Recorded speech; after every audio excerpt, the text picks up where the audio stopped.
Mic test, 1 2 1 2. Hey yo, fam! Where y'all at? I don't see you. That's where y'all are. How y'all doing? Hey! I know the rules, and so do I. We'll start on the next song's drop. All right? Today's a big day.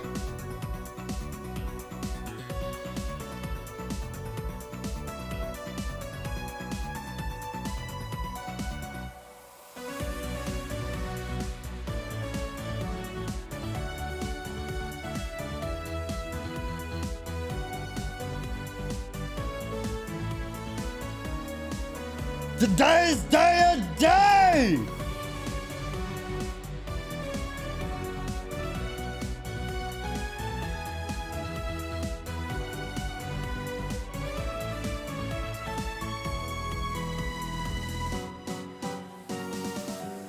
Dehya is not a 50-50 character yet. Not yet. Next patch she is though. She is.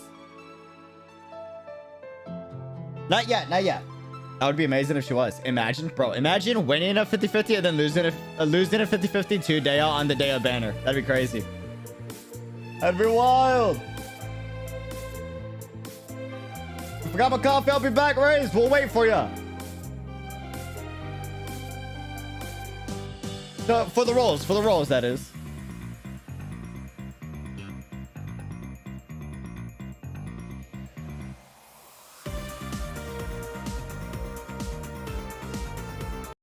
All right, we'll start on the drop, fam. We'll start on the drop. How we doing? By the way, anime hair is real. You know how you know this? Just look at my hair today. Look how crazy my hair today is, and you'll know, like, oh, you know what? Maybe anime hair isn't fake.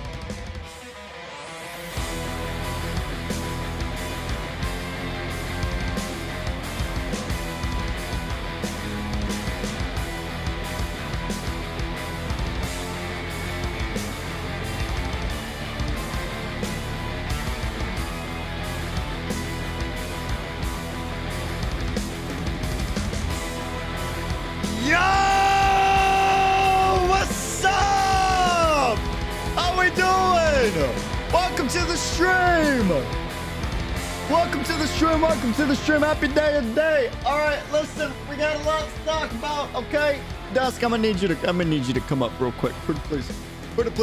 Yo, welcome to the stream. How's it going? Happy 3.5 day. 3.5 release is here, man. It's here. It's like on Super Saiyan at the moment, bro. Honestly, dude. Honestly, hair is wild. Let me tell you. Wild, nice hair. I'm aware. Guys, listen. I'm waiting until my barber opens up. All right. I'm waiting. This is out the shower. Just, you know, it is what it is, man. It is what. You know what I've learned about hair growing like this is, like, anime hair is real. It's not fake. You know, I always thought, like, you know, the shonen, like, manga protagonists, like, with the crazy, like, you know, wild hair. I was like, bro, that's not real. No one actually gets hair like that, you know. Genuinely, and then well, you know, and well, this has been a learning experience. I'm wrong. I'll take the L on that. You know, bro, like, this is no hair product. I just went in the shower, I got out, dried my hair, had dinner, came back. That's what this is. This is like, I don't know. You know, you're gonna become Goku.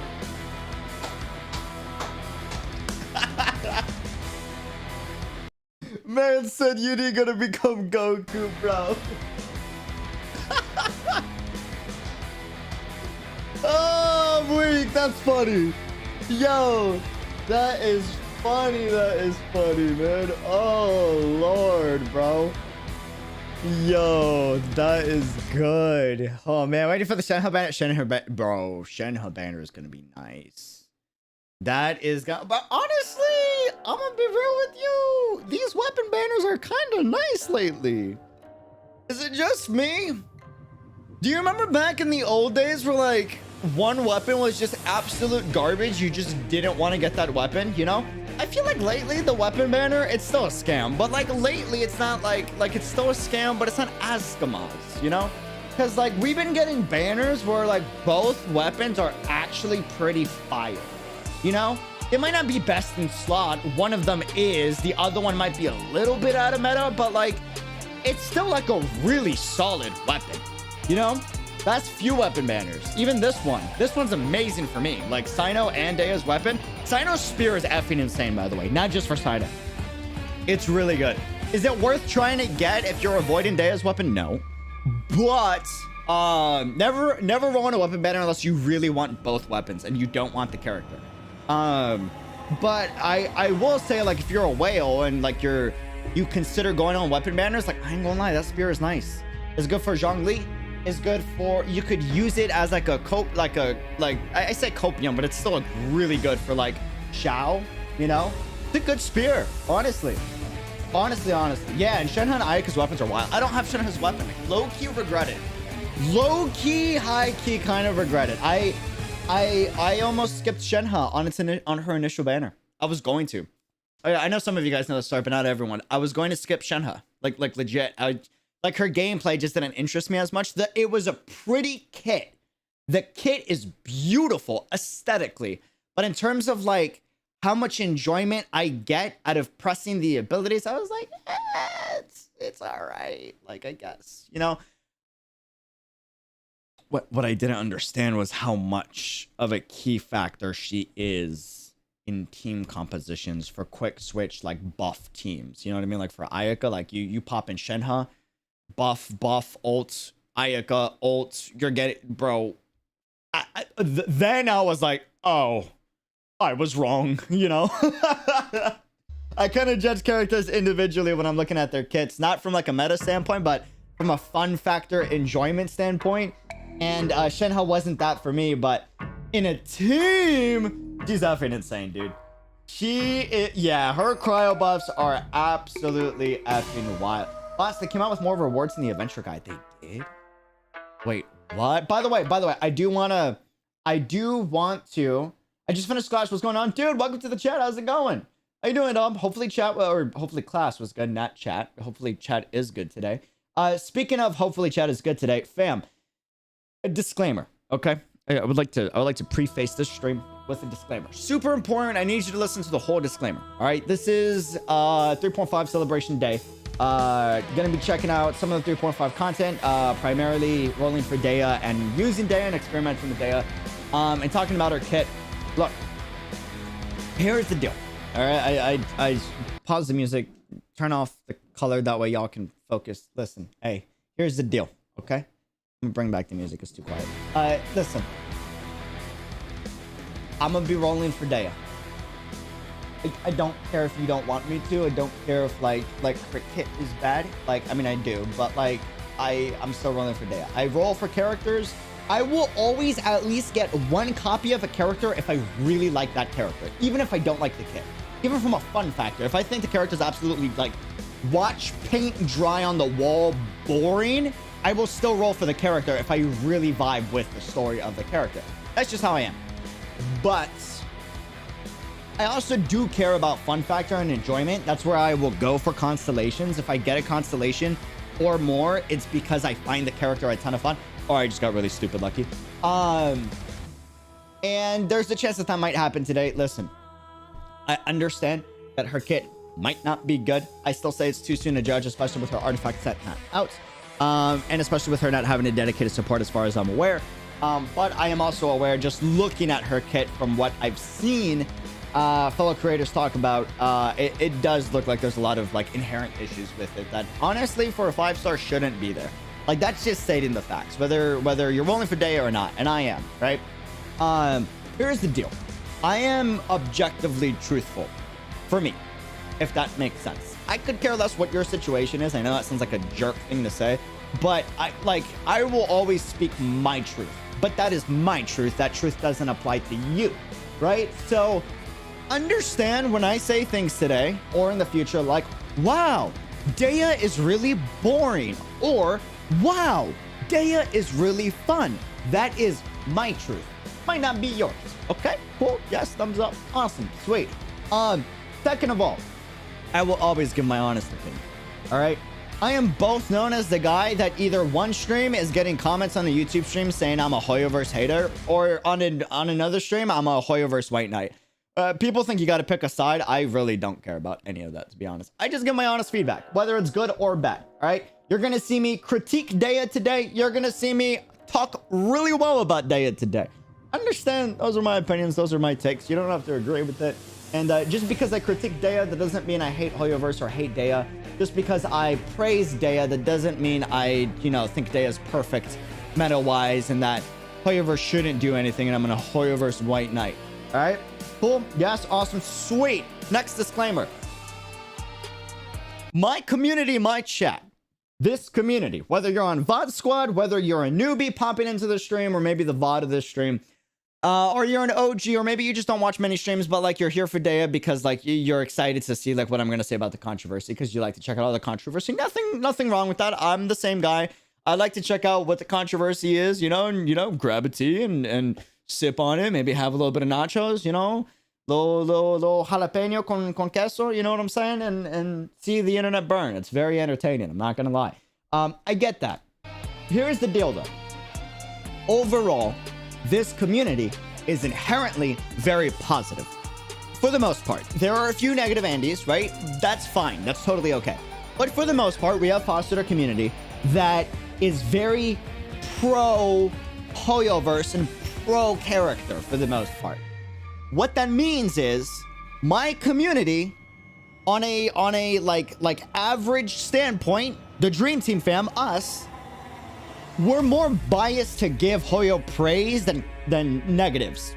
I would like to think so, just from like prior experience and looking at that. Here's the deal. That's cool. I just don't like negative positivity, okay? I like us sharing our opinion, all right?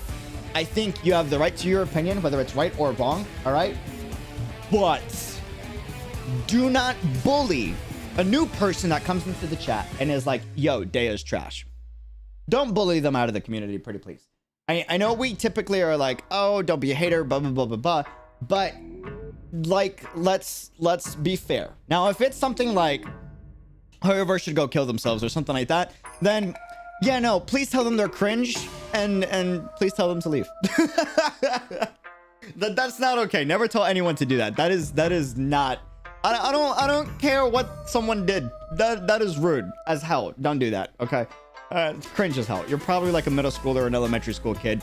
I get it. Like it's cool to be like edgy as a kid. I had that phase. Believe me.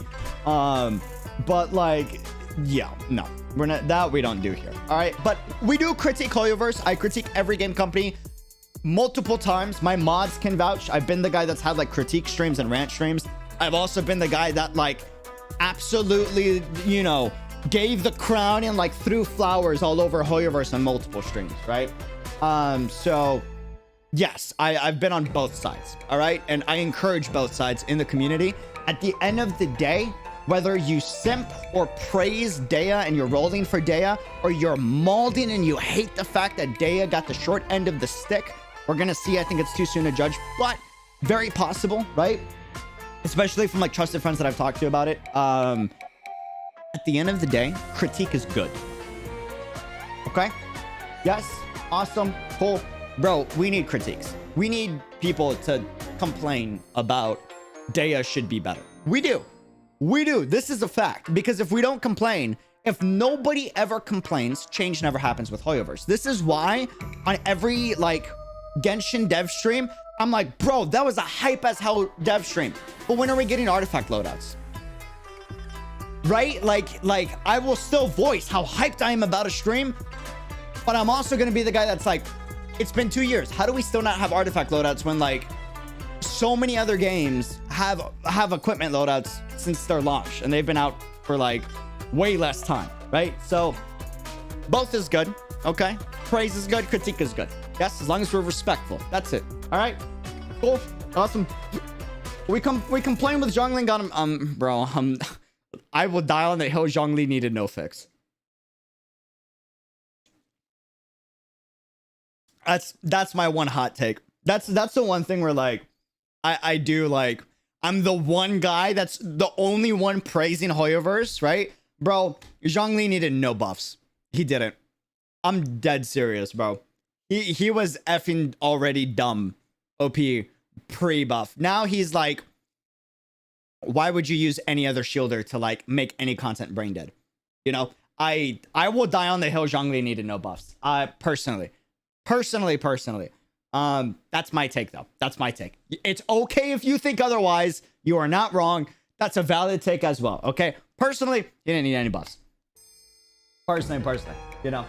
I got him after the buff, so I wouldn't know, bro. The pre-buff, he wasn't nowhere near as good, right? Because post-buff, he's insane. But he was fine, bro. He was completely balanced. Right now, I think he's way too strong. Personally. Moe, thank you for the 20 super studio. Welcome to the fam. Thank you for becoming a member. It is appreciated. Ash, thank you for the super. AD, just joining. Have you checked out Dehya yet? Not yet. We're loading in right now.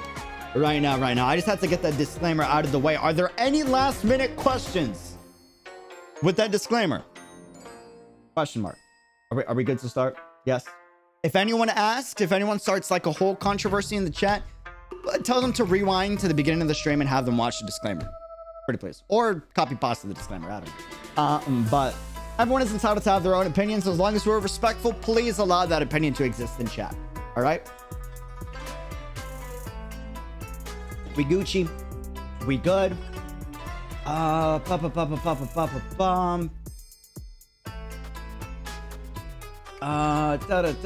send this your way to help you out. Movie, thank you for the 20. Also, you get 22 intertwined fates from... God, oh, I forgot about that. Holy fudge, that hit me like a truck. I completely forgot. We get fates from Archon Quest now. Gonna skip this banner for other characters. Pretty smart, to be honest with you, from a budget standpoint. Best of luck, boss. I'll be watching while also playing the Archon Quest. Dude, enjoy. Enjoy. Don't spoil me, but like, let me know how it is next year once you're done. Next year once you're done. Okay, last question. When will you do the Elisa confession? I already gave you an Elisa confession. What? None? I already gave you one. But you will be getting an Alicia video that you guys will think is an Alicia confession, but it's not. But like, it's going to be worded very like praising Alicia, because I do want to make... Do you remember why I hate Auto Apocalypse? That video? I'm doing the opposite for Alicia. I do want to do a video like that. So instead of why I hate Alicia, it's like why I love Alicia. No, that doesn't count. No, that fully counts. That fully counts. I confessed during that stream, so. She's home, baby! I secured the dial. Let's go! W for Code, bro. Code's one of the biggest Dehya hype men alongside me. I'm just saying. You need title. Why I'm... No, it's not happening. Sorry. The best you're getting out of me is why I love Alicia. That's it. That's it.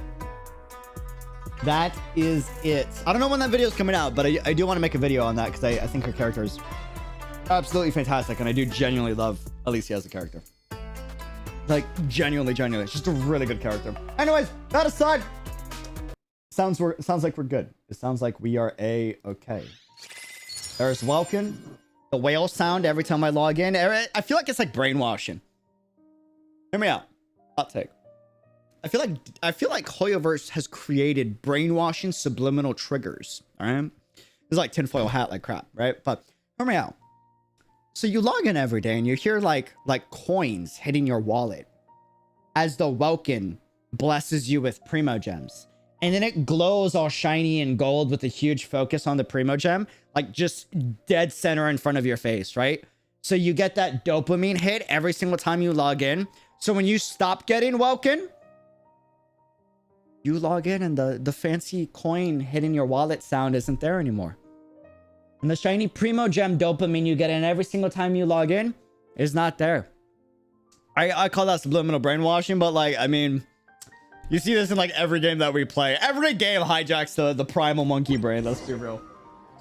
Let's be real. You know? It is what it is. That's just your whale mind? No, that's a real thing, bro. It's a real thing. Listen, I led a coffee shop way back in the day. I was one of the lead baristas, and when I joined, they weren't making much money. like the coffee shop wasn't making much money, right? When I joined, I quickly got promoted to lead. I became barista trainer, and my manager was so freaking cool. Lorenzo, I don't know if you're watching this, but like my guy, kind of the homie, all right? he trusted me so much. It's insane. He literally let me run the store. Like, he had the most hands-off, you know what you're doing. I like you a lot. I'm gonna trust you to make like executive decisions on like how you want the store to be run. I'm like, bro, my guy. He let me decide how the store was decorated, how everything was set up. Like, so I asked him and I was like, yo, can I give like free coffee away? And at first he was like, huh? Free? And I'm like, yeah, free. All right, I'm listening. Go ahead. I'm like, so here's the concept. If it's a new customer, and I recognize my customers, right? Like, because I'm good with faces. I'm terrible with names, but I'm really good with faces. I'm like, yeah, like, let's give them a free coffee and let's hook them up. Why? That way we get them hooked on the coffee. You know what I'm saying? Like, bro, our revenue at the end of the day, I'm talking like including the amount of money we lost giving away so much free coffee, right? Almost doubled. We lost a ton of money, right? Giving out that free copy the first like 2-3 months, but over a 5-month period, our revenue doubled. Like I'm talking take home revenue that puts in our pocket, right? Dude, but the concept behind it is you walk in a store and the very first thing I do is if I see you're a new customer, I go up to you and I'm like, hey, coffee on the house. Welcome to the shop. What can I get for you? Dopamine hit, right? This is a real thing. Customer then gets the coffee. They're all happy. They go home with the experience of, wow, I felt so good going to that shop and I don't know why. You know, it's the same concept with Moon of the Welcome. Or Welcome to the Moon. Moon, Welcome, Mount, I don't know. It's the same concept with Welcome. You log in and the very first thing you see, boom, Primo Gem in your face. Don't that feel good? You know what I'm saying? Like, I'm telling you, it's a real thing, man. All businesses, not just gachas, just in general, takes advantage of that. It's a very real thing. You got to be hyper aware of it. I highly recommend everyone takes like a class in marketing if you're lucky enough to, or, you know, are able to, or just self-study too. Ton of great courses on it to teach you how to be aware of when a business is attempting to do that. Not that that's a bad thing. That's a good thing. Just be conscious of it, you know? Be conscious of it. Be conscious of it. Anyways, that aside. Oh! Let's go! That's what I'm talking about. Okay. God. Damn. Table came out. Bro. Good heavens. Good lord. Damn. All right. I'm not going to lie, though. They did screw over Dehya. It actually does kind of... Bro, it's so insane how much they screwed Dehya over. From a banner standpoint. I love 𝙃𝙀𝙀. I do, but here's the deal. Everyone already has 𝙃𝙀𝙀 if you've been here since 3.0, because you got it for free in the event. If you came afterwards, maybe not. But if you came during 3.0, everyone already has 𝙃𝙀𝙀, right? You shouldn't be rolling on a banner for 4-star constellations because odds are you may or may not even get a single constellation after 200 rolls on a 4-star. It's kind of a scam. If you get 4 stars that you want, cool, that's a bonus, but you shouldn't like try to snipe it. That's very risky. So with that knowledge, it doesn't make sense for you to go for this, right? Barbara.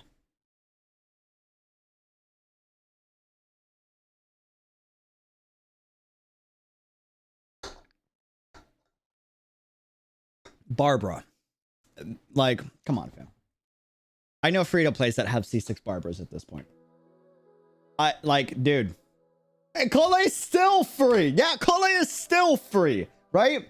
So already you have 2 characters that like you don't really need. There's Bennett, but he has been here for a while. But I mean, I guess he's amazing. But again, odds are you might just get 1,000,000 Barbaras or 𝙃𝙀𝙀s before you get a single Bennett. So the only thing worth rolling for is Dehya. But behind all the controversy, now you have a ton of people that are doubtful if they want to roll or not, right? And you're not getting, you know, a decent set of 4 stars, bro.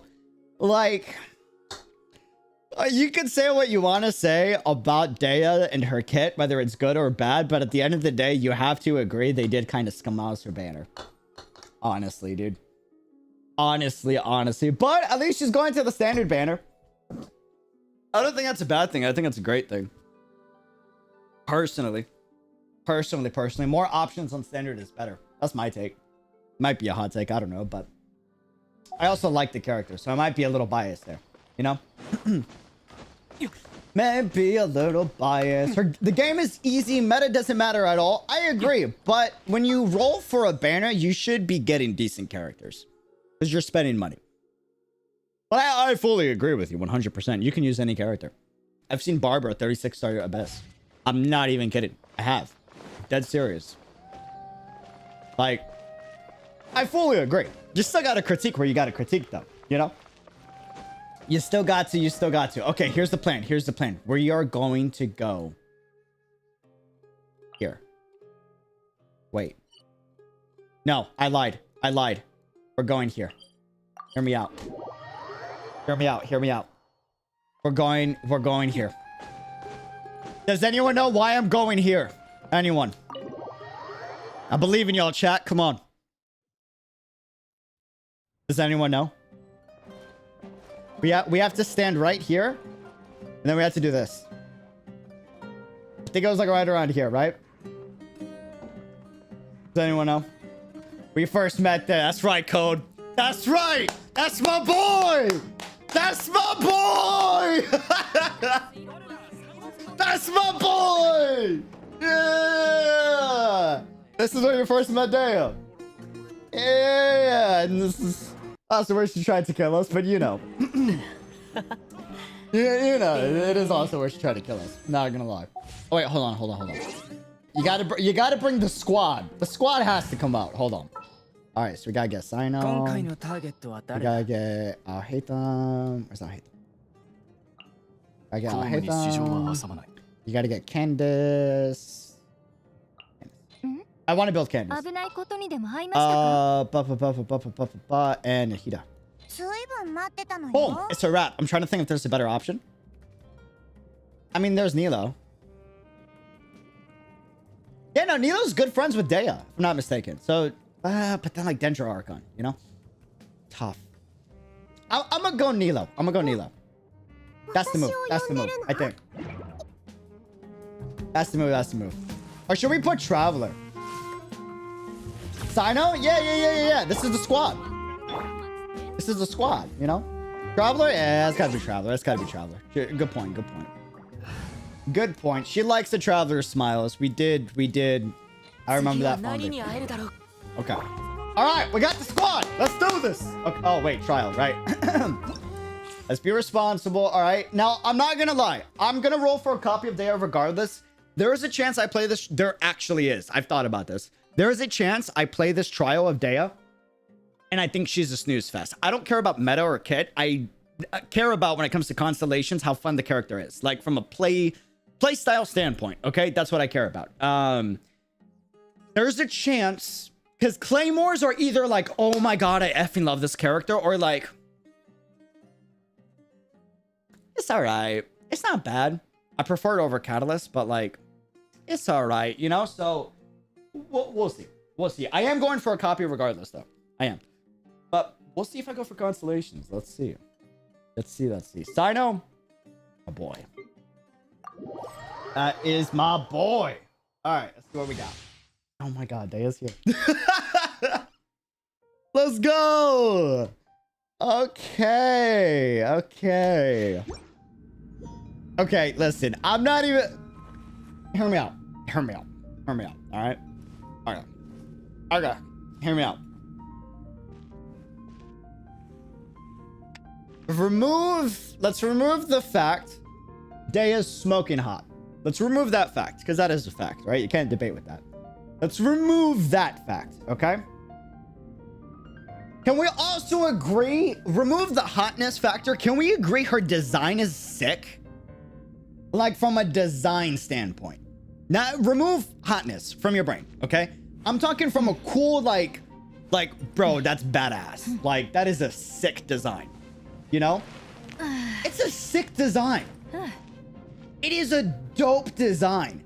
Like, legit, bro, the gauntlet arm that, like, the huge Eremites have, bro, she looks so freaking cool. And I didn't realize it.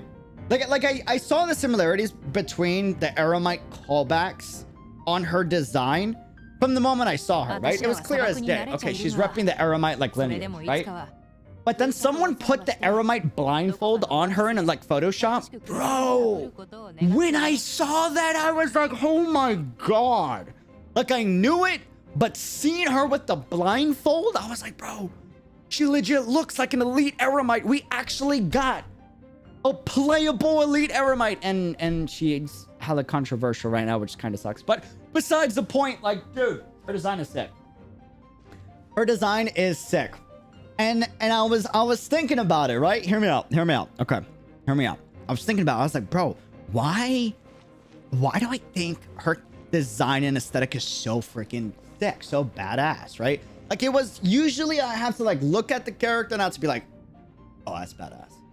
But, like, there's a moment of processing, bro. The moment I saw her, it was like that's sick. It comes from somewhere. It does. It's deep rooted in my brain from somewhere. It is. I didn't realize it until chat said it. Code, my guy. Yes, this is why. I didn't. Maybe you were the one that said it. I didn't realize it till someone said it. Hold on. Bro.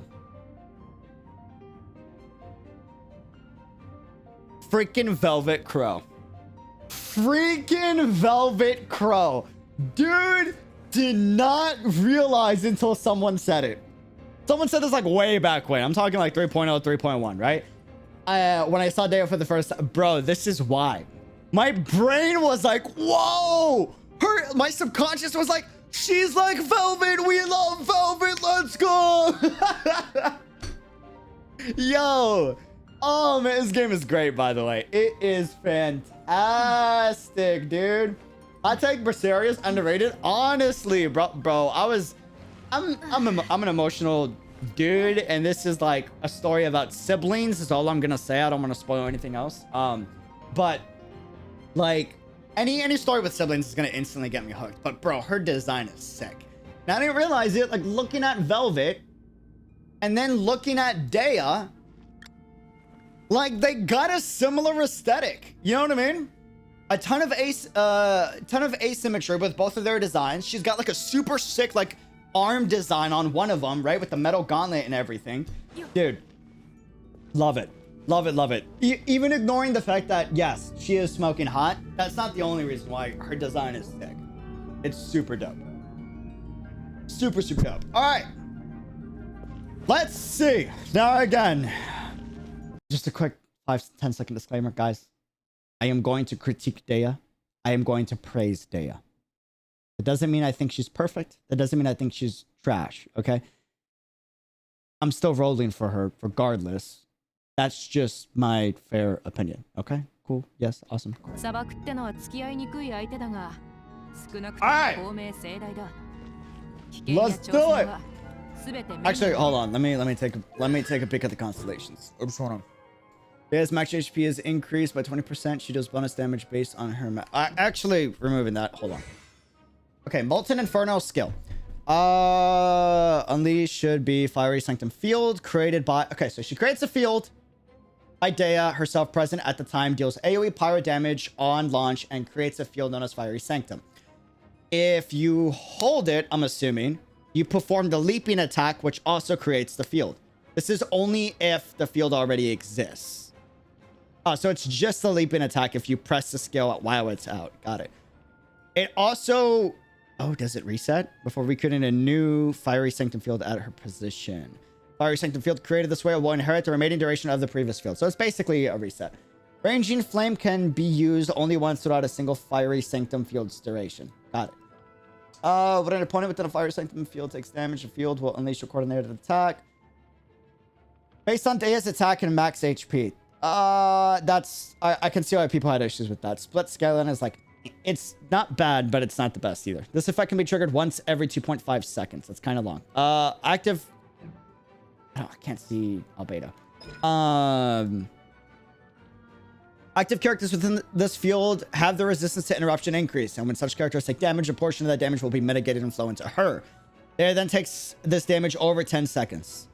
That's super sick. I like that a lot because it reminds me of a skill from Final Fantasy XIV.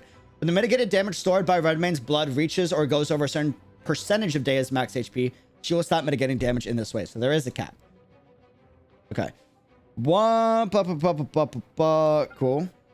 180.6%, 212. See, that's okay. Mitigation 46%. That's not okay. It's not bad, but it's the fact that they split scale it is like really weird. Mitigation 46%. Redmane blood maximum. Field duration 12 seconds. Cooldown 20 seconds. On the bright side, HP is not a copium substat on her, kind of like 𝙃𝙀𝙀, right? But it's okay. Unleashing her burning anger, she does a ton of attacks, deals pyro damage based on her attack and max HP, split scaling. And when its duration ends, she will unleash an incineration drive, dealing AoE pyro damage based on her attack and max HP. Got it. If a fiery sanctum field created by Dehya's elemental skill exists when the ability is unleashed, Dehya will retrieve it and then create another. So she resets the field on ult. While you are using your ultimate, you cannot use elemental skill or perform normal charge or plunging attacks. Normal attack, sandstorm, assault, elemental skill will be replaced by roaring barrage. So all of her hits count as ultimate damage, correct? Unleashing Roaring Barrage within 0.4 seconds after each Flame Main's Fist Strike will increase the speed at which the next Flame Main's Fist Strike will be triggered. Okay, so you proc the ult. Flame Main's Fist Drive. 157. Yeah, plus 2.71% max HP. 222.9 plus 3.82 max HP. Yeah, the fact that they split scaled both is kind of like feels bad. Would have been cool if like this was split scaled and then this was a single scale, like attack or HP, you know, that way the final incineration drive is like a huge like hit, if that makes sense. Duration is 4 seconds long while you're in like Dempsey roll anime boxer fire state. Cooldown is 18 seconds. So technically 14 seconds if you count that those 4 seconds while you're in that state. Energy cost is 70, which is kind of high. It's not 80, which is blessed, but still kind of high. No bueno, no bueno. Within 6 seconds after Dehya retrieves Sanctum Field, she will take 60% less damage. So this is the mitigation. Got it. 60% solid. Okay. When receiving damage from Redmane's blood. This is the mitigation of... Redmane's blood is when she's not on the field and someone else is taking damage. And then it's going over to her. It's like being mitigated by her, right? That's where the 60% mitigation comes from. This effect can be triggered once every 2 seconds. I wish it was shorter, but like that's not bad. It's still solid. Additionally, within 9 seconds after Dehya unleashes Molten Inferno Indomitable Flame, she will grant all party members the Gold Forged form state. This state will further increase the character's resistance to interruption when they are within the Fiery Sanctum field.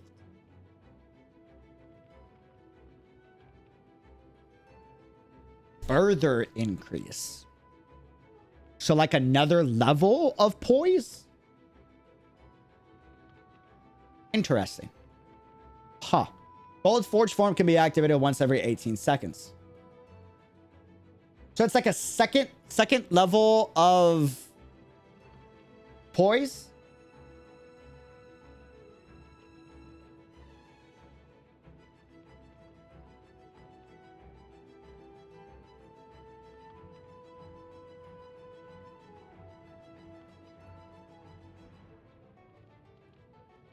Shield and overtaking, that's the problem. Oh yeah, shields are always going to be superior. 1000%. 1000. Well, let me not say that. Let me not say that. I've been wrong about that before. I'm gonna take that back. I was the guy that like talked mad smack about just face tanking.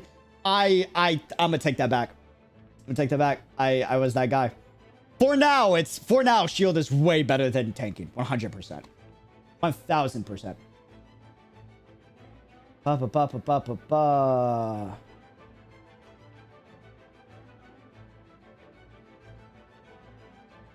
Ah. She gains resistance to interruption in addition to Mori's resistance. Ah, I see. Okay. When her HP is less than 40%, Dehya will recover 20% of her max HP and will...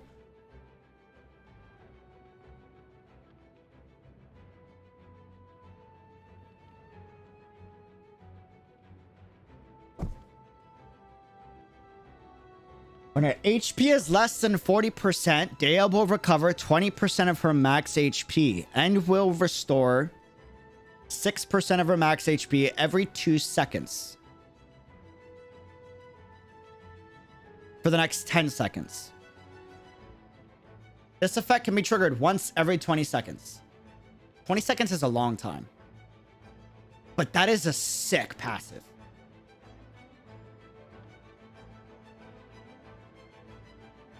Bro, if this was like 15 seconds or like 12 seconds, this would actually be pretty solid.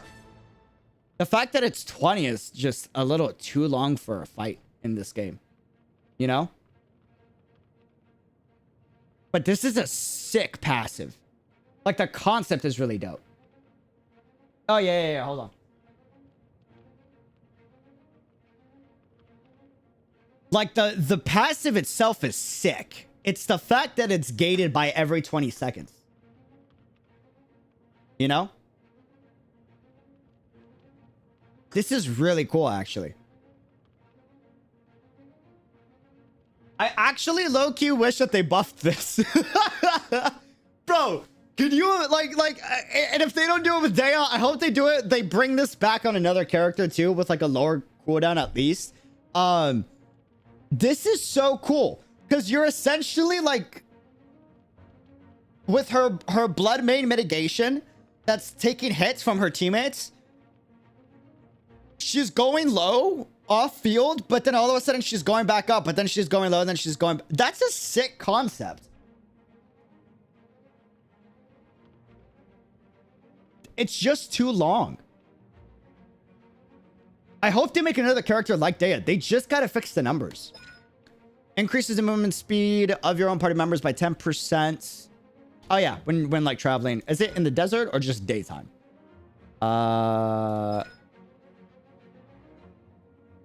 Just daytime. Okay, cool. Got it. Sweet. Yeah, that's sick.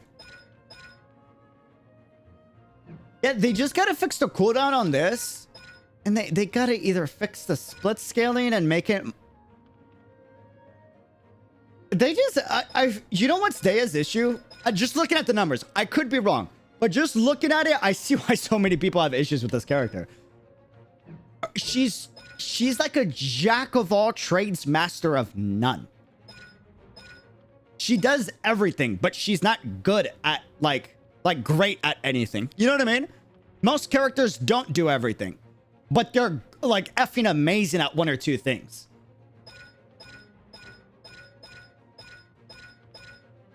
Cope? How is that cope? In what way? What? Hello? Are you watching the stream? BD just got Dehya at 50 and her weapon at 60. Oh, god damn. Wait, so like 110 rolls total? Damn, that's effing amazing. She's missing a lot? No, she's not. She just needs better numbers. Her issue is her numbers. Scaling? No bueno. And her cooldown? No bueno. That's her issue. Like 1000%.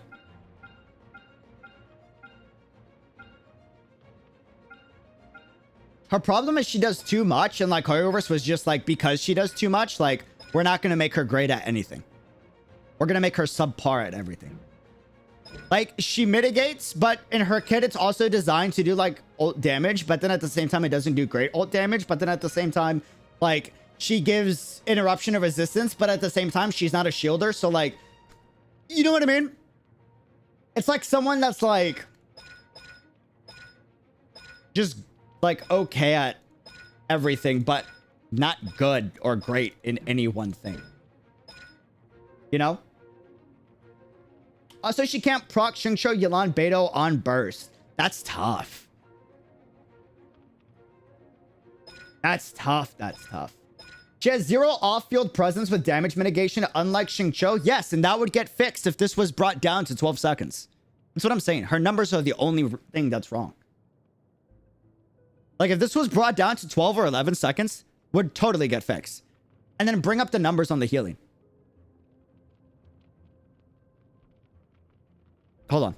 Just so y'all can see. Like, tell me not. Because she gives a 60% mitigation on damage. And she heals once her health goes below 40%. So if this was just a consistent buff that we could get as often as Xingqiu's E, it would actually be really good.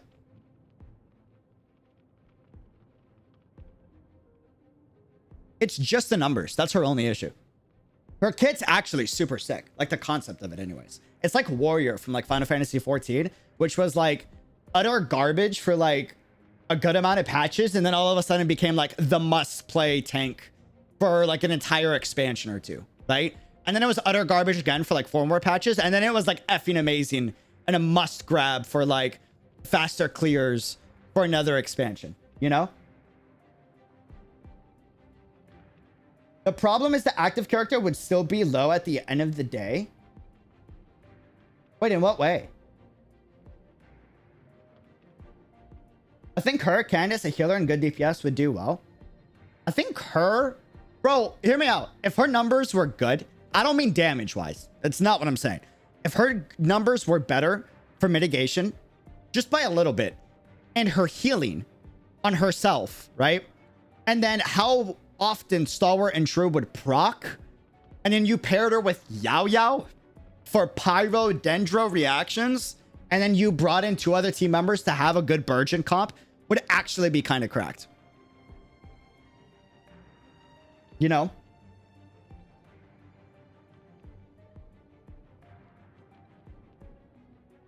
Her artifact set isn't out too yet, so that could also help. I don't know how they would fix it with the artifact set, though. Is the only issue. What artifacts did they put on her? This is cope. HP increased by 20% when elemental skill hits an opponent. All party members increased by 20% and their shield strength is increased by 30%, but like Dehya doesn't provide a shield, as far as I'm aware.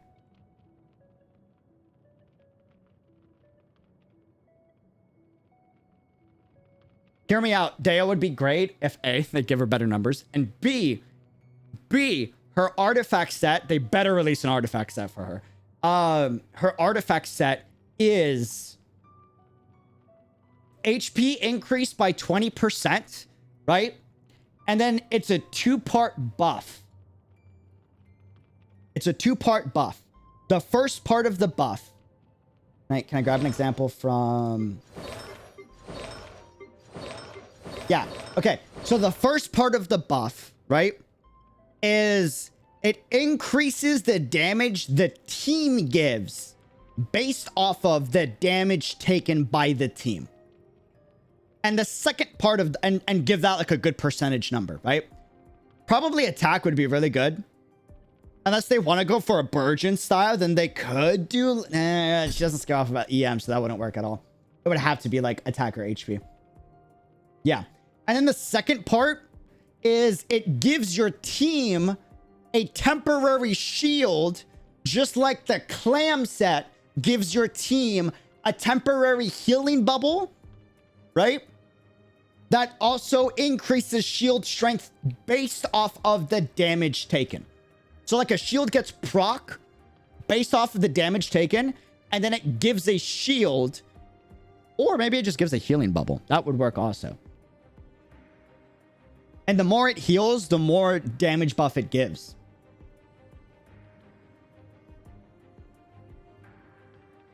Artifact is still unknown for her if there's a set for her, though, because standard banner characters have no artifacts. Am I right? Huh? What? Thundering Fury? Ka-ching? What? Nani? Huh? Standard banner characters were the first to get artifact sets that made sense for their kits. What? The whole argument of her going to standard banner and that's why she's bad is not an argument. It's not a good one. I'm sorry. That's not why she's bad. She's bad because she doesn't have the right numbers. And she doesn't have an artifact set. Those are her two primary reasons why.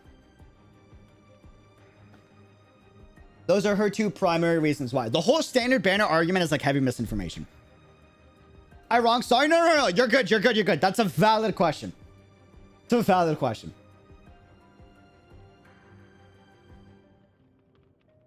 Yeah, I hope that they give her an artifact set. We'll see in 2 patches. I think it took them 2 patches for the Kokomi set to release, right? Hopefully it releases, man. Hopefully it releases. If we could get like a warrior playstyle team comp, that would be so sick. That would be wild. You're essentially taking damage in exchange for damage is the concept behind warrior, right? And it became so good because even though you still required a healer on the team and you essentially had like a tank and a healer, when like most cases you could just run like a Xingqiu to do like both, kind of, right? It allowed your tank to give a valid enough damage buff to your team to justify pushing through. But that's assuming they actually go down that path. I hope someone makes a video on that. That way Hoyoverse sees it. Hopefully. Theory crafters. Plus, what's her weapon? Oh, her weapon's cracked, actually. And for the character's elemental skill hits an opponent, their attack will be increased. See, this is what I mean. If they just make an artifact set that's similar to Desert Watch buff, and it gives the buff to the entire team, could be good. After the character's elemental skill hits an opponent, their attack will be increased by 20% for 8 seconds. After the character takes damage, their attack will be increased by 20% for 8 seconds, right? So hear me out. You give a buff that's similar to this, better numbers on an artifact set for Dehya. The 2 aforementioned effects can be triggered even when the character is not on the field. Additionally, when not protected by a shield, the max character's HP will be increased by 32%. They just got to give her the right artifact set and like copium, like actually give her somewhat better scaling or a better cooldown on Stalwart and True. That's my final take. Just looking at the numbers without actually playing. Because from what I understand, this field does not give the right reactions, but we're going to see. Hold on. We going to see. We going to see. So this is the field. Range is decent. Ready, set.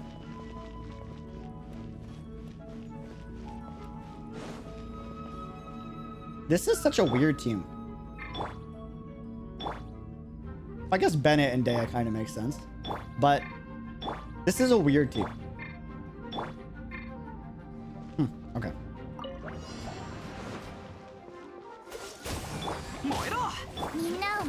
Actually, I messed up. It should be the field first.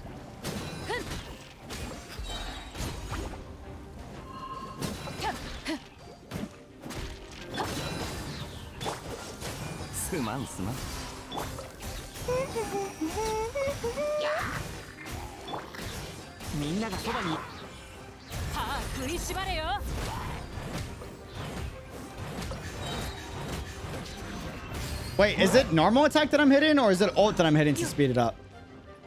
Question mark? That's a sick animation, by the way.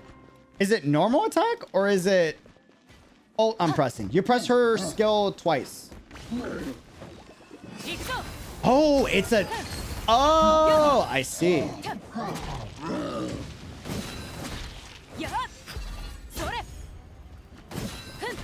It takes a while for... It does take a minute for that. Oh, wait, but it is AoE kind of like Albedo's. Interesting.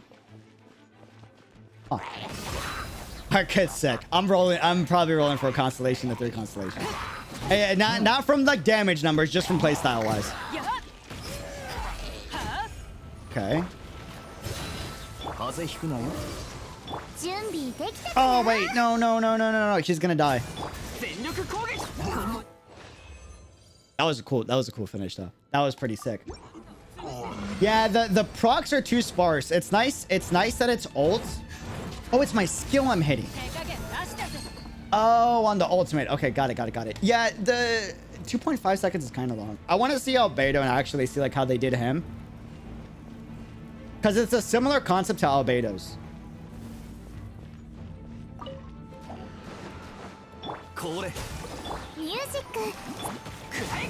Uh-huh.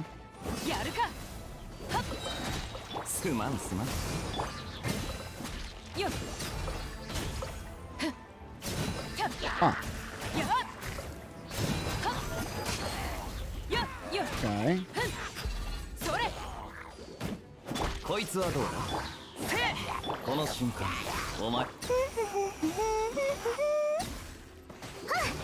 Okay. But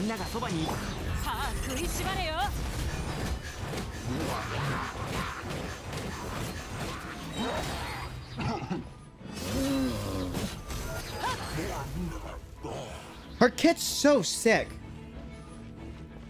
Bro, I am praying they give her an artifact set. Her kit's so much fun. It actually is. Like, I'm not even kidding. Her kit is fun. From a fun factor, it is actually so damn satisfying. Like, remove numbers. Her kit's so much fun. The animations are so sick. The double proc on the skill, and then pressing the ultimate and doing multiple skill procs, and then being able to change directions is so satisfying. The feedback. They just need to give her the right artifact set. What about her cons, though? That's the question, right? Hold on. Let me move my... There's Velvet Crow. Put it. Okay, C1. Dehya's max HP is increased by 20%. She deals bonus damage based on her max HP when using the following attacks. Ult Inferno's damage will be increased by 3.6% of her max HP. Leonine's damage will be increased by 6% of her max HP. I'm gonna make a coffee. Hold on. Dehya's max HP is increased by 20%. She deals bonus damage based off of her total max HP when using the attacks. E and ult. Her E will be increased by 3.6 of her total max HP post 20% buff. And her ultimate damage will be increased by 6% of her max HP.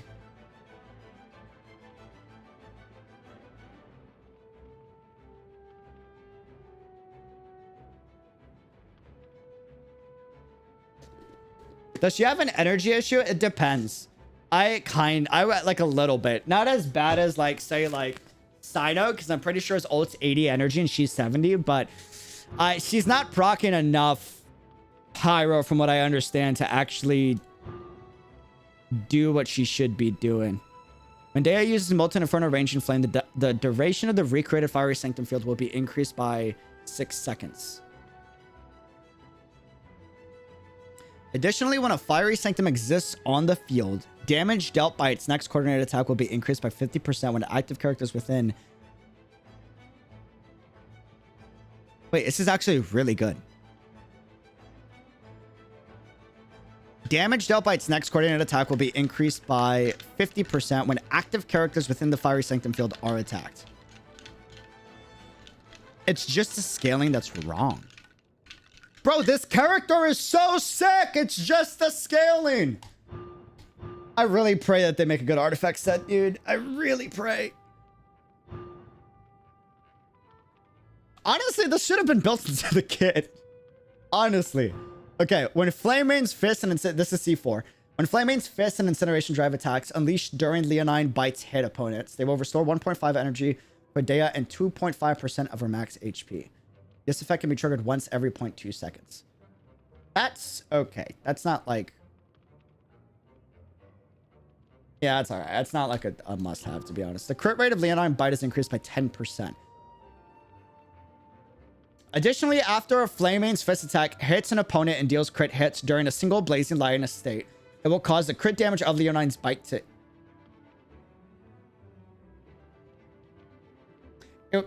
Confused. It will cause the crit damage of Leonine's Bite to increase by 15% for the rest of Blazing Lioness' duration and extend that duration by 0.5 seconds. Oh, this effect can be triggered every 0.2 seconds.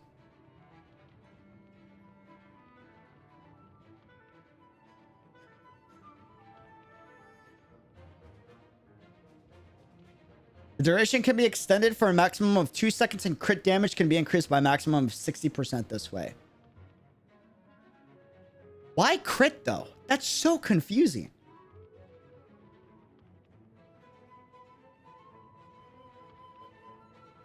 Why crit, though? It still feels wrong to get her fixed by artifact. Should have been in her kit in the first place. No, that's not a good take. And I mean that respectfully, by the way. But that's not a good take. Kaching before... sorry, not Kaching. Terrible example. Kokomi before her clam set was still effective at Hydra application, but wasn't as effective. Better example, Toma and Kuki Shinobu before the EM artifact set was nowhere near as viable as post EM set being released. Gilded Dreams, I believe the set is called. Artifact set is very, like, that's fair. As long as the artifact set makes sense for the kit, that's fine. If it complements each other well. That's fine, that's fine, that's fine. This is weird, though. This is very weird. I could be wrong. This could be heavy misinformation. This is just initial impressions. Take this with a heavy grain of salt. This constellation, this C6 constellation, this is C6, is garbage unless they make the artifact set with the buff that I'm talking about, which is it boosts your entire team's attack percentage based off of how much max HP and damage you've taken, right? Which you can easily proc with Dehya's like blood main mitigation thing. And then it also, it's like initial secondary buff, because now artifact sets have like two stages of buffs on the 4-piece. Makes it so that your entire team gets a bonus amount of mitigation and damage, not through attack, but through some other subsidiary stat like elemental mastery to encourage like Burgeon or something. And make it so that that's based off of total HP in your entire team. You know, in which case like a Burgeon team would make sense, because if you have Burgeon, you're blooming, you're gonna have someone like Yalan or someone like, I don't know, what's someone with like super high HP.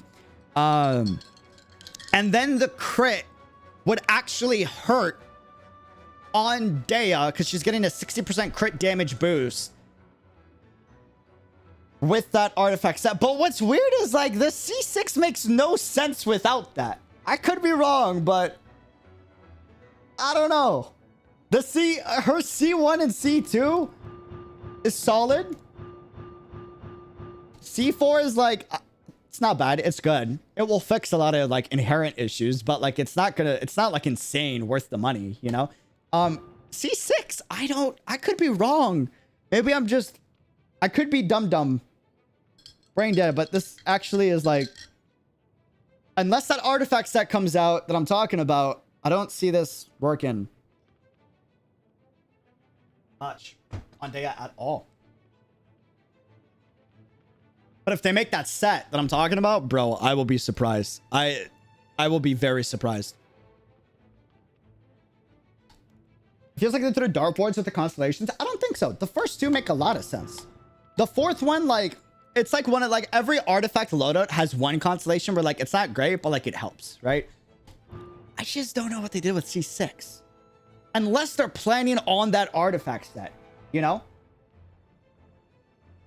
Many Hydro characters scale with HP. I think we'll get HP sets in Fontaine. Oh. You're right. That's actually a really good take. I didn't think about that. Damn it. That's actually a scary take, though, because that means we won't see anything until Fontaine. No, bro. I'm, like, excited you said that, but I'm also, like, now... Bro, we're going to have to wait forever for that set to come out. I know exactly what Hoyoverse is doing after that take. She's going to be great in Fontaine, is my take. I could be wrong. I'll take the L if I'm wrong. Dehya is going to be effing fantastic in Fontaine. We just got to wait that long. Bro, fudge. I didn't think about that because Hydra characters scale off of HP. So it totally makes sense. We're going to have HP percentage team comps with new artifact sets to bring in a new, like, warrior, like, bruiser-ish reaction damage and also, like, flat attack boost based off of HP percentage increase or drops. Oh, bro. That's actually a mood and a half. I was hoping it was going to come in, like, a patch or two. We're going to have to wait, like, 3 to 4 patches. Minimum. Minimum. I want what you're having. I'm just doing it. I'm doing this based off of Hoyoverse. Guys, I fully agree that Dehya is like not good after looking at her numbers 100%. But like, y'all are like, for the people that are like, bro, this will never happen. It's not possible. I mean, there's a chance it might not happen, right? But like, bro, they've done this in every single expansion. Question mark? Energy recharge artifact set came out and made like a ton of supports absolutely cracked out of their mind posting Inazuma. Sumeru came out and it made 𝙃𝙖𝙀𝙀𝙀, Thoma, and like Yaimiko, who was also, by the way, really bad on release pre-Sumeru. I don't think it's far-fetched to say that they're considering on coming up with the new meta the same way they did for Yaimiko. Dude, Dehya is literally Yaimiko, but does no damage at all right now. And then there's a chance to make her great in Fontaine. Yeah, they've done it many times before. My only issue with this whole thing is why is it not ready like on release? At least an, you know, I don't know. I understand, but it's like they should just make it on release. Like, I know people that skipped Yaimiko pre-Sumeru and they're like sad that they did because now she's good.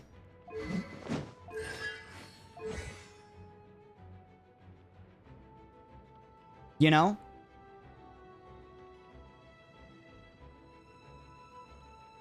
No, but why do they do this to their characters instead of just making her fleshed out on launch? I agree. That's bizarre. It's very weird, actually.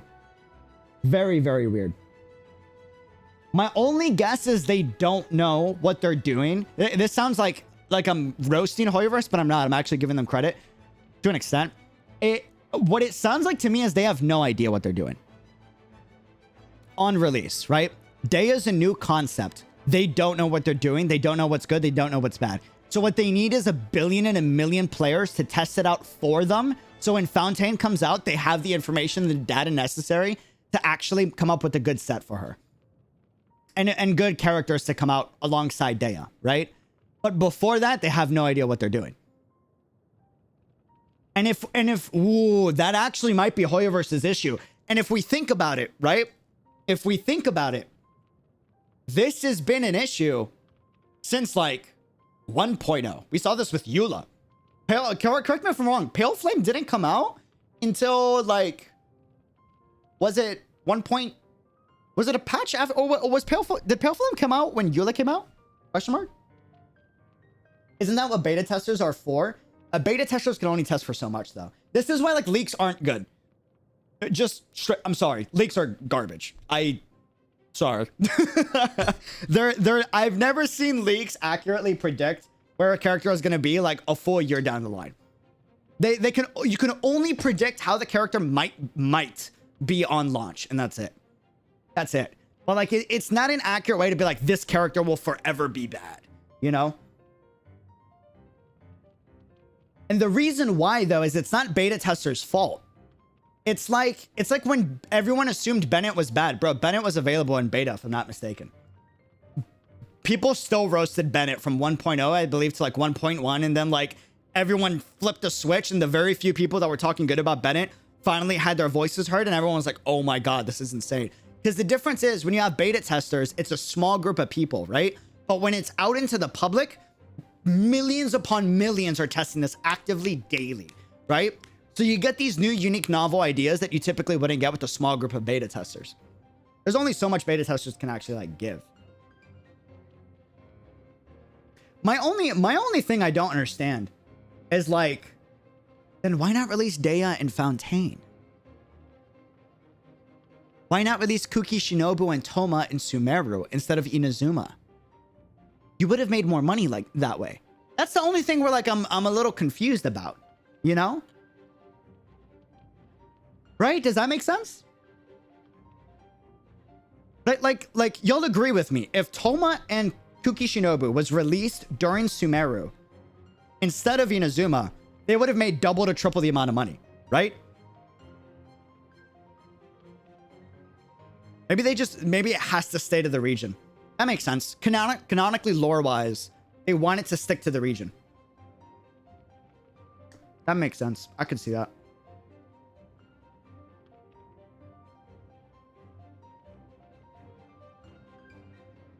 Similar to how Beiju is released late into Sumeru.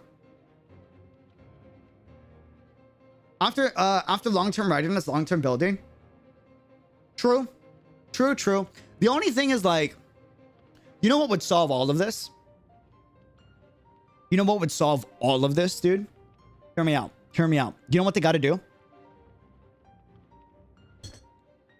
This would solve all of the issues in this community. Everything. Every problem would be solved by this one marketing strategy. That I only know of personally. There might be more, but I only know one company doing this marketing strategy, and it's successful as hell. Sometimes it doesn't work, but it's, for the most part, it alleviates so much problems, okay? Public beta? No, it's not going to do anything. That might help a little bit. It's not going to do anything, though. Here it is. Are you ready? Are you ready? Communication would solve everything. Foreign concept for Hoyoverse? Let me explain. What it... Oh, I got kicked out from the trial. I didn't know I did that. Foreign concept, okay? Square Enix does this phenomenally with Final Fantasy XIV. So, history. Final Fantasy XIV releases garbage classes. Sometimes during expansions. Not always, but sometimes. Dark Knight was one of them.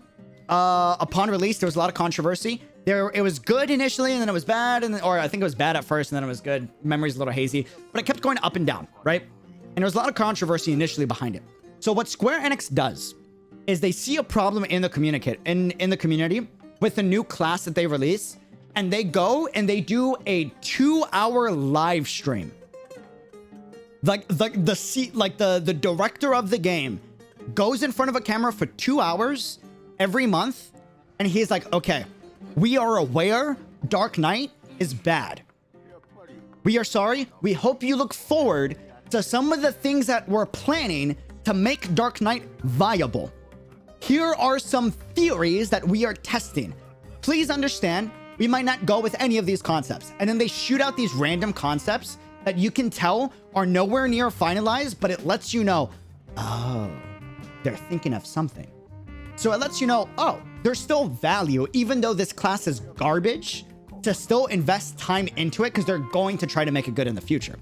If Hoyoverse just did this with their characters, like Kokomi gets released on the same patch she's released where she's considered bad, they get on a stream and they're like, hey, we are aware Kokomi's not good, but our plan for the future is to release an artifact set that complements her kit well, and we can't give any spoilers yet, but we are introducing new gameplay mechanics in the future that will further improve Kokomi's status in the community.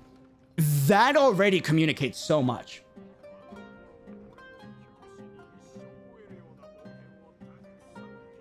I don't know. Hoyo's main source of money is their capitalization of FOMO. Right, so why not communicate to further increase the FOMO?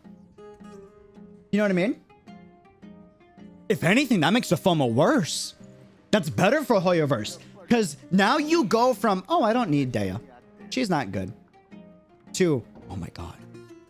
Dehya's going to the standard banner. They're still going to make her good in the future. What if I don't get her on the standard banner? Even if I lose a 50-50, there's a chance that I might not get her. I need to roll on her because now she might be good. Whereas before she wasn't good, or she still isn't good, right? And you don't know anything. We don't know anything right now. We have no idea what Hoyoverse is planning. We can only guess, right? Versus if they tell you the character is going to be good when it's bad, now all of a sudden people are pulling out their wallets. What's FOMO, if I may ask? It's the fear of missing out. Every business in existence uses FOMO. Gacha's predicated on FOMO more than anything else, but every business uses FOMO to its max.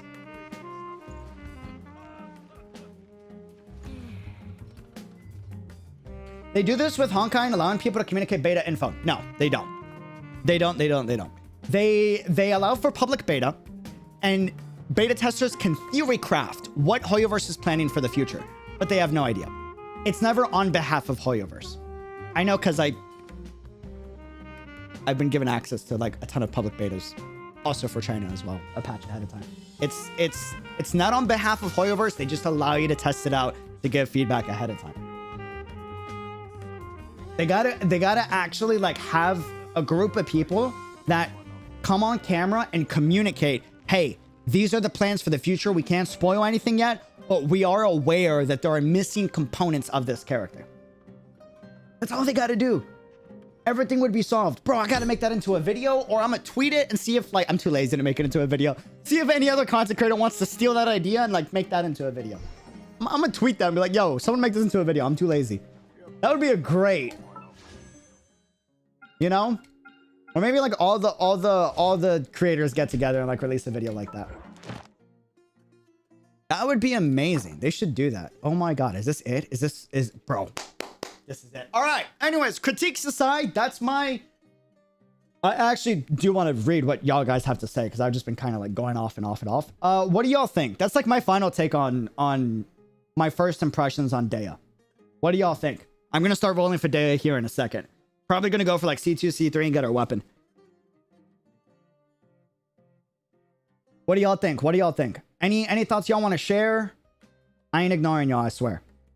Dopamine hit. There's one. Ooh, this is actually really good maths.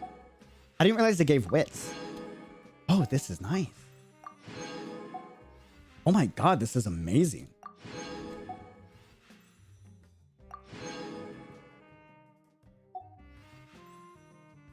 This is amazing. Maybe beta testers didn't send enough ideas and constructive complaints. Like, Aido got his kit reworked because people were calling out what didn't make sense in his weapon and kit. Well, yeah, and he also got an artifact set too, right? Which helped. Dehya and Aido vaporized combo is good. Really? No way. Isn't the 2.5 seconds too long for Aido to actually, like... That is so nice. Oh my god. Hopefully they increase this to 2 wishes in the future. Imagine. Oh, you know what they should do? They should make a world quest, give an intertwined fate as well. That would be sick. On top of the primo gems. That would be sick. That would be wild. Yeah, I feel like Dehya would be vaping instead of Aido. Oh, Aido's burst while using Dehya's burst? Oh, interesting. I don't really have an opinion, to be honest. I'm like laughing at the people that go crazy when a character they skip suddenly becomes good, like Zhongli. Me too. I got that petty dog in me too. I'm not, you know, I'm just same. I feel you. You're not wrong. I am a little petty. I'm not gonna lie. I am a little petty about that. But no, I give credit to where credit's due. People have the right to be frustrated. They do. I see it. I'm still gonna roll on Dehya because she's hella fun to play personally, but I see it. I see it. Bro, I'm gonna be making a ton of Dehya content just for the for the sake of it, to be honest with you. My personal copiums, they put 5-star limited characters in the shop and you can get them for 10 mil more. I will be shocked if that ever happens. That's heavy copium. I hope so though. I really do. Hard to assume or predict what might make her good in Fontaine. What do you think? I think it makes sense. That was the best take I've heard like all week from people talking about Dehya is Fontaine might actually make Dehya cracked. Fontaine might make Dehya cracked. Not like insane like #1 meta. I mean, it might, but I don't think so. But like actually make her really good. Mainly because she's split scale attack and HP, and we saw something similar with Aido. And if Fontaine is going to be hydro focused, right? I imagine the artifacts there are probably going to be the first artifacts that actually helps Dehya. The only issue though is we're not going to see something like that until like 3 to 6 patches out. You know? For me personally, I don't really care about it. Dehya's a cool character to me and I like her. I like challenging characters because the difficulty of the game allows me to play them regardless. True. True. Fair. We need more cryo units for melt. Oh, dude, great take. I think fantastic take, actually. Actually, like... Yeah, no, honestly. That's a good point. We do. Imagine more cryo units and cryo supports. Opium. Cryo units and cryo supports, right? With, like, an artifact set that encourages melt reactions in the future. That'd be sick. I'm excited for Fontaine. Y'all have single-handed, not because of Dehya, just in general. I completely forgot Fontaine means new playstyles, new Archon, and new artifacts. Like that I wasn't thinking about that this entire time, to be honest with you.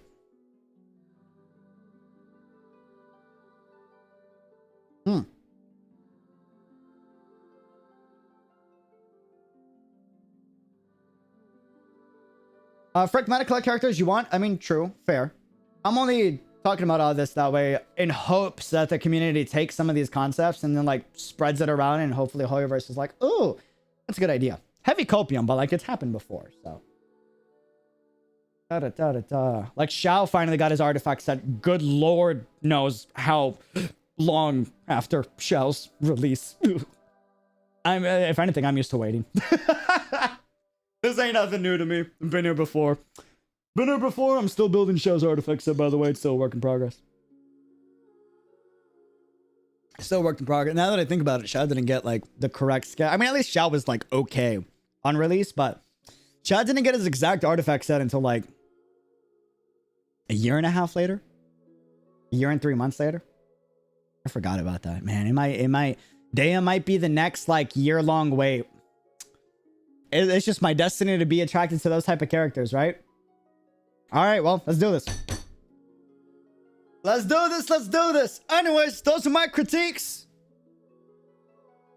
Now I'm gonna geek out. All right, cool.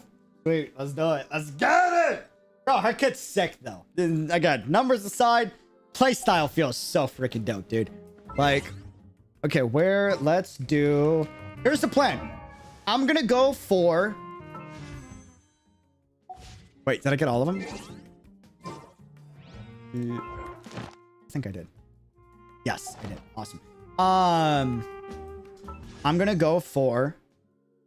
We're gonna go for 1 copy of Dehya, and we're gonna go for the weapon, and then depending on how we do, I might go for a 2nd copy of Dehya. It doesn't make sense for me to go for a 3rd copy. I don't believe. His 3rd copy is just boosting her E, which is already like no bueno for now. Yes, that makes sense in my brain. Yes. Yeah, so go for 1 copy, go for the weapon. Depending on how we do, we might go for a C1 or C2 Dehya. That's the move. That's the move. Don't forget Primo. Oh, true. Primos.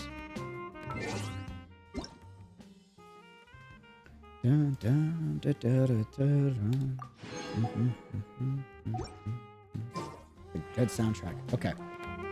Traveler's facing the way that he was. Oh wait, I forgot. I gotta swipey real quick. Hold on.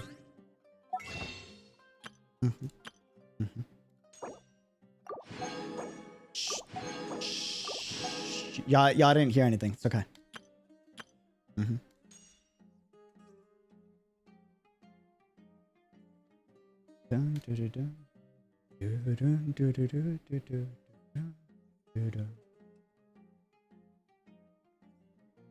Weapon banner's a scam. I got 2 spears. Why did you roll in the weapon banner if you don't want the spear? Guys, pretty please don't roll in the weapon banner unless you really want the spear. I'm begging you. A weapon banner is a scam, all right? If you don't want both weapons, you gotta really want both weapons. Like, be fully excited as hell if you get one or the other. Like you have to. You have to. Otherwise, it's not worth the money, man. It's not. I will say, though, those spears are cracked. They're really good. They are really good. Like, fantastic. They work on a variety of characters, like, really well.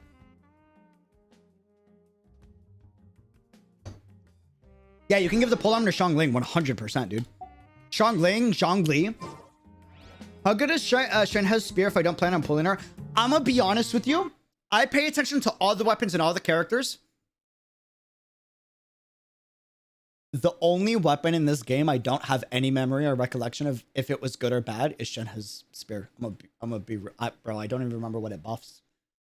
Is it attack percent? I imagine it's attack percent. I legit do not remember for the life. I'm dead serious, dude. Like I Not the bell. No, Shen has spear. I don't remember how good that spear or not good that spear is. I have no recollection. Oh, same, dude. Honestly. That was the only patch well, not the only. I wasn't overly excited for Yaimiko initially, and then I took the L on that because Yaimiko's actually a lot of fun. But I initially thought she was boring, but she's actually a ton of fun. The weapon banner luck was been interesting. I was gonna offer a banner, and the next time I'm guaranteed one of the featured weapons, I get the one I want. I see. Yo, is the bell good for Dehya? No. The bell's not a good weapon, I think. Imagine. There's no way. I don't think it is, but the bell's an awful weapon. But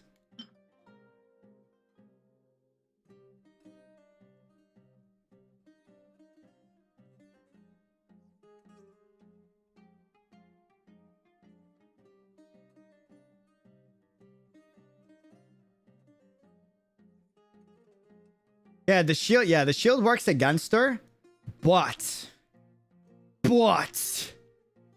this gives me hope. This gives me hope. This isn't good. It's not. It's awful. Bell still to this day is no bueno. But Bell's forever cursed, dude. Which sucks because the weapon actually looks so freaking cool. But anyways, that aside. Anyways. Guys, read this passive, right? Now read. Can I look at the new 5-star weapon? I can't. Can I read it? Hold on.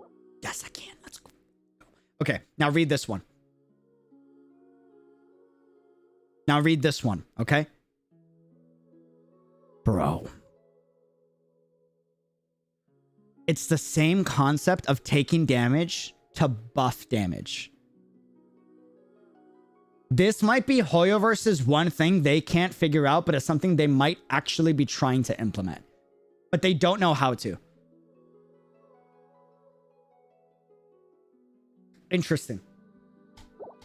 Interesting. I see. Okay. I see. Overall, should you roll for Dehya? If you really like her playstyle and her character, like a lot, yes. Yes, 100%. If you only kind of like her, don't roll for her. Even if you kind of like her, don't roll for her. Not worth it. It's not. There's a chance you might not see her on standard when you lose the 50-50, but like, you might get her on 50-50. If it's only a kinda, don't do it. Personally. Never roll for... If you're free to play or budget, as a former free, budget player, like I'm talking like I only had a Welkin and I spent like $10 a month on the game before YouTube channel, like, not blew up, but like, kind of blew up. Blew up. Only roll for characters you really want. Like, really want. Like you gotta like, bro, I need this. Not FOMO need it. I need this. This is my play style. I play in all the video games I play, right? That's how you should be. In that case, do it. But if that's not the case, don't do it. All right. I'm playing Dehya's theme. Give me a second. Hit it. Okay. Do this. No more stalling.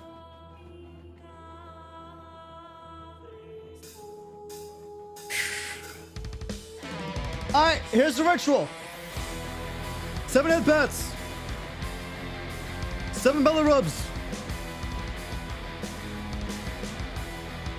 Have one of your top 5 favorite coffees or teas. It doesn't need to be caffeinated. It must be a coffee or tea. It doesn't need to be caffeinated. Have one of your top 5 favorite jackets, hoodies, casual, urban outfits. It doesn't need to be a jacket or hoodie, but I do recommend it. Mainly has to be a casual, urban outfit. We are going to cheers the universe to send out good vibes to the universe, hoping the universe gives us good vibes back. Please cheers the chat, because y'all are awesome. Thanks for vibing with me and letting me go on my geek out sessions that I like to have. I really appreciate it. And we're going to finish off with one big swig.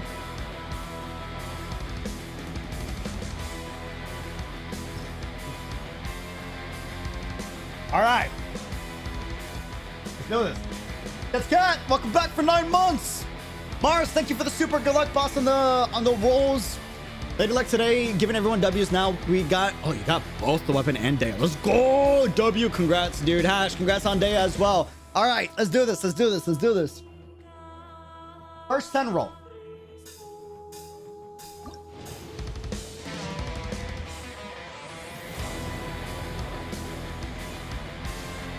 We want 4-star characters that I already have maxed out constellations of. That way we can get, you know, free rolls. That's the goal. Is there a character I still need at... Do I have Yunjin at C6? I should have Yunjin at C6. I think I'm good. I got Tomid at C6. Finally, it took me so long. But... yeah, I think we're good on 4 stars. I think we're good on 4 stars. Let's go! Free roll! Heijo, I got Heijo at C6. Okay. I actually didn't tell you guys. I spent mad money to get Heijo on C6. Best was so worth it, dude. They could have made him a 5-star. I still would have rolled for him. Honestly. Still would have rolled for C6 Heijo. Heijo's amazing, dude. He's so much fun. Okay. We'll take that. We'll take that. Free roll.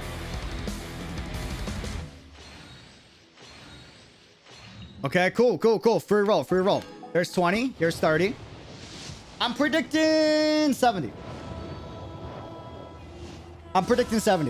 You must get a weapon for... I lost the scam banner. You lost the scam banner. But did you get the spear at least? Zhongli! It's a sign. I see you, Hoyoverse. I see you.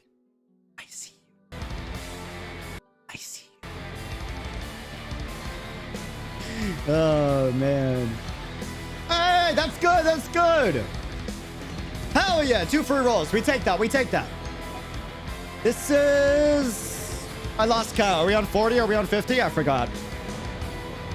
Skyward Blade crying on the inside. No! I'm sorry. Hey, there's a lot of rolls this patch. Don't give up hope. I believe in you.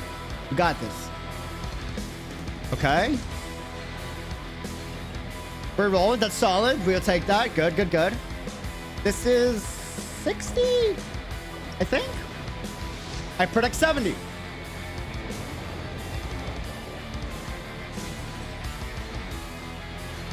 Oh, is that 50? I can't. Dropped out of college. I can't count. It's 50. It's 50. Okay. Cool. Here's 60. It's on 70, I believe. Okay. Yeah. Stay in school, kids. Oh, man, that's funny. 70. Calling it. Oh, that days. We got a pity. Maybe. I don't know. Maybe. Okay. Good. Okay, here's 70. All right, 80. Sorry, 80. Not bad. Do we win the 50-50? I want Tighnari or Dehya. Please. Is there any 5 stars? Or Mona. Mona, Tighnari, Dehya. Do I have Gene at C6? I do.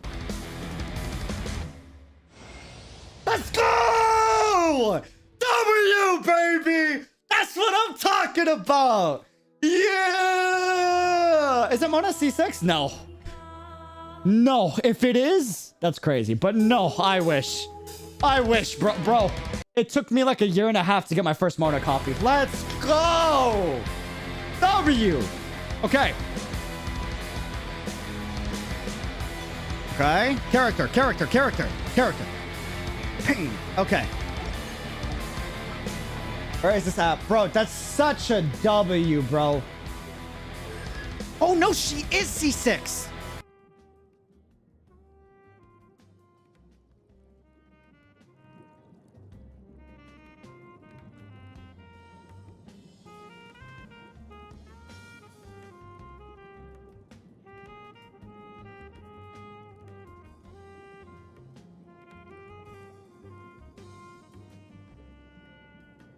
I mean, like, it's, hey. It's cool that we got Mona at C6. That's hype. No, that's cool that we have her at C6. That's awesome. I'm thankful. It's just, when it's a C7 character 5-star, it hurts a lot. All right, bro. Why do we still not have a system 2 years later for C7 5-stars? Why? Why? Why?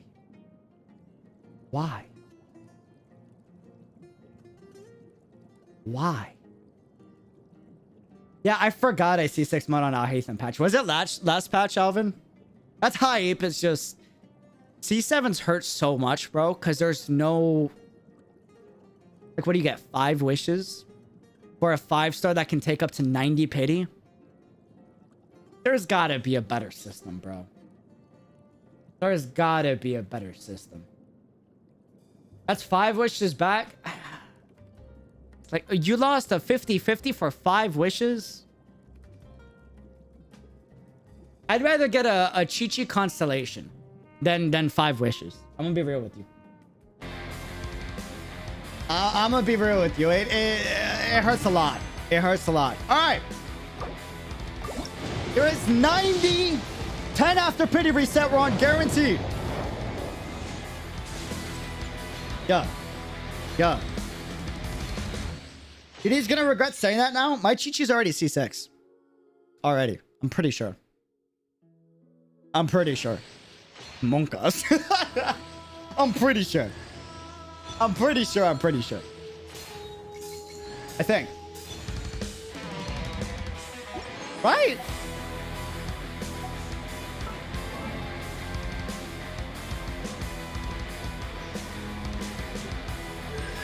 Yeah.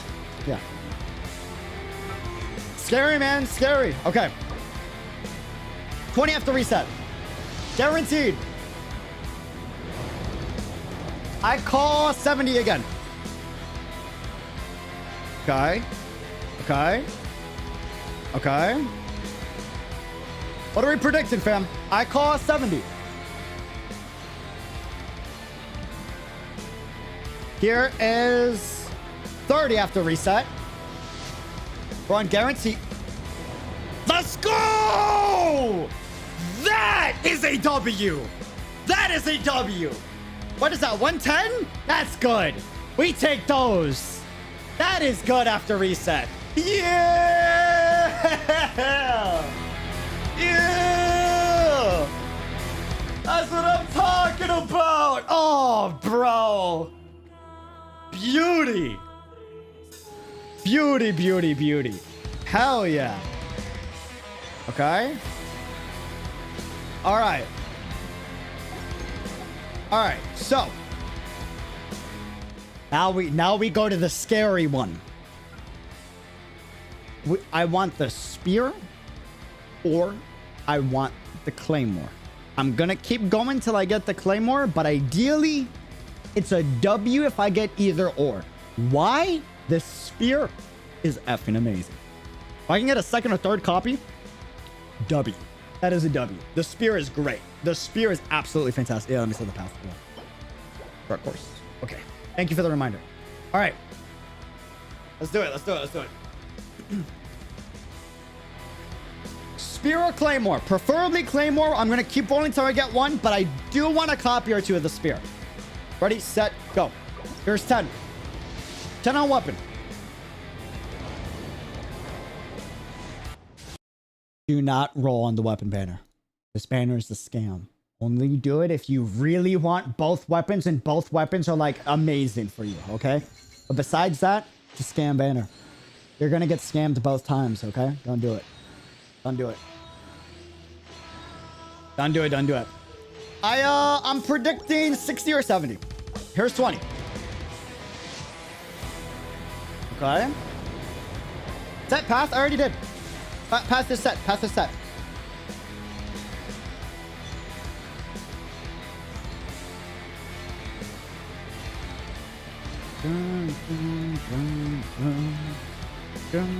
Okay, we're good.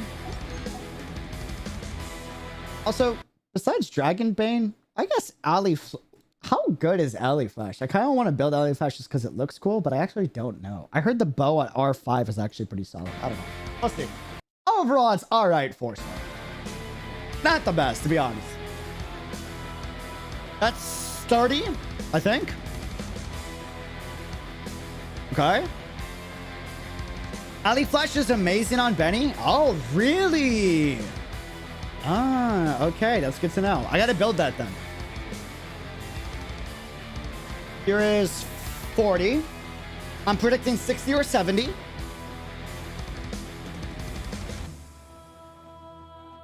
Claymore Spear. Claymore Spear. Claymore Spear. Please.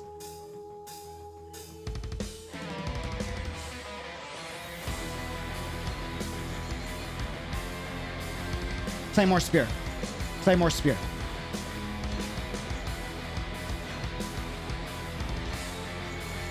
Back off!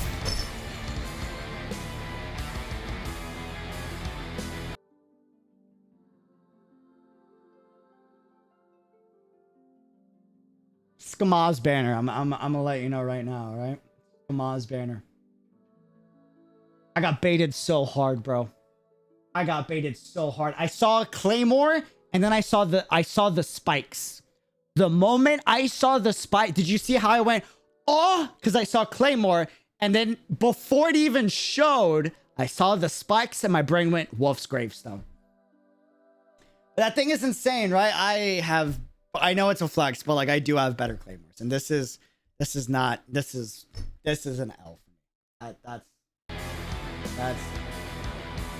That's an L. That's an L. That's an L. Pain. Pain. But I will say on the bright side, that was 40. So now we did get one of two really damn fast. In fairness. 10 after reset. We got that 5-star pretty early at 40. I say this goes all the way to pity at 80. That's my prediction. That's my prediction. Okay. There's 20 after reset.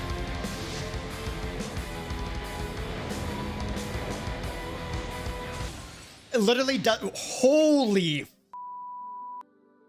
Literally doesn't matter what it is. It's a W. It could be Skyward Blade. That would hurt me, but it's still a W. I got 2 5-star weapons in 60 rolls. In 60 rolls, 2 5-stars. I'm already guaranteed for the Claymore. Holy hell. Oh. Oh my God. Oh my God.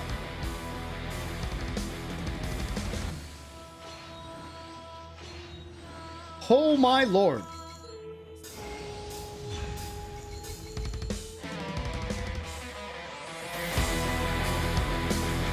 Let's go! Come on, man. Let's go!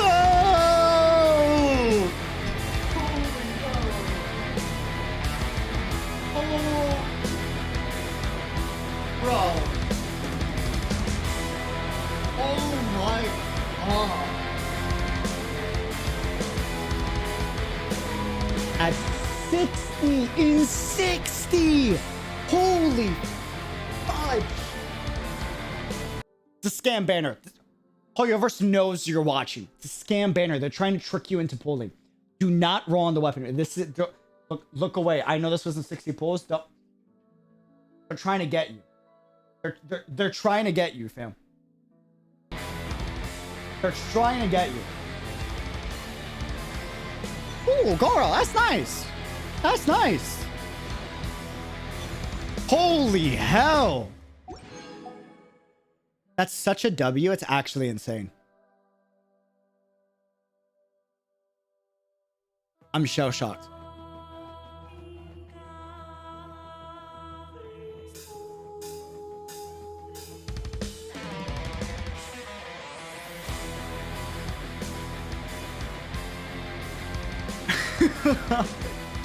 I'm actually like, was not expecting that.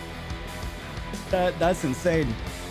Bro, listen, do not roll a weapon banner. Weapon banner can go all the way up to like, is it 270, I think? Right?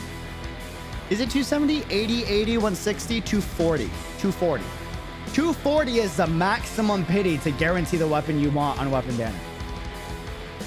240. That is. Hey, you didn't get insane luck. Maybe I should pull two. No. I know it's a joke, but still dumb.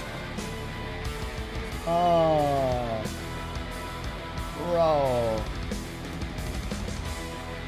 As a budget player, I really want to appreciate that pep talk. I do want her, but not enough to the point you described. Yeah, bro, if you don't want Dehya to that need point, don't roll.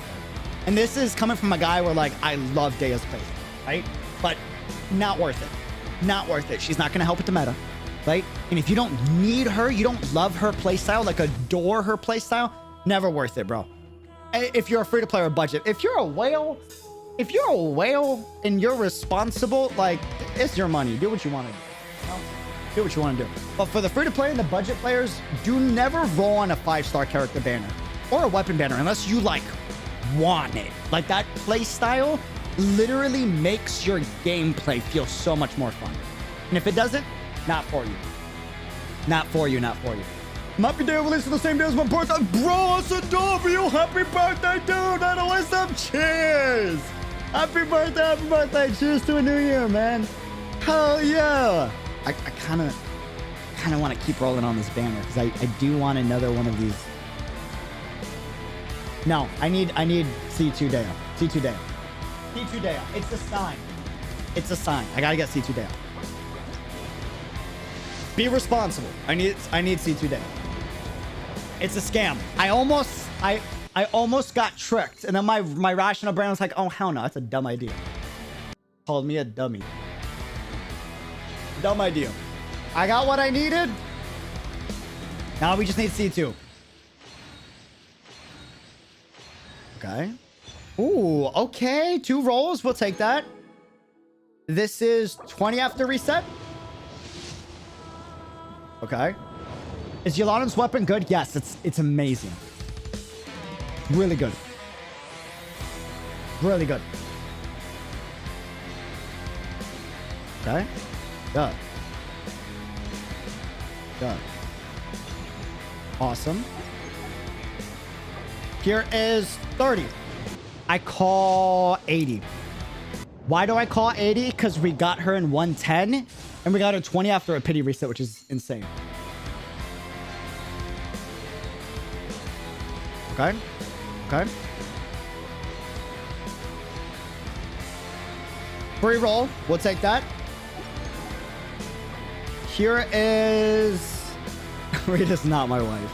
But happy birthday, Rita. Happy birthday, Rita. 20. Or, sorry, 40? 40. Okay. Free roll. Another 4-star. We want double 4 stars as much as possible.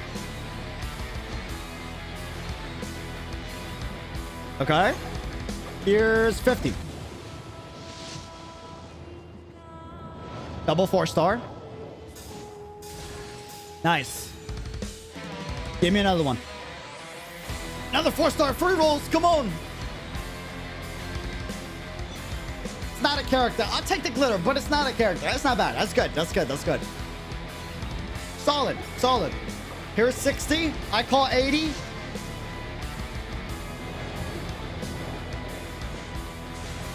Okay.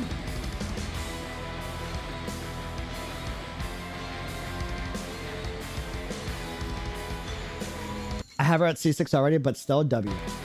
It's a daughter right there. W! Okay! 2 free rolls. We take that. Here's 70. That's nice. Okay, 50-50. I only want Tighnari or Dehya. Tighnari or Dehya. Tighnari or Dehya. Dehya, Dehya, Dehya, Dehya, Tighnari.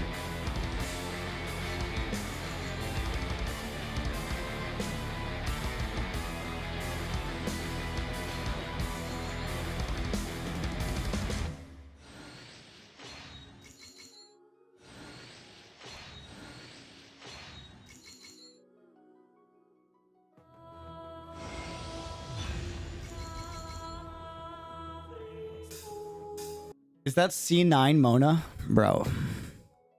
Nothing hurts more than getting a 5-star dupe after max Constellation. Nothing. Nothing, nothing. They gotta do a system for like after you get max constellations on a 5-star, like you get something in return besides star glitter. That is pain, brother. That is pain. Like this 25 star glitter, bro. That's nothing. That's 5 wishes. That's no bueno. 10 free rolls though? No, it's 5. It's only 5. That's no bueno. That's not good. That's not good. This feels bad, man. Feels bad, feels bad. All right, time to pull out my secret weapon. Hold on. It's time.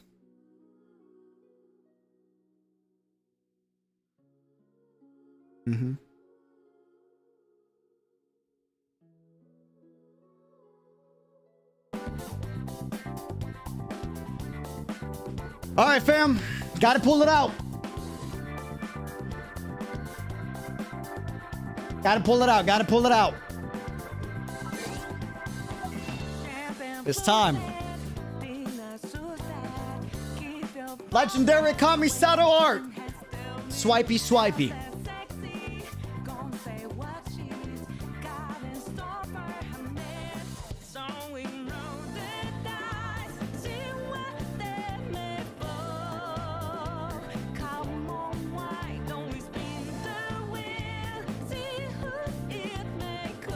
Disclaimer, be responsible with your money, pretty please. Everything that I do, every time I swipe, it is within my means and it is within my budget. And understand that my job is content creation. So like, this is technically a part of the job. Okay. So unless you're a fellow content creator that, you know, is like, it's your career, not you're trying to be one, you are, it's your career, your job. Please be responsible with your money, pretty please. Always set a budget at the beginning of every month. That's what I do. I never go past that, all right? So, Secret Kamisato art, swipey, swipey.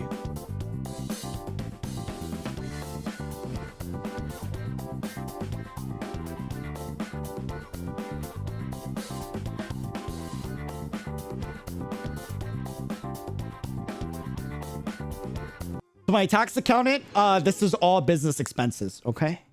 Yes? Okay. I don't want to do tax season, bro. It's all, you have no idea. Sometimes I miss being an employee. I'm dead serious, bro. Dude, being a business owner in tax season is the worst. You can't begin to comprehend how much I miss. It's only during tax season. And then ugh, bro.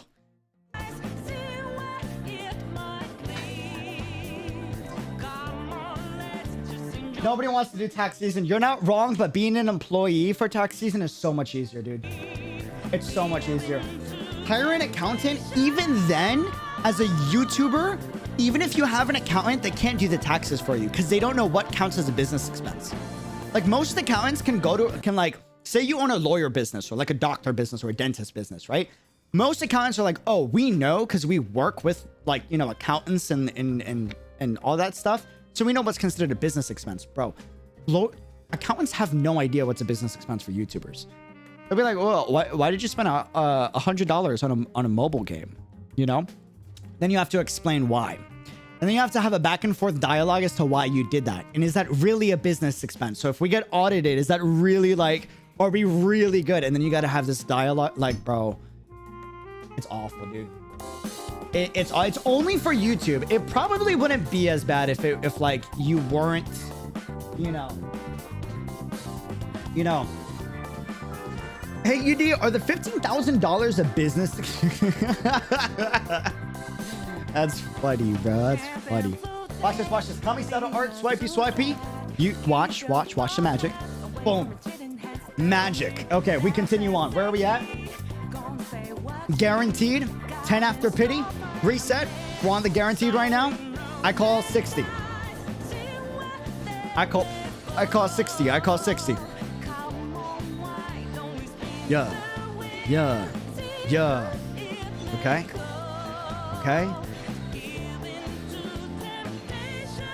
Awful. No bueno. Here's 20 characters, please. Please. Okay. Double characters. Free rolls. Por favor. I'm begging. I'm begging you. Nice. Can we get another one? Double. We need more doubles. We need more doubles. We'll take one. That's a free roll. All right, now we're gonna go here. Boom, boom. Alrighty. Here is 40. Is this 40 or is this 30? I think it was 30. Might be 30. I forgot. I lost count. I saw Dehya. My brain kind of went empty for a second. Not gonna lie. This is 30. Okay, got you. Got you. Weapon banner, crack. Character banner, not so much.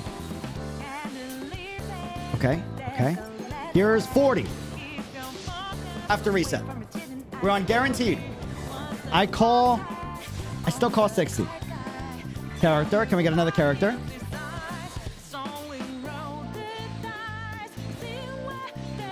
Okay.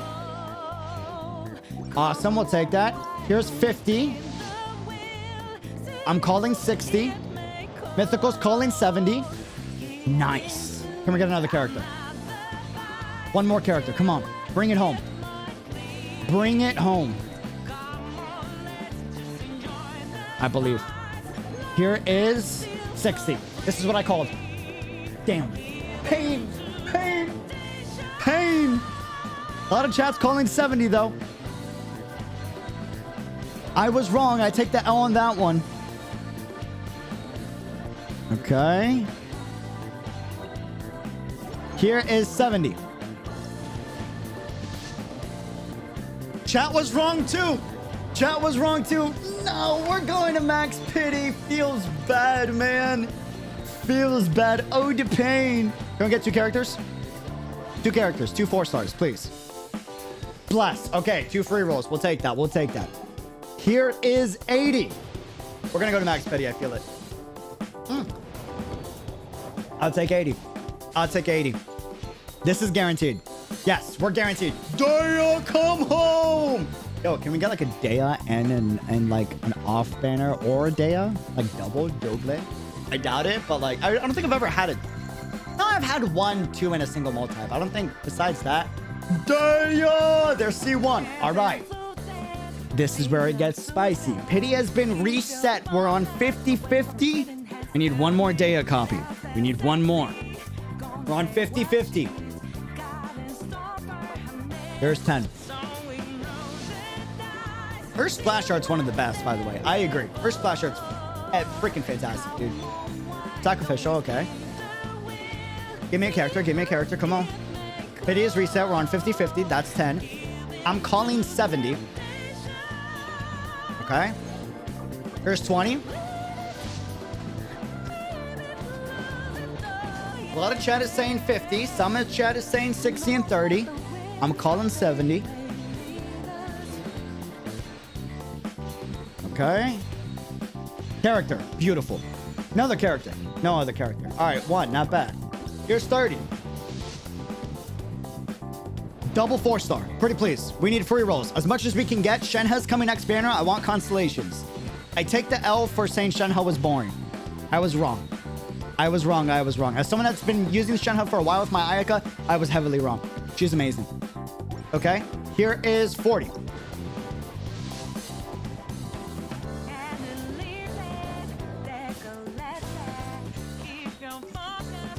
Huh? Huh? We're on 50-50. Tighnari or Dehya? Dehya, please.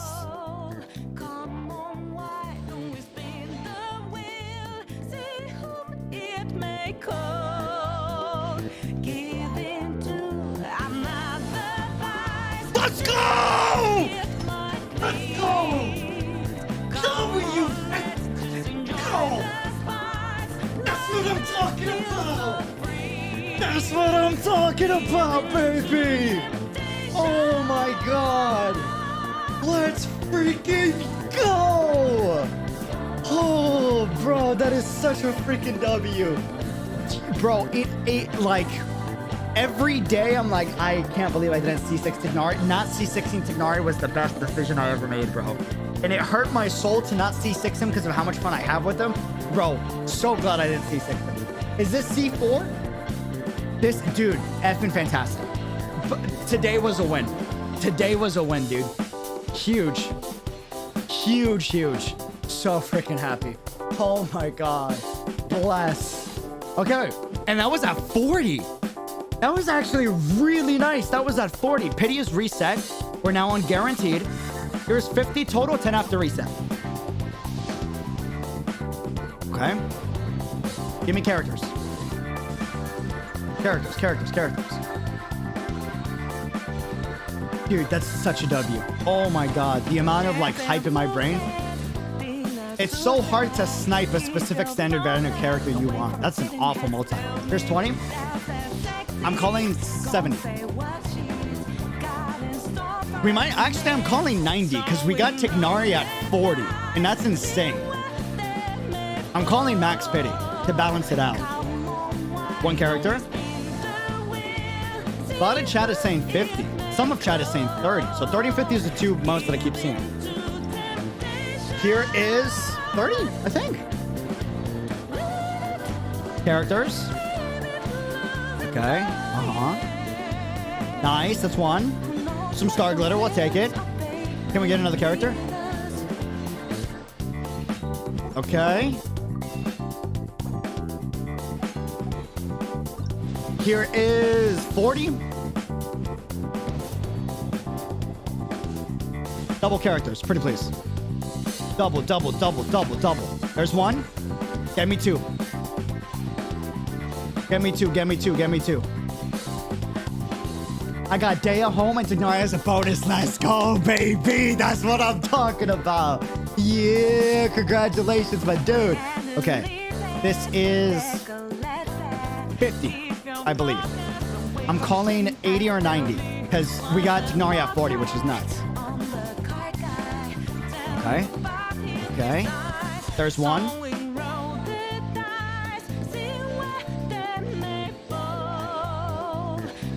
Ooh, okay, that's nice. We'll take that. That's kind of good. And then two of these. Did shop reset? Oh no, that's not yet. Soon.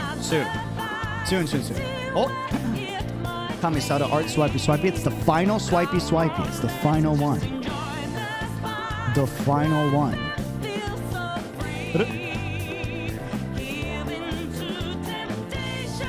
The final one. El final.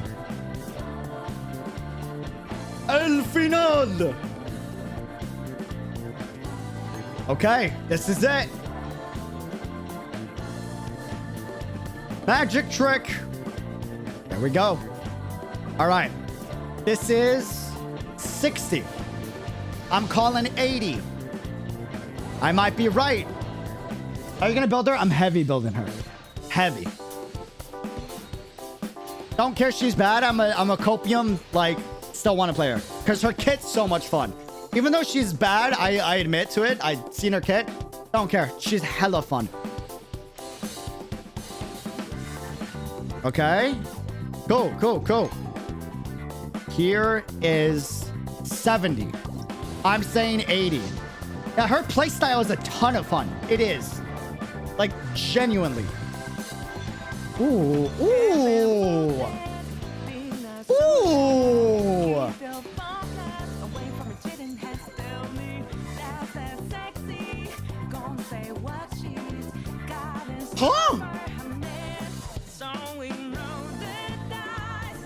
Huh?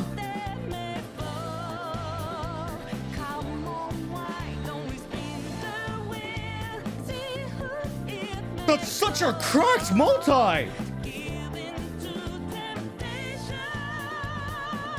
We take that. Okay. Alright, I'll take that. Damn. Was not expecting that at all. A lot of 4 stars. Alright. Here is 80. I say 80, 90. At 80. Guaranteed. Dehya C2.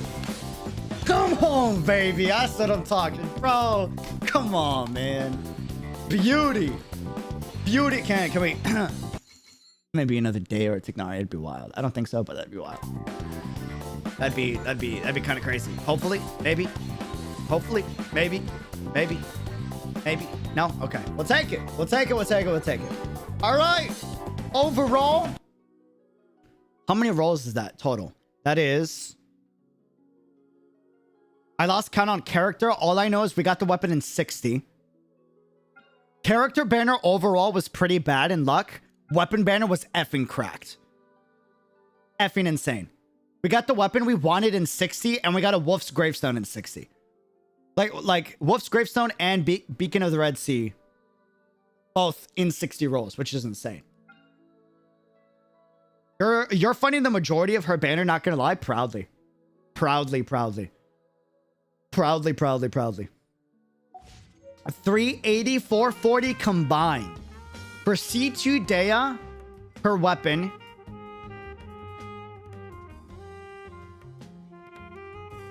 That's not bad. That's pretty solid. C2 Dehya, her weapon. 440. That is... I love to calculate this because this is just like entertaining for me. Calculator.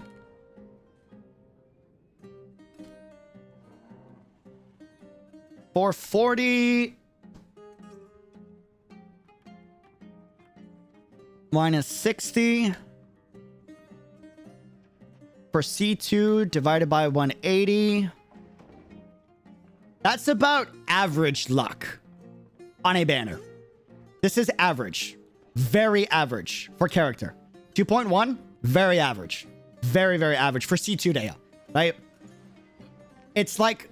It's a little above slightly, but it's basically average if you look at like average numbers. But in total, really good. Really good. If you include the weapon banner, because we got the weapon in 60 and usually it takes 240 rolls, right? So usually we'd only have 200 rolls left for just the character. And it took 380 to get C2. So like... value-wise, for the character banner, we got 180 rolls. Thanks to us getting an early weapon. That's nice. That's good. Solid. Solid luck. Solid luck. Character banner luck could have been better. It was pretty average, but the weapon banner made it worth it. Oh, no. And we got Tighnari. Whoa. Wait. No. That's actually really good luck. I lied. C2 is 3 copies of Dehya and 1 Tighnari. That's really good. Because that's 4 characters that you want to snipe within 440 rolls plus Wolf Gravestone and signature weapon. That is effing amazing. That's pretty solid. That's 4 full pities of guaranteed characters you heavily want plus 1 signature weapon. Above average luck, I say. Respect, respect, respect, respect. Hell yeah. The Mona's was pain, dude. The Mona's was pain. All right, it's time. Let's do this. Let's do this. Let me close this out. Okay. She is here. All right, let's see. Oh, that's crazy. I happen to have a ton of wits. What? That is wild. Are you going to activate her Constellation? Not yet. Not yet. I want to play her a bit at C0, and then I'm going to activate them pretty soon. Pretty soon. I want to play her at C0 for like a few weeks. Okay. There's 20. Awesome. Oh, that's crazy. That's the... What? I got... I didn't even know I had all those Sangre's pupas. That's wild. That's crazy. Whoa. What a coincidence. I was just really exploring the desert a lot. You know, I was like, why not? I might as well, since I'm here. You know, like, pick these up, I figured. Oh, what? Wow, that's we got 49 of those? Whoa. That's wild. I had a lot of fun with that boss, you know? It was pretty cool. I like how it like goes invisible and everything. And, you know, I was practicing with 𝙃𝙀, so like, I figured, why not? You know? You didn't know spoilers, but the Archon quest was effing wild. Okay, no spoilers. Just give me a grade. 10 is best Archon quest in the game. Okay? 7 is a great Archon quest. Not amazing, but a great one. Like, it's really good. It's up there with the best. And 8 is above, like the majority. What are we working with? Be honest. No recency bias. Remove the recency bias. 10 out of 10? So you're saying it's the best Archon quest ever released? Is what a 10 out of 10 is. A 9. Damn. Are you sure? Remove the recency bias. Damn. Okay. That's exciting. That's very exciting. Interesting. What would you say is the best quest yet, UD? That's tough. Definitely Sumeru Arc. I gotta play the new arc. I gotta play the Archon interlude before I say anything. Before I say anything. Well, what? We're gonna get her to 70 already, but we gotta craft these. It's okay. It's okay. Hold on. There's no worries. We can craft those. No worries. By the way, Hash, thank you for the supers. It's appreciated. Thank you, thank you, thank you. Night of Wisdom, thank you for the super. I think the final Sumeru Archon quest is probably the best. Because that's the one where we got, like, Descender lore, right? So far for me, that's the 10 out of 10. But I haven't played Archon Interlude, and I don't know, like, how that stacks up just yet. So, we'll see. 10. Okay.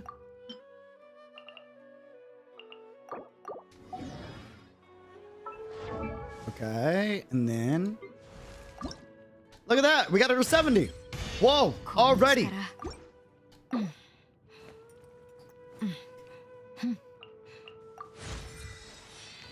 Uh-huh. And then... Need 3 more of those.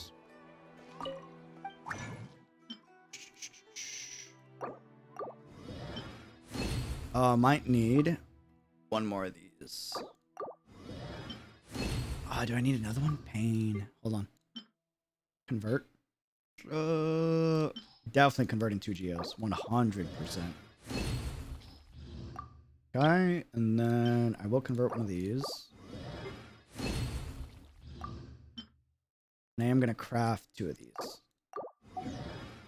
Because we're gonna need it. Alright, let's see. Dehya, ascend. Oh, we got it to 80! Let's go!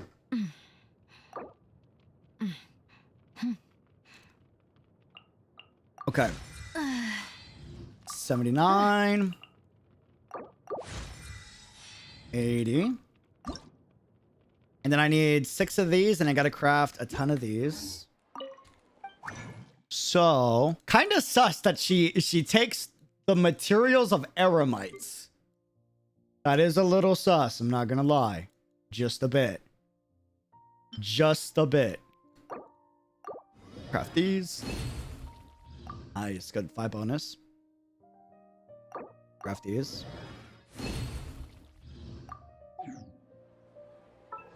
Okay. And then... Oh, I need a lot more. I need like 9. There is... Copium, I get 2 bonus. Copium, copium, copium. Pain. I get 1 bonus. Pain.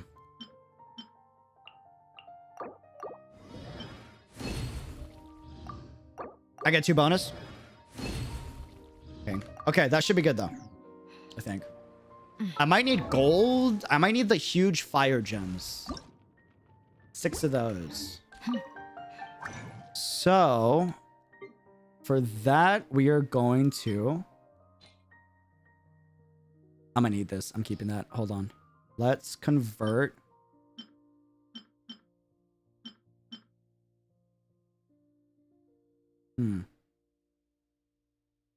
Let's convert 20 of these, because I'm not going to be bringing up Hydra anytime soon. Yet. And then...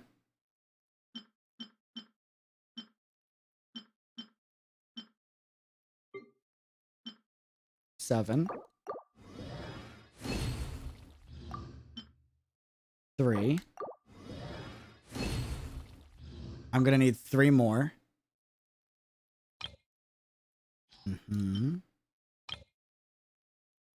Definitely don't need cryo anytime soon. That should do the trick, I think. Now I'm short 2.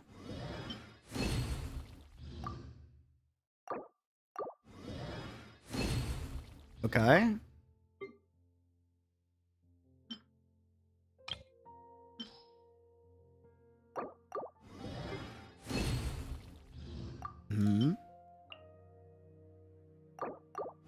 Nice. Awesome. Definitely don't need cryo. Poor Mikachu. Listen, I'm gonna roll for Mikachu. I am. I'm gonna get him. I'm gonna build him for my Eula. But, you know, we got a lot of time until then. We have a lot of time until then. Hold on. Where's Dehya? Dehya. Send. 90. Yes, ma'am. This is where, like, my entire inventory gets wiped out clean.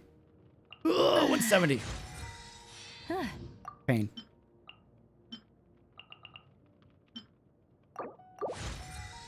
All right. Level 90. Let's go. Instant 90. That's bro, what a coincidence that we just had the materials ready right when her banner launched. That's wild. I just had a weird feeling that we should, you know, just get those materials, you know? Like a weird premonition I had. I don't know. I don't know. Level 90 mats hurt, bro. Bro, from 80 to 90, it's so many mats, man. It's so many mats, dude. Like, holy heck. It's kind of crazy. That's why most of my characters aren't 90. It's hard to justify for a lot of characters. And then I have the new weapon, but I don't have the mats for it. That I do know. I think. Yeah, crazy coincidence. Crazy coincidence. Wild, right? Okay. Uh-huh. Yeah, it's these I need. Are they here? Not yet. Okay, so I'm gonna have to have her on. Definitely not.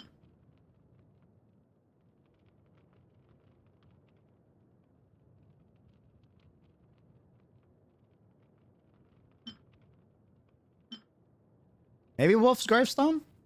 In the meantime, I don't have many claymores built. I think. What are we thinking, chat?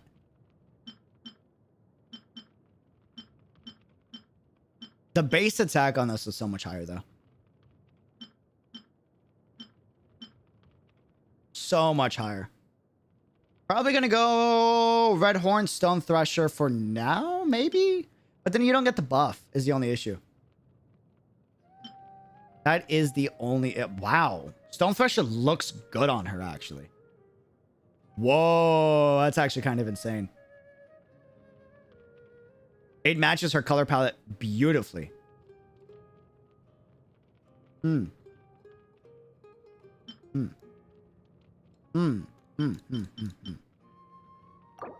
gonna do this for now. I am gonna refine one of these.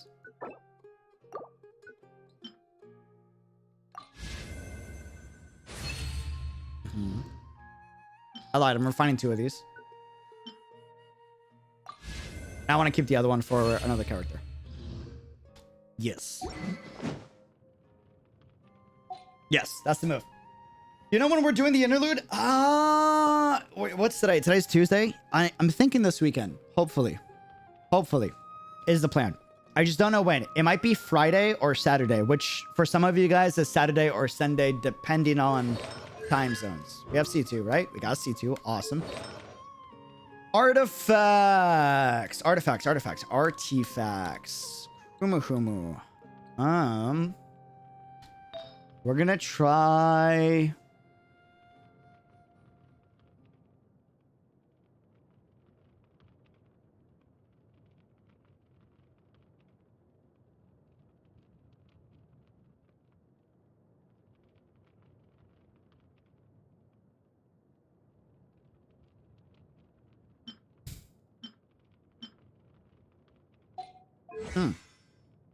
Oh, I gotta get these up too.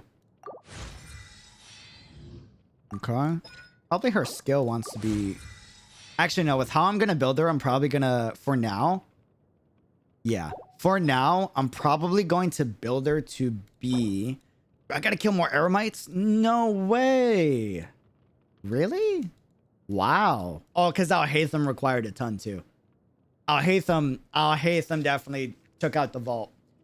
That makes sense. That makes sense. Scar's quest is locked by 𝙃𝙂's quest. I'm aware. We'll do 𝙃𝙂's quest sometime before this weekend, I think. But for sure, Scar quest most likely around this weekend.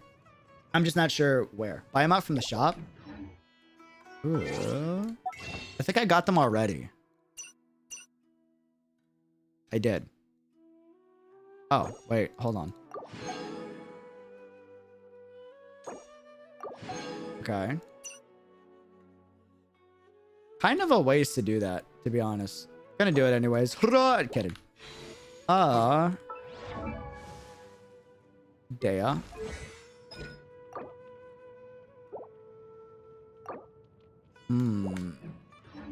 Three. Sucrose, I need you to come in clutch. I believe in you, Sucrose. You got this. Easy money.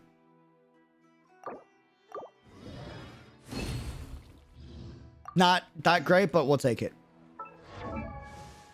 Mhm. Mhm.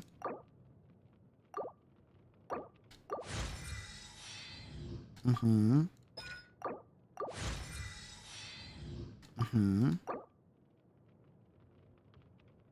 Hmm.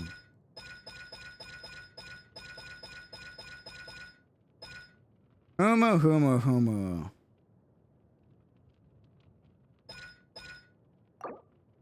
Da. Okay, it looks like we're gonna have to kill some Eremites. No! I feel so bad. I feel so bad. It is what it is. I'm sorry it had to be done. That's going the wrong way. I'm sorry. Look how happy they look, bro. I always feel bad, bro.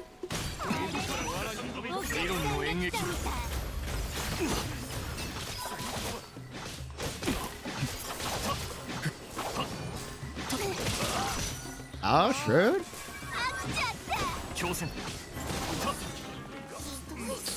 I'm sorry. I'm sorry. They were just vibing, bro. Dude, Eremites is the one, like, faction I actually feel bad for. Like, Killer Trolls, I kind of feel bad, but at the same time, you could argue you're giving them peace. Eremites, bro, I don't know, man. You know? I'm sorry I gotta do this. I'm so sorry. Pull up. Uh-huh. I can't see. Yeah. I don't have his artifacts put on, do I? I don't think I do.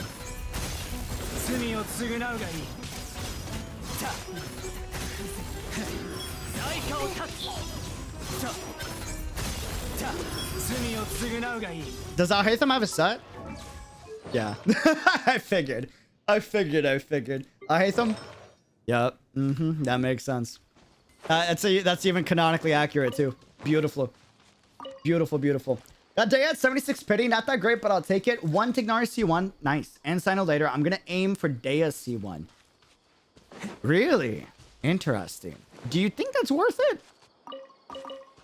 I don't know if a C1 on Dehya as a budget player is worth it though. I think the first copy definitely is if you really like, say, Dehya, but it might be best if you decide to do that on like a on either a lucky weapon pool or just save for another character because she is going to standard. You know? You know? You already says Dehya inspire the best? I did not. I want to test her out in wait, you mean like the trial? I've done the trial, and even then it did not feel good. Which that's still like super buffed, right? Or not heavily buffed, but more like energy recharge on average. But I do want to test her out on some weird like wonky build ideas I have. I'm thinking about doing the energy recharge set on her emblem. Just to make her like do like decent damage. Nothing cracked, just decent. And build a team around her. And just have like a really unique playstyle, like for fun. Right now, her numbers they just aren't good. At the moment, without the right artifact set, but we'll see if that changes in the future. Maybe, I don't know. I got no idea. We'll see. We'll see. We'll see. We'll see. Either way, though, I will say Dehya. Oh my God, burning. Sorry, I forgot. I don't have a team. Dehya just isn't. How do I explain? Oh, dude, I want to make a Candace team so bad. Hear me out. Like, you go like mono Hydra with Candace. I feel like that'd be super fun. Might be copied, but I feel like it'd be hella fun. Come here. Come here. I don't have any artifacts, but I'm still going to kill you.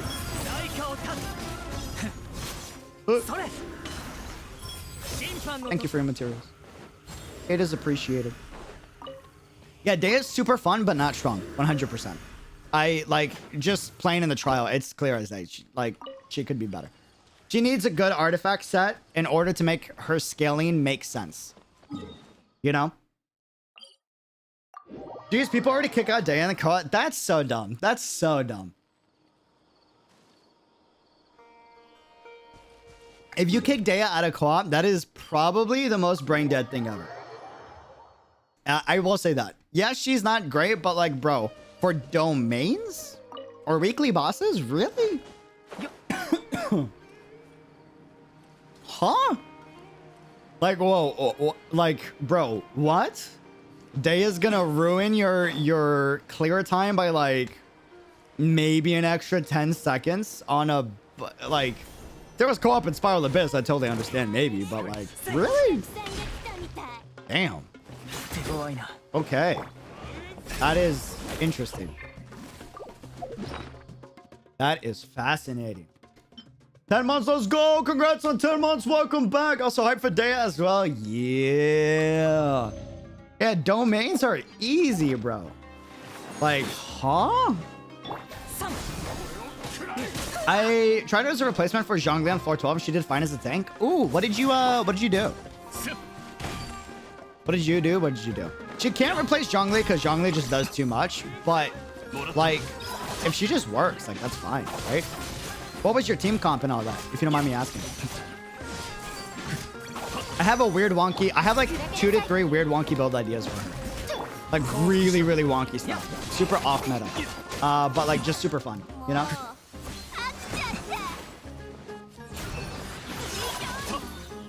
I'm sorry. I'm sorry. I had to do it. It was necessary.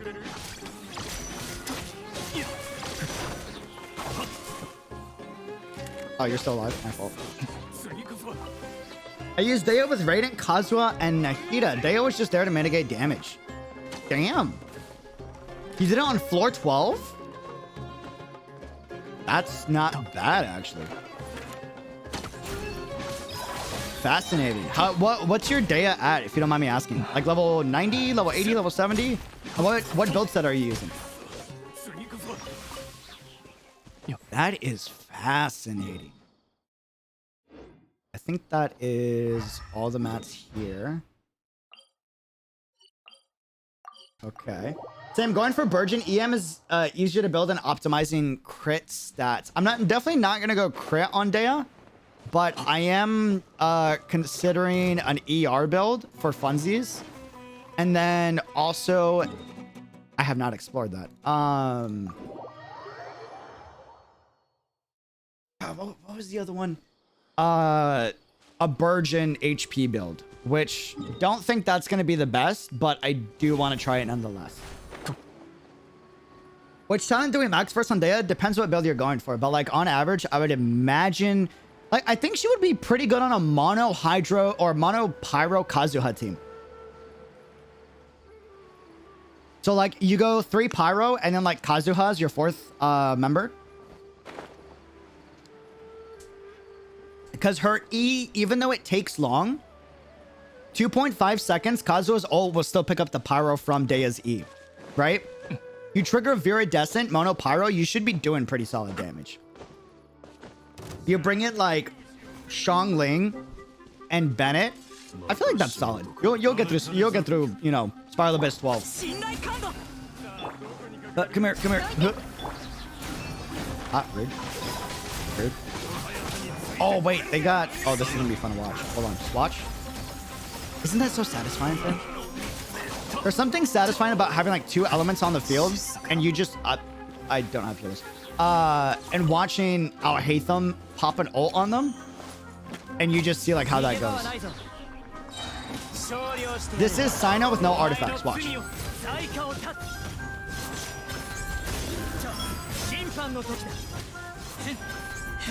No, he went all the way over there.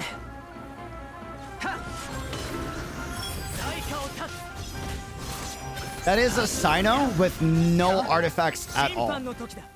Which is why I pulled for Dehya. Mainly because her playstyle is so fun. So I'm literally going to have her on Overworld for the most part. And then in a few team comps for Spiral. Just for fun. Wait, why the F are you using Aether? Why not? Just for fun. Memes. Why am I using Candace? My Candace is level 40. You know? See? ¿Por qué no? Makes the fight a little more entertaining. Wait, hold on. Where is... I need this real quick. There it is. I believe. Because when you use like even Cyno on C0 with artifacts, let me steal like 𝙃𝙃𝙪's for Overworld. It just kind of kills a lot of the like having a decent set.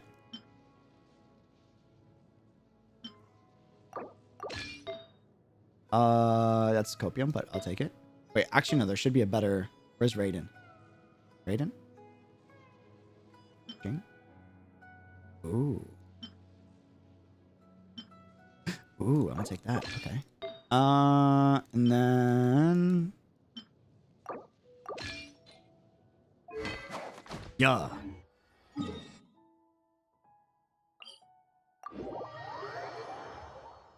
Sweet. Okay. Come here. If only there was a loadout set. I know, dude. I am never letting that go, man. We need loadouts really bad. Really, really bad. I got C1 Dehya like 30. You got C1 in 30? Holy smokes. Congrats, man.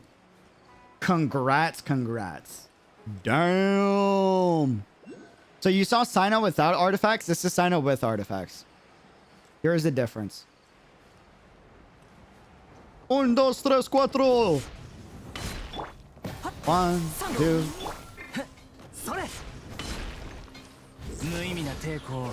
Now we copium wait.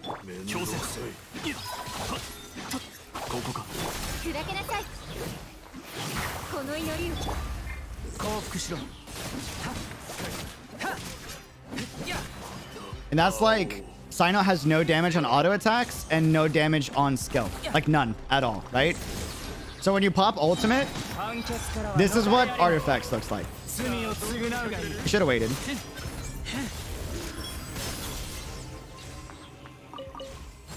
Like they just get killed too fast, you know? You don't get the full.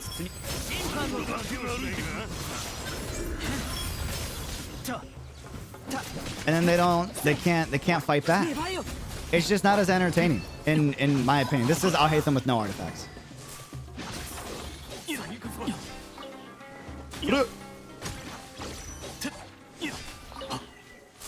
So for Overworld, I tend to handicap my team a lot. Like a ton. Like Ayaka's is like almost, unless I'm an Inazuma, banned from Overworld because she one-shots almost everything in existence. Ayaka's ridiculous. She's nuts, nuts. Yuri, should I pull the spear from my Candace on weapon banner? Do you have a built Candace? Nani? Wait, like genuine question. That's actually so sick. Yeah, dude, UD as a witness, my Ayaka's insane, dude. Like, terrifying. I'll hate them with no artifacts.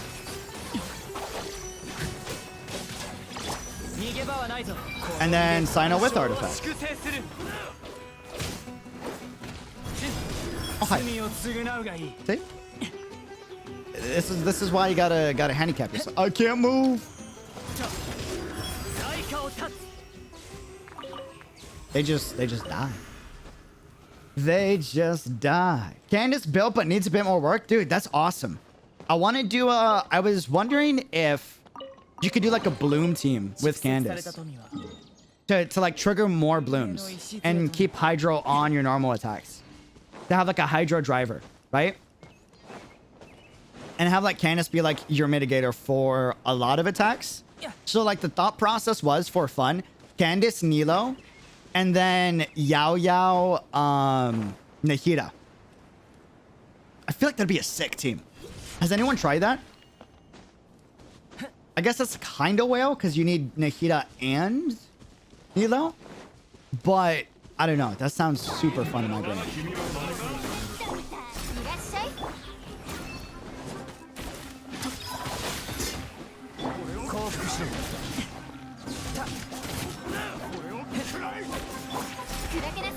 I do gotta switch out Candace here though, because Candace is level 40. That's not no brainer. Oh no. Dolls.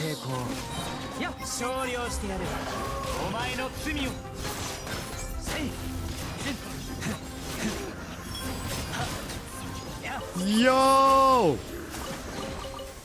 Oh, thank you. Okay. I think that should be good. I think. Maybe. Maybe. I'm currently pairing Dehya with Fischl, while for a dedicated artifact for Dehya, hopefully. Wouldn't that cause too much overload, though? I feel like Dehya's gonna be best with, like, some type of a Nemo Gather CC unit, is my take. But I haven't tried her out yet. My biggest worry is since she's Pyro, for a lot of Electro comps, she's gonna cause a lot of overload, which should knock back enemies a ton. So, yeah, I don't know. I don't know. That might be good. Where is Dehya? Talent. Nice. Okay.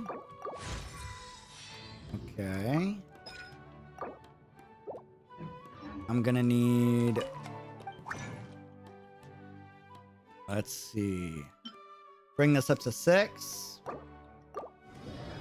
I do have Kazuha on my team as well. So Dehya official Kazuha. That's interesting. Kazuha has decent CC to actually bring units back even if they get overloaded. But that is... Interesting.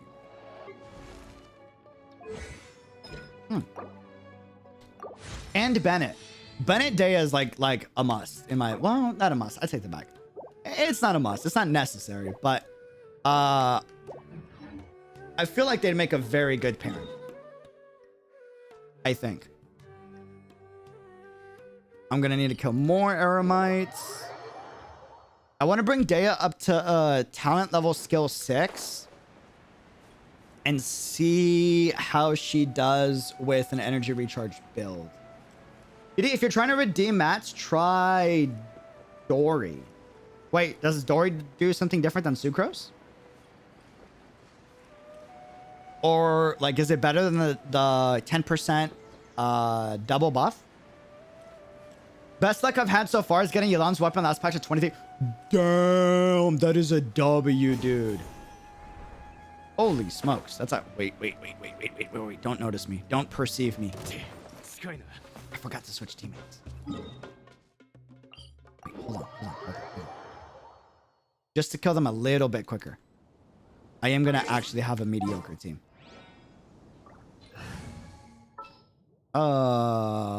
We need good gather, so let's bring in Kazuha.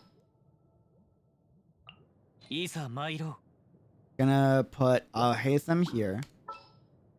And then we are gonna go Nahida. Wait, Nahida? 𝙃𝙀𝙀𝙀. Nice. Give me Sino set. Just for material gathering, that way we can speed through a little bit better. That's good. And then take this. Thank you. He is good. Kazu's good. Shinobu is copium, but decent. Awesome. Dope, dope, dope, dope, dope. Okay.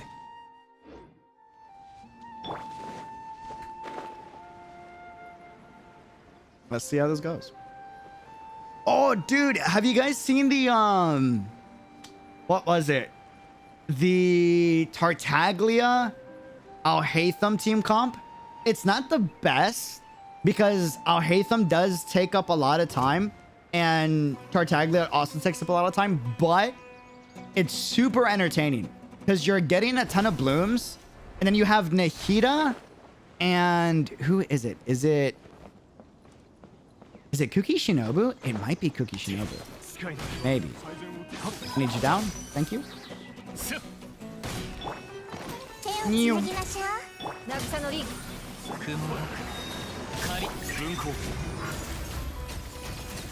You're dead. You're dead. You're also dead. Thank you. Nice. Good pulls. Okay. And go up here. I think my team for her might be a bit weird. It's Dehya, Bennett, Rosaria, and Diona.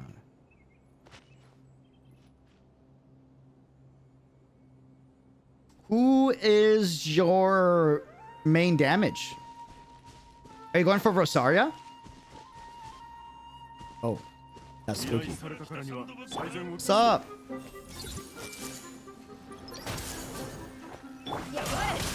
Weird. Oh, got it. I forgot Kazuha can do that. Okay, and then that should be good for talent 6. Am I the only one thinking, only one that finds making a ton of overload explosions fun as heck? Overload is super fun if you got Venti in the team. If you're going for like a Venti, like a Viridescent ult spam, bro, like the fireworks team comp, so much fun, man. So much fun. Okay, let's do... Ooh, that's kind of spooky. I didn't get many greens is my issue. I got a ton of blues, though. Might be able to bring her to 6. I need 3 more. Monkas. Monkas. Let me... There should be a ton of Eremites over here. And we'll do the book. Easy, I guess. Wait, what?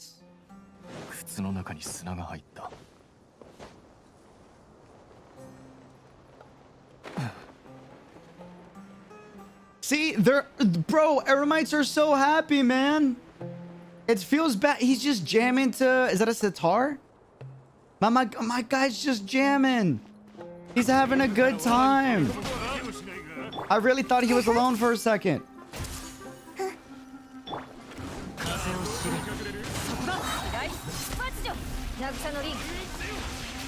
I believe in you. You got this, my guy.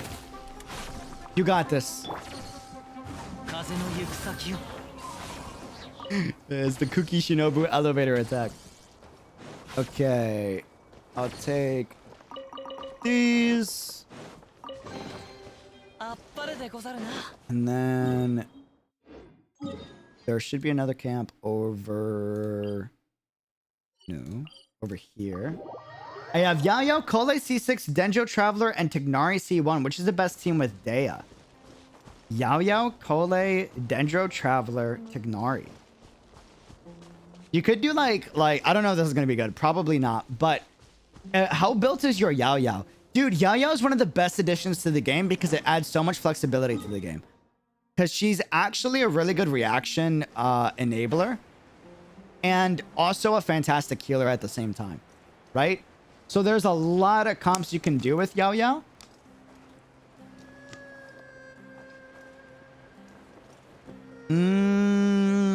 I would have to see what other damage dealers you have. Do you have Xiangling? You could do like Dehya, 𝙃𝙀𝙀, Xiangling, and a Hydra unit? Question mark? Ah.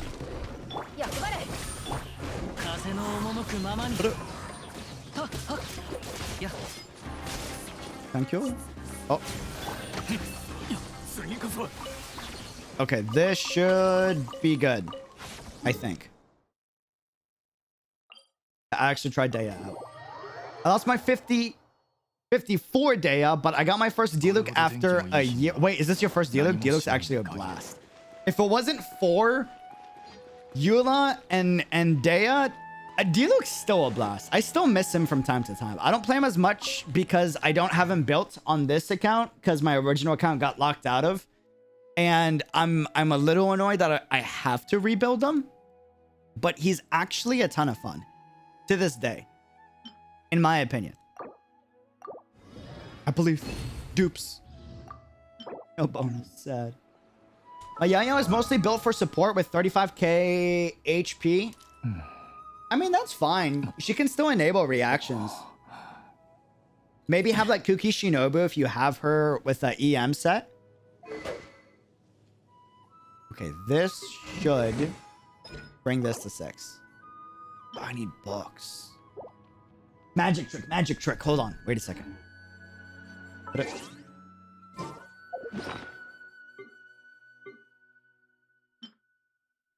Uh-huh. Hold on, hold on, hold on.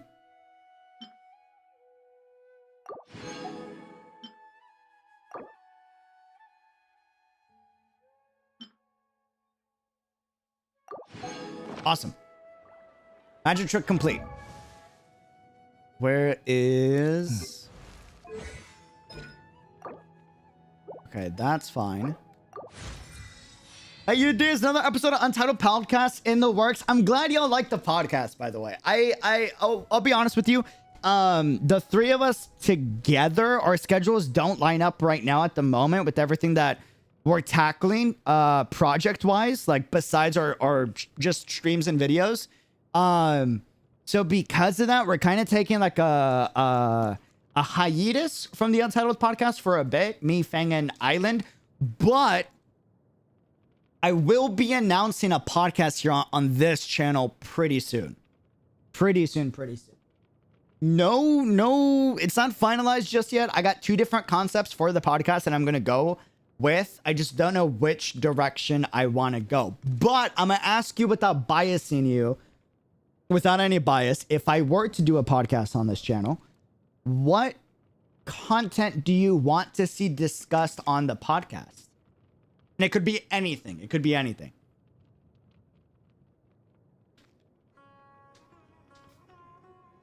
Thanks, too busy getting more shooters. Oh, that's great, dude. Bro, that's actually funny. Holy smokes. I do want to bring... Oh, I don't have this, though. Well, it's not like her attacks are going to do much, so I mainly want to see her ult. Okay. I only got her talents up to level 6, but now I want to try her out. Honestly, a barista stream would be epic. But no. I mean, for the podcast, though. For the podcast. Like, what content do you guys want to see? Arc Knights, no bias? I mean, sure, but, like, what type of content? Like, what type of discussions, right? You could say a game like Genshin, Arknights, or PGR or Honkai, but like, what do you want to see discussed? Like, what makes this game podcast different? You know? I got 2 ideas already on directions we're gonna go, but I just want to hear y'all's ideas. Koga, have a good one. Thank you for stopping by. Good luck on work. Graphic design, I would geek out about that. I don't know if I'm gonna do that on this channel. I might do that on the Lucio channel, but I do love... I have a passion for graphic design. If I had more time, and I'll get some more time in the future, I'll probably do like some more graphic design, not content, but like just projects to share on Twitter. I want to see anything that's interesting for you and the viewers. That's all I want to see. I know the chat would want to see more, but I'm a simpleton. I vibe with that. Maybe character/lore. Interesting. So like kind of going more in depth in like the not so obvious stuff in games. That'd be pretty cool. Some lore world building discussions. That'd be nice.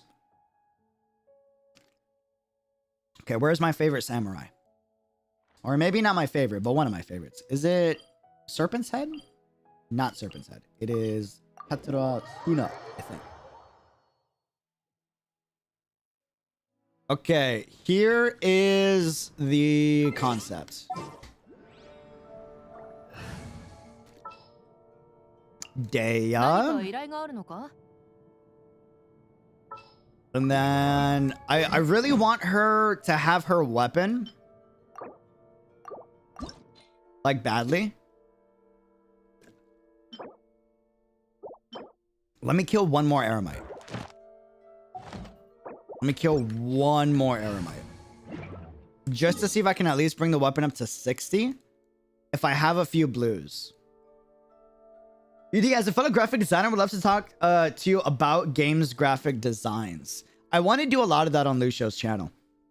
Because there's a lot of misunderstanding about graphic design in the gaming space that I've noticed that's like ridiculous. Like people are like, oh bro, this game copycatted this game and blah, blah, blah, blah, blah. And like this style is clearly this game's style. It's like, bro, no, the game didn't invent it. I hate to break it to you. This was invented like by designers way beforehand. It's called a genre in design, you know? This is derived from this origin point and kind of like have those type of discussions, you know? But I don't think it will work as well on this channel. Could be wrong about that, but that's my take. That's my take. There should be camps here, I think. Something about the pink elf story, maybe? I'm definitely going to do videos on that. Oh, bro, Dehya looks so cool. Holy smokes. Yo, her design from, like, yes, hot, for sure. 1000%, right? But, dude, she looks so sick. Yo. Dude. Oh, man.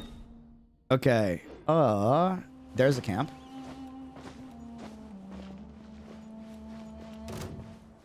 They saw me. They saw me. Don't hurt the child. I'm just a child. Awesome.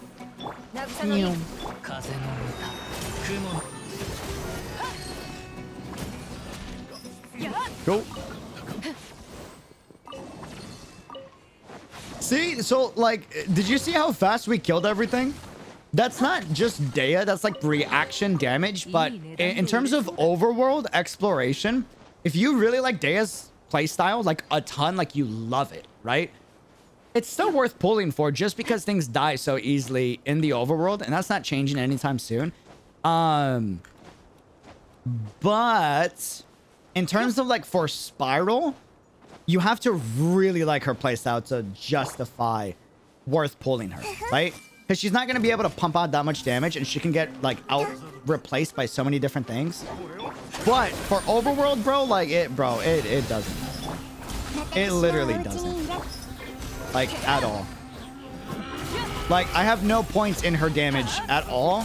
She's still going to shred everything just because she can drive elemental reactions. Because reactions in this game is nukes everything by itself.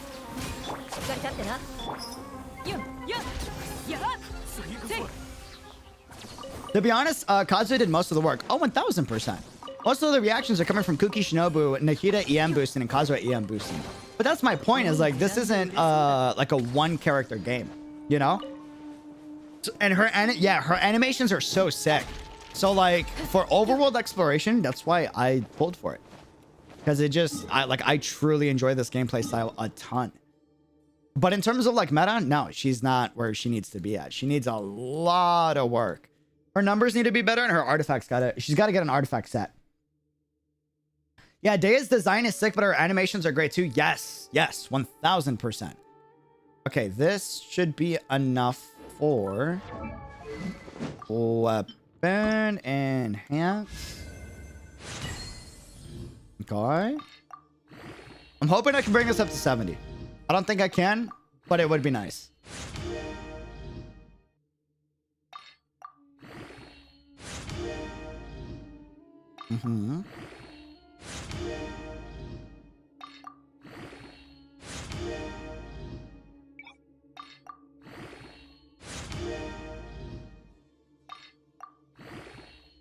I'm trying her with Nahida, Kazuha, and Bennett. Ooh, that's interesting. That's really interesting, actually. Huh. Like going for like just like pure mono burning. That is fascinating. Is Nilo better as a DPS than Dehya? By a mile. Miles. It's not even close.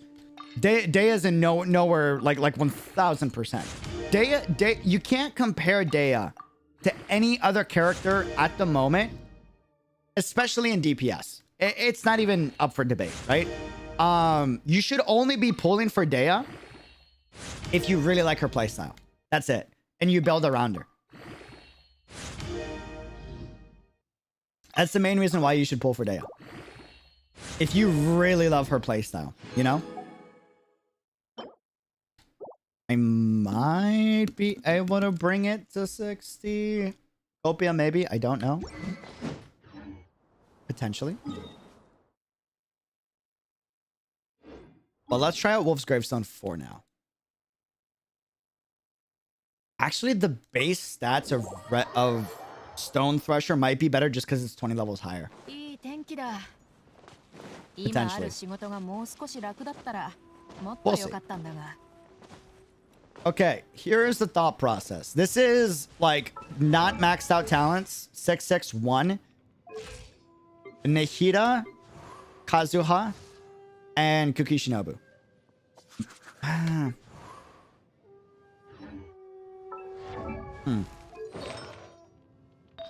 I might change the team, actually. I take that back. For artifacts, though, I want to try a ton of different team comps with emblem set on Dehya. Just to build around her and actually make her do okay numbers. Actually gonna do this. Ooh. What goblet would I use? Did not think about that.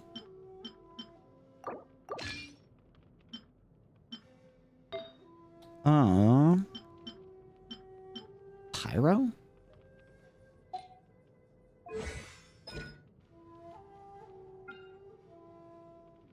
Max HP, attack.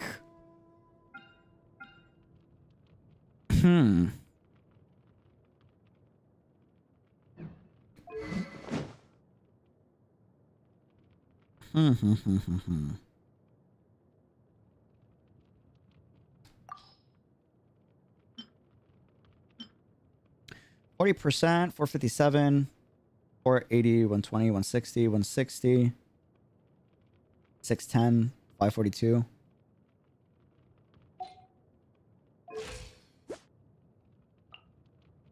Yeah, this is purely just testing. I gotta get her weapon up. And her talents up, but mainly her weapon up. Her signature. To actually try her out.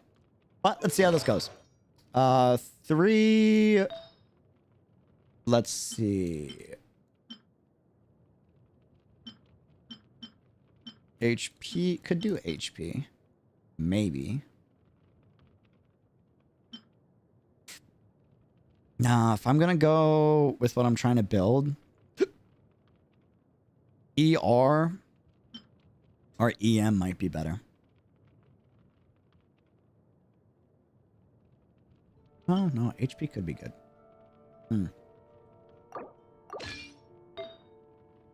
Where is...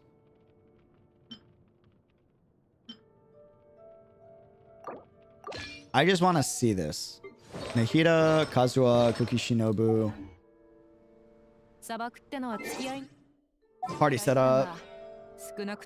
Try Klee and Dehya? Nah, that's not the move. That's definitely... Well, yeah, no, that's not the move. That's not the move. Nahida... Raiden's cracked. She'll boost... She'll... Oh, she would give a lot of ER, though. I want to... Hold on. Albedo. Talents. E. Transient Blossoms is 2 seconds. Dehya's... This is what I'm saying. It's the cooldowns on Dehya that's stopping her from being consistent. Transient Blossoms, 2 seconds. Every 2 seconds, right? Dehya, on the other hand... Her E... Where is it? Where is it? Where is it? Da-da-da-da-da-da-da-da-da-da. 2.5 seconds. It's like she does everything, but just not great. You know what I mean? Like she has like Albedo's E. She's got mitigation like other characters, but the mitigation isn't as good. And Albedo's E isn't as quick. And she literally has everything, but her numbers are reduced. So she's not great in anything.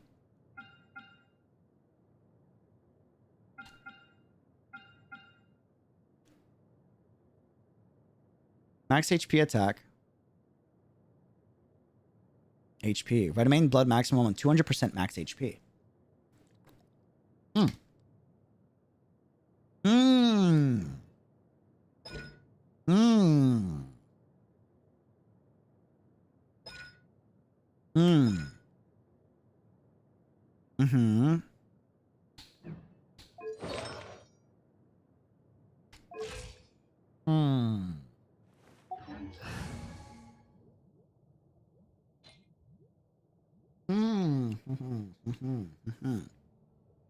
Hmm. Hmm. Nahida, Kazuha. Overload's a problem. Hmm.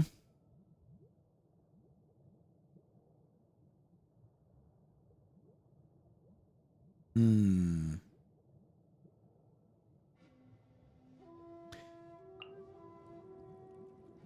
Do you know if anyone's tried Tartaglia with Dehya?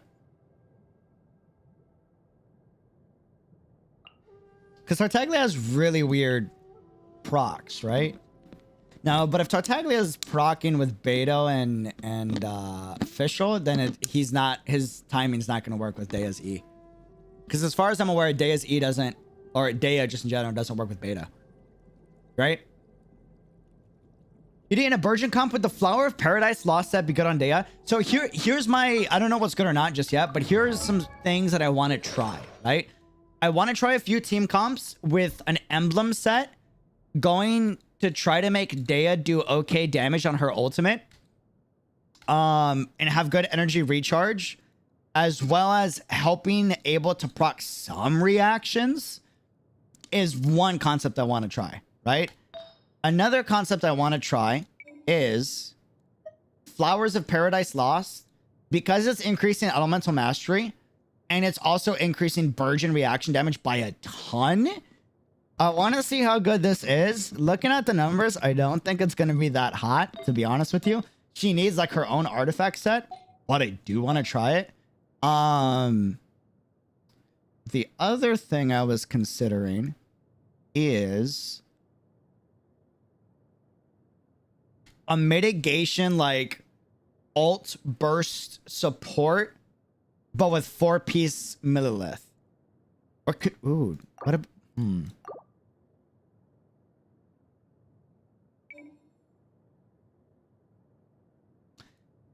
No blasts.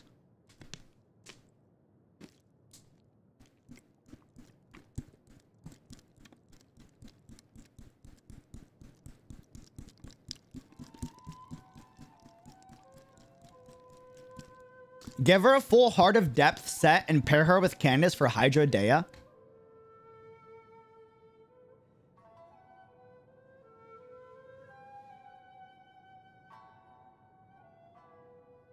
That actually sounds fun as hell. Whether that's bad or not, that sounds fun as hell. Wait a minute. That actually sounds super entertaining. Throwing in a 𝙃𝙬 and a 𝙃𝙬. Wait. That sounds like a blast. Ooh, meta or not, right? Could care less. I'm just going for like fun team comps I can make work. Dehya, Candace, Nahida. Who am I thinking of? 𝙃𝙬. Dehya, Candace, Nahida, 𝙃𝙬. Bro, that actually sounds like a blast. Huh. Heart of Depth. Wait, hold on. Heart of... Where's Heart of Depth? Heart of Depth.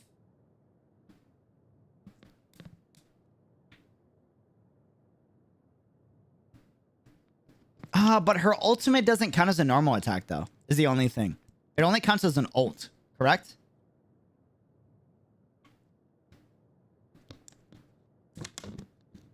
Right?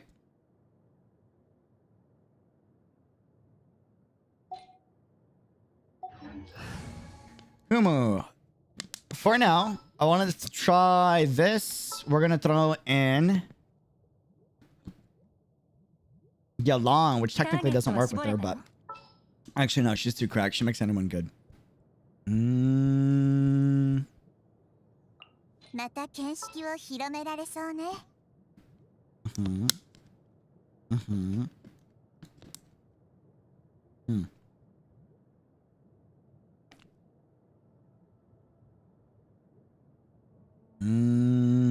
Gotta build 𝙃𝙬. Need to build 𝙃𝙬. So tricky. If we had more cryo units, I feel like there's a ton more we could do. Don't think it's counted as normal attack damage, but I assume yes, considering it's a burst anyways. I need to see how her ult procs. Like how many times her ult applies pyro. That's one of the biggest things I need to see. Yes. That is one of the biggest things I need to see. Okay. Artifacts. Heavy copium, but okay. Yeah, let's run it. Let's see. I just want to see how her pyro applies, to be honest. Just to get some ideas. Alright. Let's go with...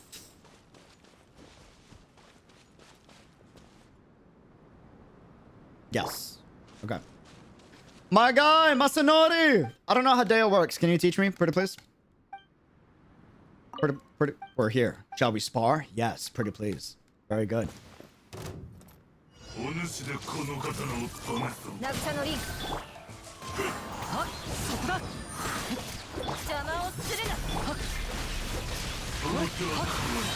Okay, here it is. So we got this.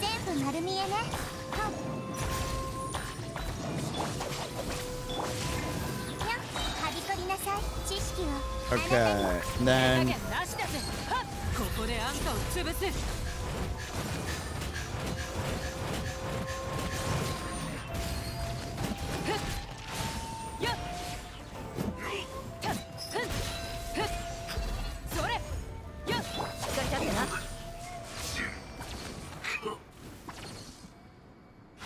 I'm gonna have to try that a few times to actually... Hold on. Let me not use anything.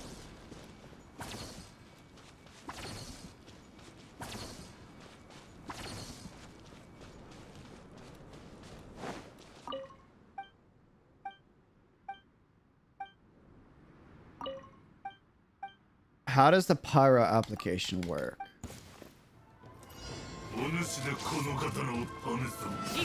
There's one.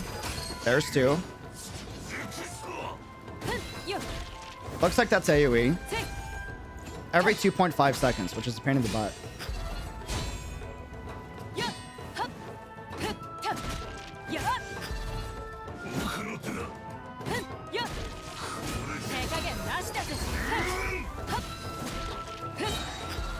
Okay. 1, 2, 3, 4, 5, 6, 7, 8, 9, 10, 11.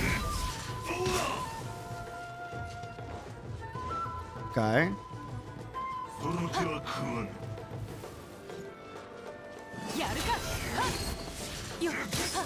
Rude.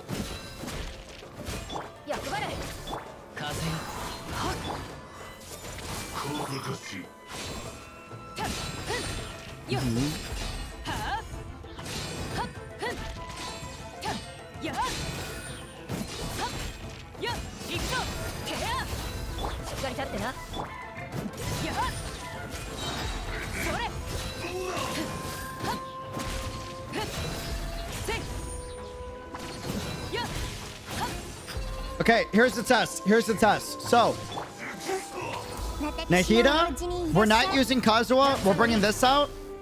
I need to see how this procs.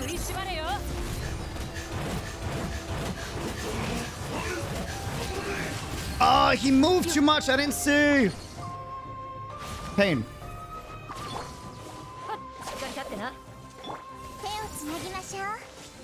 Okay.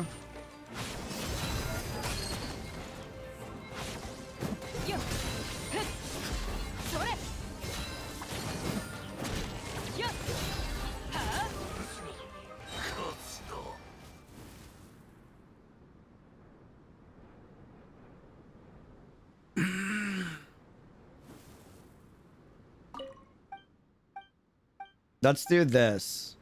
Let's see how much we're overloading.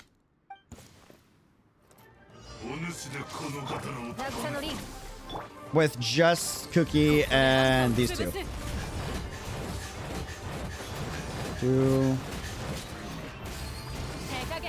That's an issue.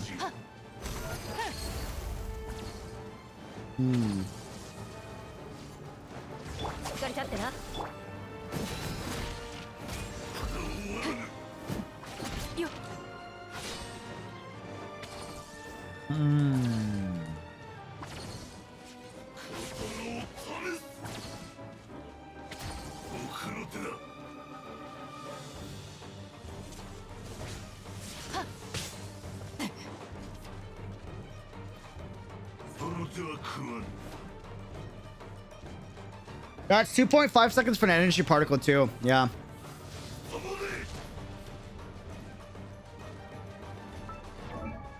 Where's Albedo? Albedo is...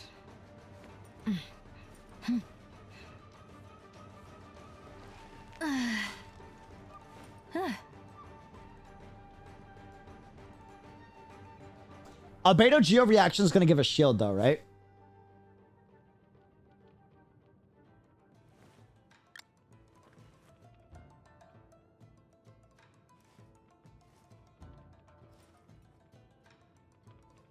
Yeah, a lot of her power is like behind constellations. You're not wrong. A lot of it is 100%. Not her C6. Her C6 is no bueno, but her C1 and C2 is actually like solid. It adds a lot. It's not great, but it adds a lot.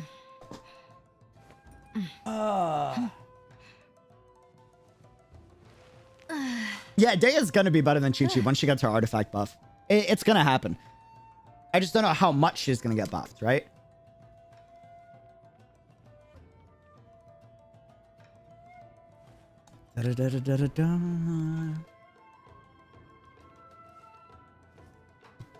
Albedo will proc a shield on Geo reaction with Dehya. So... Huma.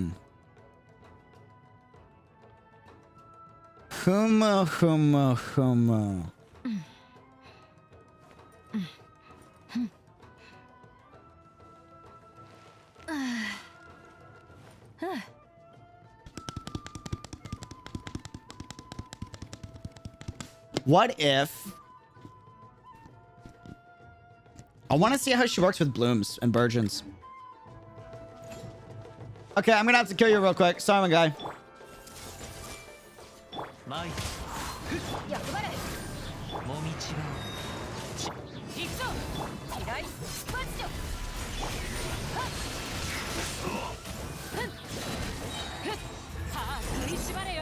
1, 2, 3, 4.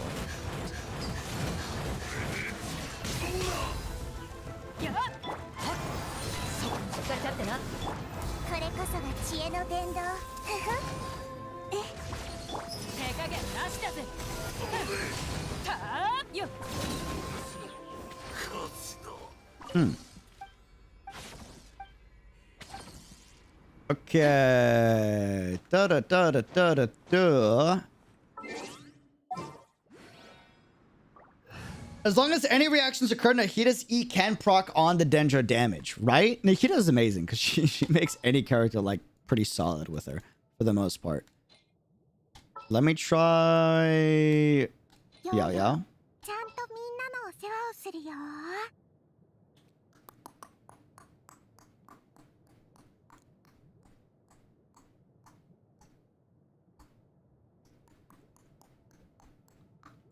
If we're gonna bloom / burgeon, we need a good Hydro.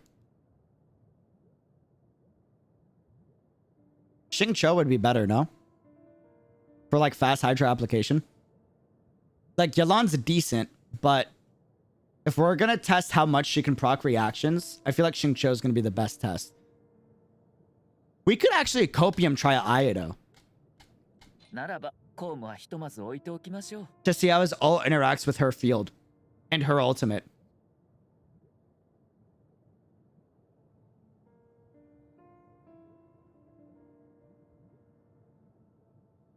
Best recommendation is trying an EM artifact set and try running Candace and Ida with maybe Nahida. Or something else that offers damage support. Yeah, her burst doesn't proc Xingqiu or Yelan's burst. Yeah, because it's not considered normal attacks. It's considered ult attacks. Which makes that very tricky.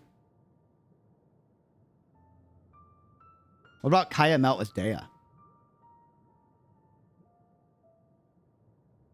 Ooh.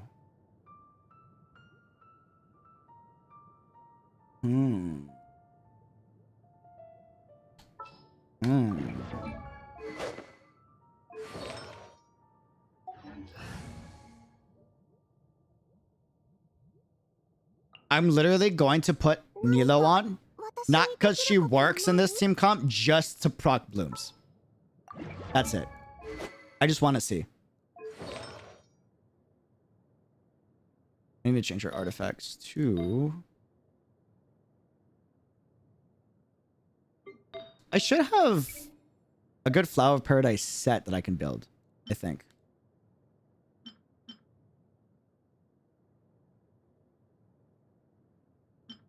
It will become a Nilo carry?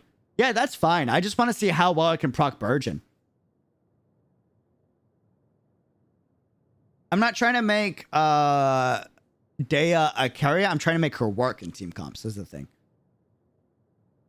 Hey, just wondering, when will you play the new Archon quest? Probably sometime this... Ooh, the new one? I don't know. Coming soon on the new one. I'm not sure. But looking to play the Archon interlude sometime this weekend. Hopefully. Fingers crossed.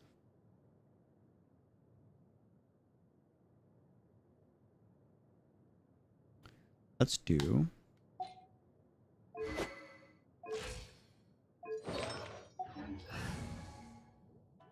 Dendro.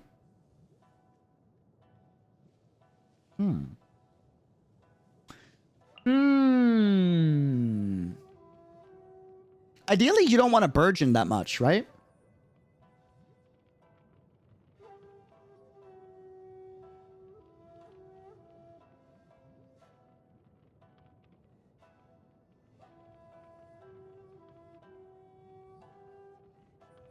How often should you be burgeoning?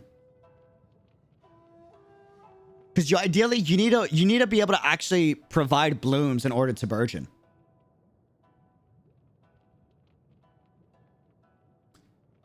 But if her E is the one that's proccing the burgeon,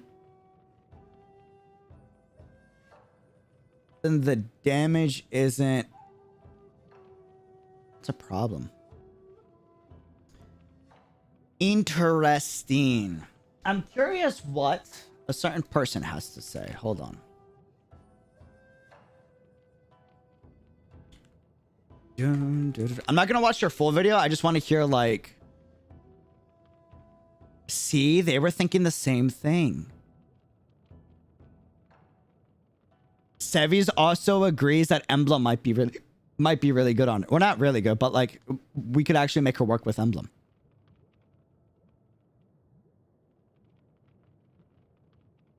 I do want to hear what she has to say. Hold on. If you want to watch Sevi's video, by the way, please watch it right here.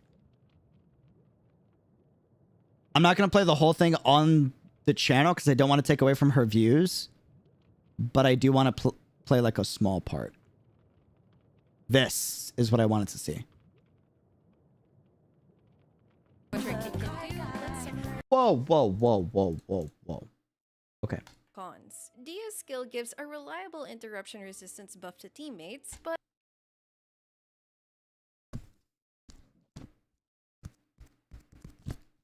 the 12-second duration and 20-second cooldown make it have a noticeable downtime. She second duration to teammates, but the 12-second duration and 20-second cooldown make it. Where's Wanderer?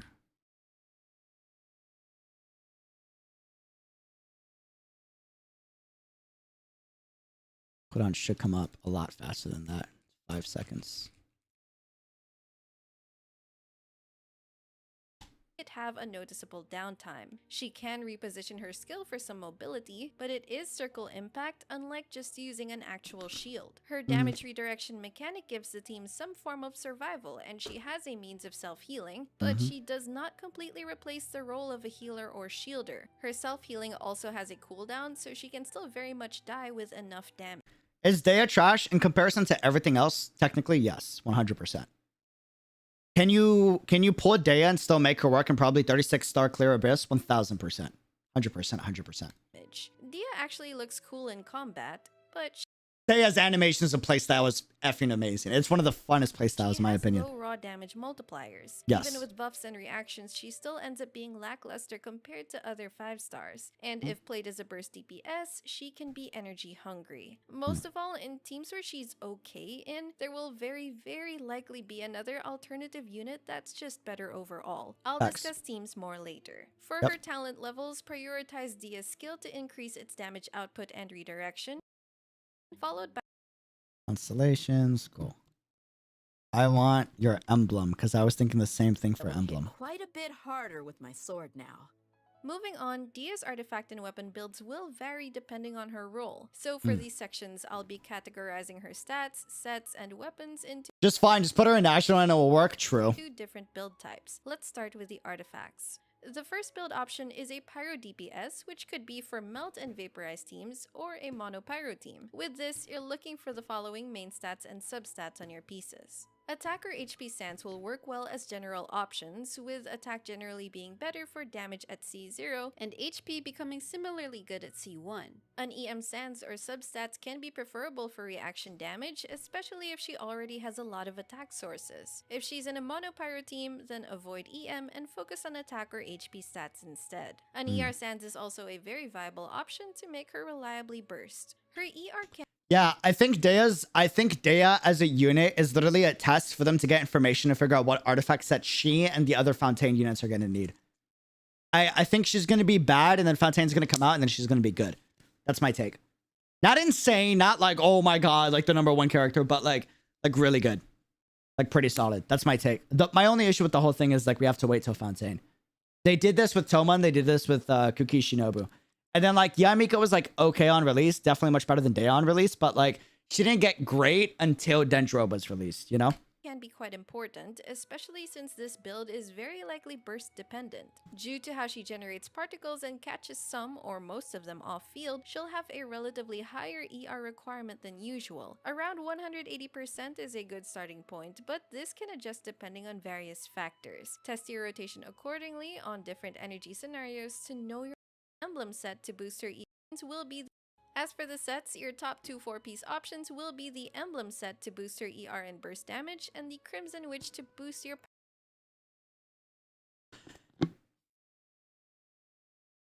I wonder if you can make Dehya cope work in an Ayaka. No, but like best Ayaka teams would be a freeze team though. Ganyu and Dehya would be decent. Dehya's so hot, Dehya's smoking hot. smoking hot. That's big facts. Big facts. Pyro and react. Mono Pyro UD, I just cleared our best using that. Oh, dude, Mono Pyro is definitely doable on Dehya, 1000%. Dude, best team on Dehya right now, pre-Fontaine, is probably going to be Mono Pyro. And if you can afford to do so, Dehya, Xiangling, Bennett, and then throw in Kazuha. Would be cracked. Viridescent to Pyro Shred, right? EM boost.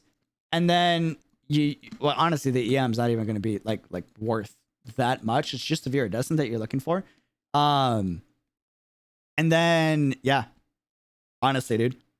Basically now, well, I want to say basically national, but Mono Pyro, yeah. I feel like Mono Pyro is the move.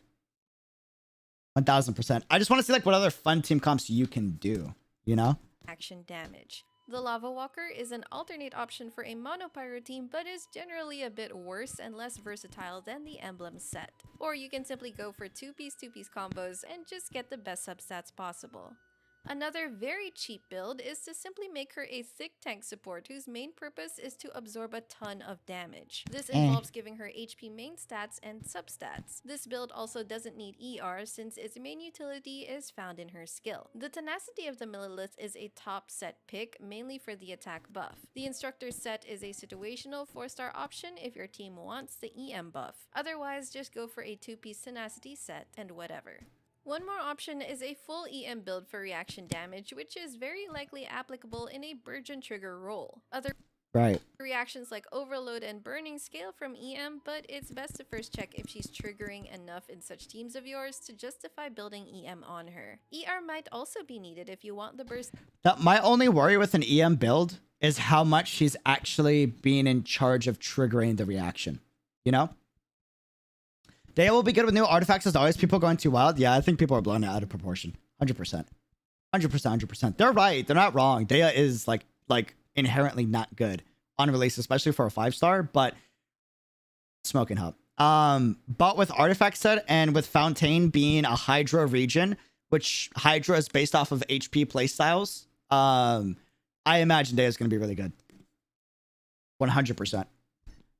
To be another consistent source of pyro application, though this is just optional. For the sets, you can go for 4-piece Gilded Dreams, the 4-piece Flower of Paradise Lost if you farmed in the domain, or AM can be actually good since she doesn't proc pyro that fast. just 2-piece combos of EM and or ER sets.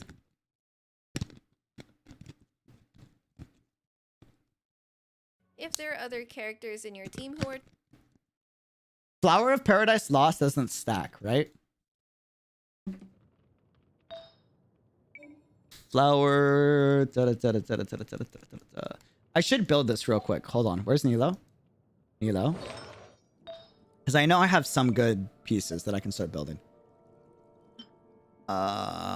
Think with Dehya in mind. Probably want HP substat and Elemental Mastery. HP, elemental attack. That's pretty solid. No. EM attack. EM and attack should be the priority. HP has the 3rd substat. HP, EM, attack. This has all 3. Yeah, it's the move. HP, EM, 42, crit, energy recharge, that's solid.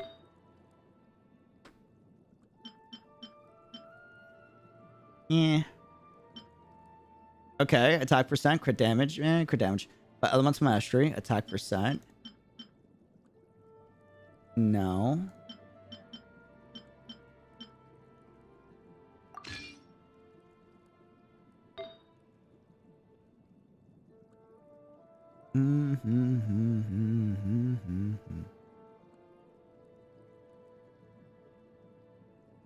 To be fair though, Caesa and Kokomi from Theory Crafters' point of view was already decent. I mean, true, but Theory Crafters were already saying Kuki Shinobu and Toma especially was garbage on release, which they weren't wrong. They were right. And then Toma and Kuki Shinobu actually became pretty solid post Dendro release, you know?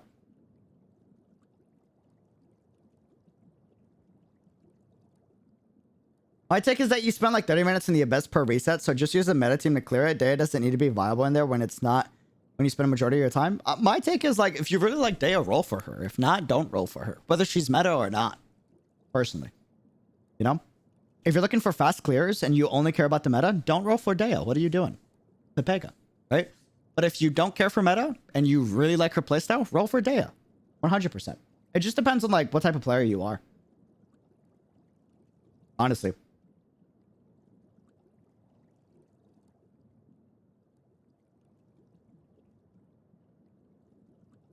Her issue with Burgeon is because of how slow her application is. You'll get too many cores triggered at once.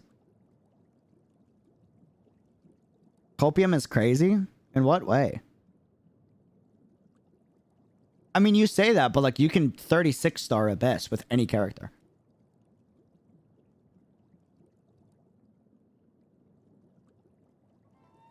Big Brain, they're going to do more mechanics for Nemo and Geo? I don't know about that.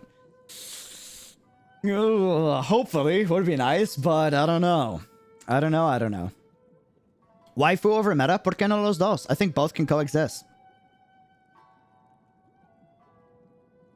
If you're a meta player, don't roll for Dehya. You know? If you're not a meta player and you just care about whether or not the character is fun, like, roll for Dehya. You're gonna be able to 36-star with Dehya. 1000%. It's gonna be doable, I promise you. I just released a video for Dehya. Bro, I do want to see that video, though. What did Hoyoverse say? This is gonna be, like... I'm very curious. Genshin Impacts. Hold on, fam. Let me use the restroom. This is gonna be peak comedy. Hold on. Wait a second. I'll be right back. Let me use the restroom. Where is... Where's my phone? Oh.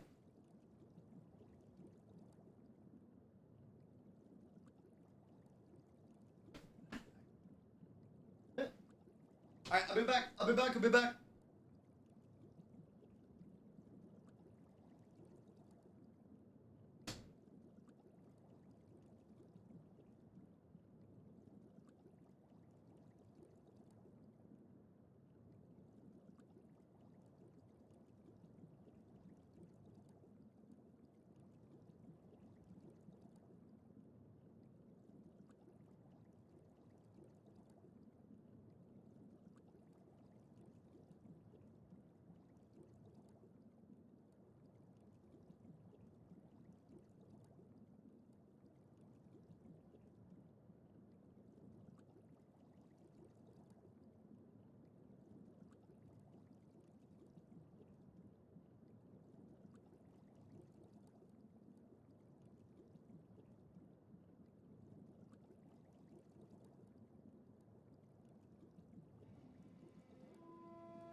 Okay. What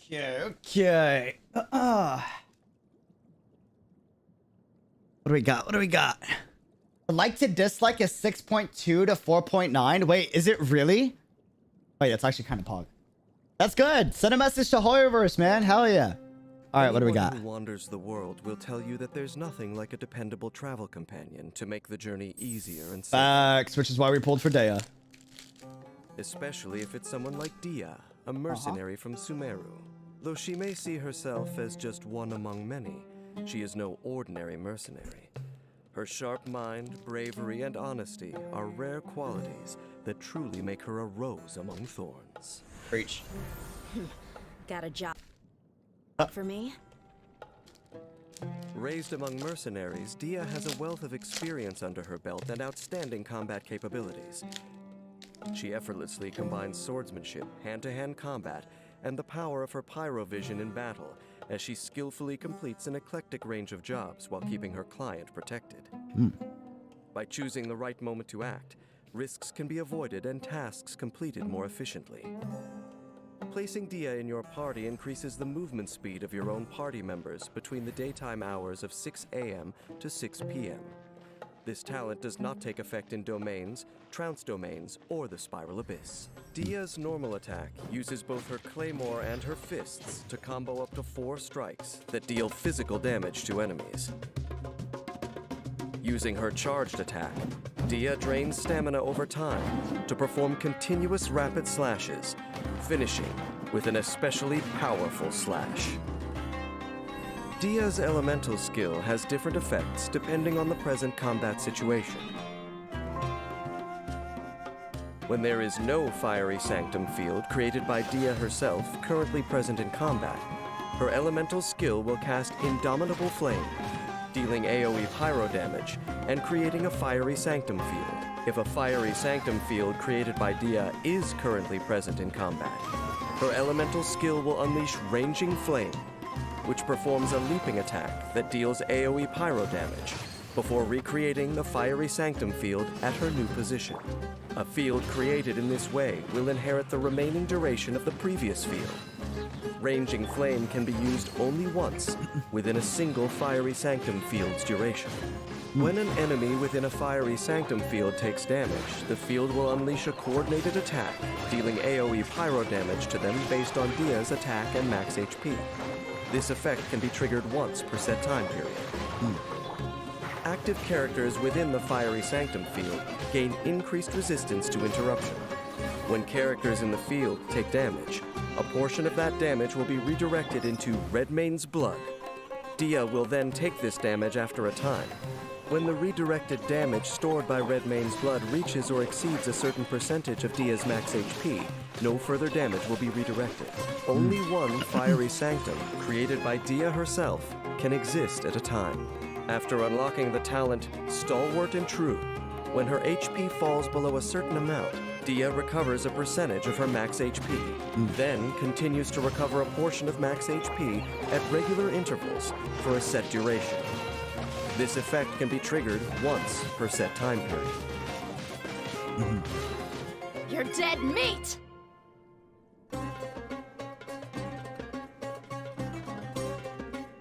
When Dehya casts her elemental burst, she unleashes her burning rage, casts her unwieldy blade aside, and enters the blazing lioness state, increasing her resistance to interruption.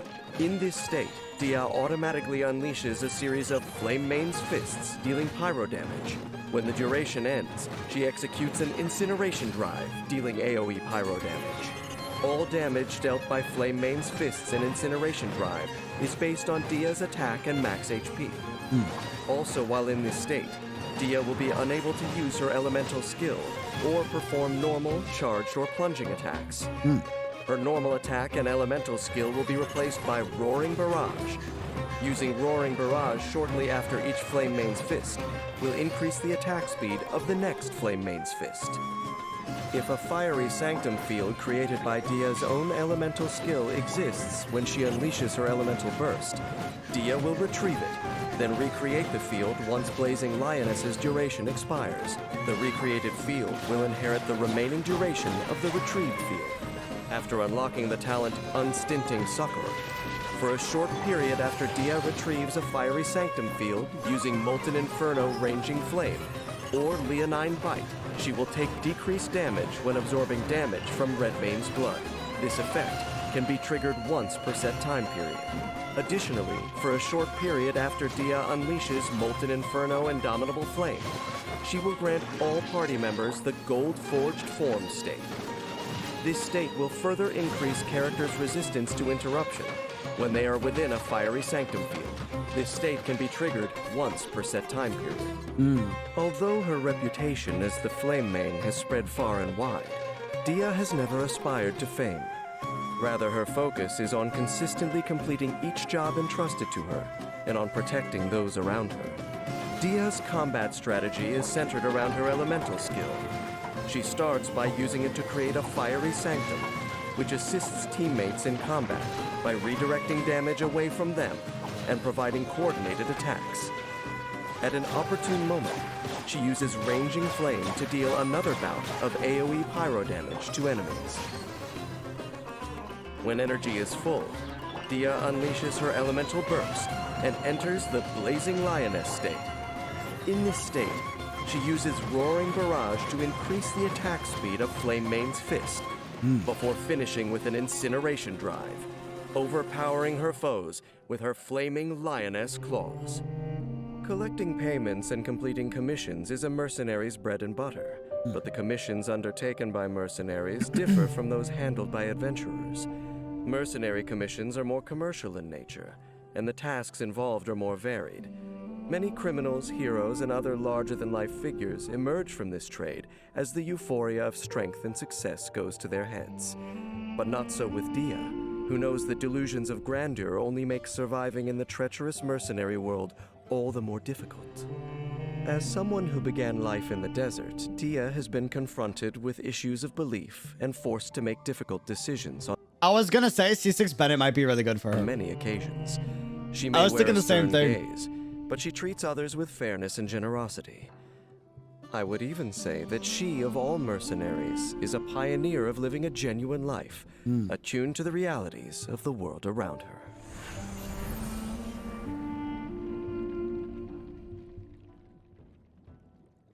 Emphasis on might. Emphasis on might. Yeah.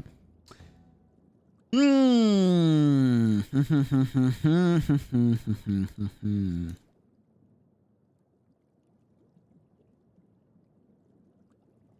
Yeah. I say overall, she just needs her artifact set. Or needs a artifact set. Which we might not get until Fontaine.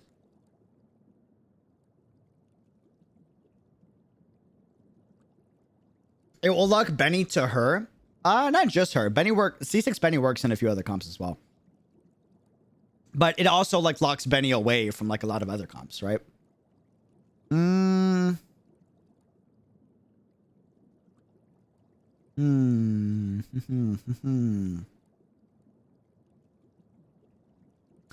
Honestly, disappointing. Such a hyped character, but a trash kid. It's too soon to judge, man. Too soon to judge. It depends on what the artifact set is. They gotta get real Galaxy Brain with the artifact set though. Honestly. My whole issue with the matter is just releasing a character without their artifact set. They did this with Aido. Did this with Kuki Shinobu. Did this with Toma. Did this with, yeah. Kuki Shinobu, Toma. A lot of other characters. Kokomi. That's just so bizarre to me. To release a character without their artifact set, you know? Her kit's fine. Her kit's really cool. She actually has one of the coolest kit concepts, in my opinion. Her numbers are just awful. The scaling's not good. It doesn't make sense, right? And then her cooldowns are too high. That's the only issue. Xiao, bro. Xiao didn't get his artifact set for so long, bro. Oh my lord. Granted, he was great, like pretty solid even before him, but like, it's just wild to me that, you know. Maybe next patch. I don't know, new Sumeru area. So new artifact domain there with Baiju coming out. They can make 2 sets. One for Day and the other for Baiju.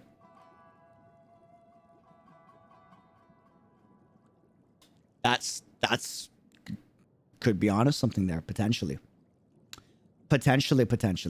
What are the chances of a dual set artifact in the future? I don't think dual set artifact is the solution.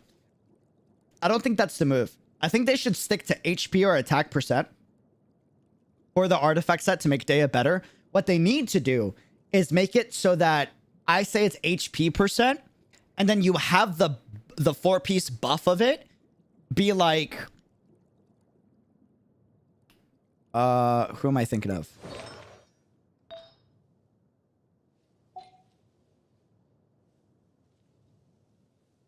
Basically make it so it's either a defense shred or it's an attack percent HP percent buff to the entire team, or it's a reaction buff to the entire team. So not elemental mastery, but just reaction damage in general for the entire team, you know?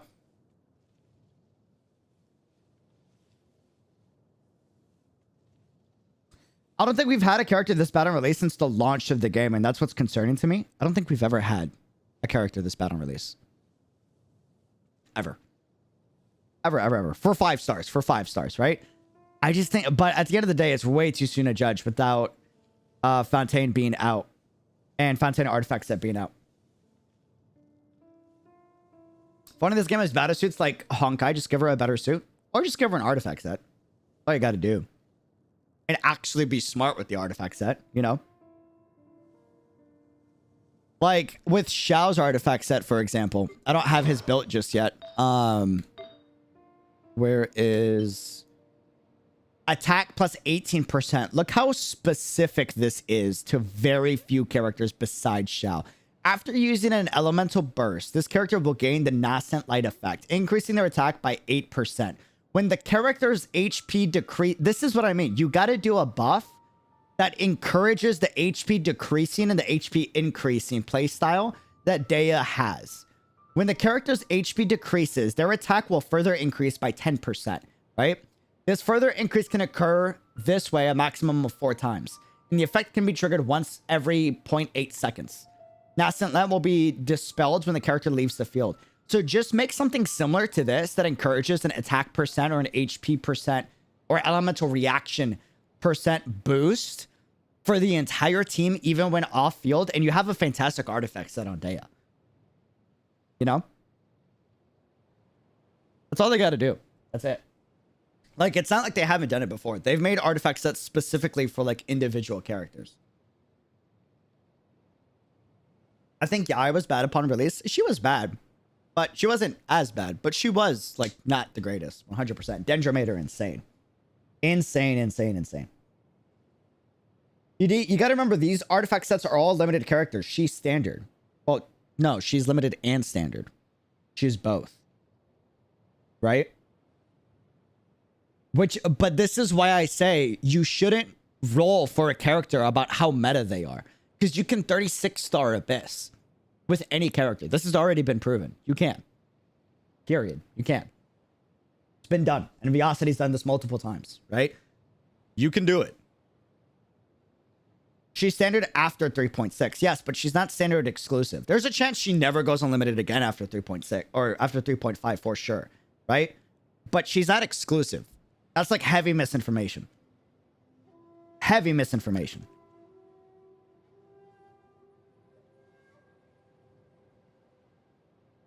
Yo, she could use Vermilion. What? No.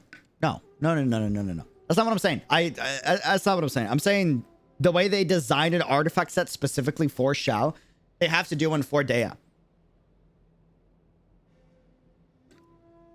Yeah, Crimson Witch is literally for Diluc. Yes, 1000%. That's not generalized. I mean, look at Tignari's capabilities and he's on standard too. Yeah, look at Kaching's and she's on standard. Kaching had a limited banner. Again, the standard banner argument doesn't hold up. That's heavy misinformation. I don't know why people get hung up on that. You know?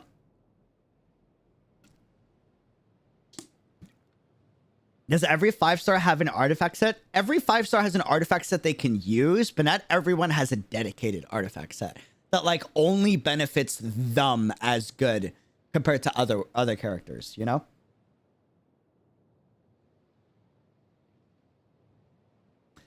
The problem is, by the time Fontaine comes out, people might just completely forget about Dehya because newer and better characters will come. Maybe. But I mean, you could also argue they did the same with Kuki Shinobu and Toma, right? I don't think it's good business practice, but Kuki Shinobu and Toma were not good before Dendro. Dendro came out, all of a sudden everybody's playing him. You know?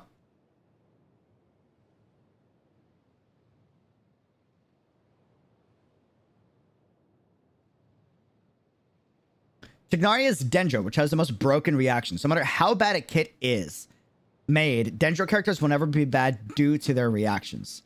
I mean, fair, but you could also argue Nahida is the one that like cracked open Dendro and made it absolutely OP broken.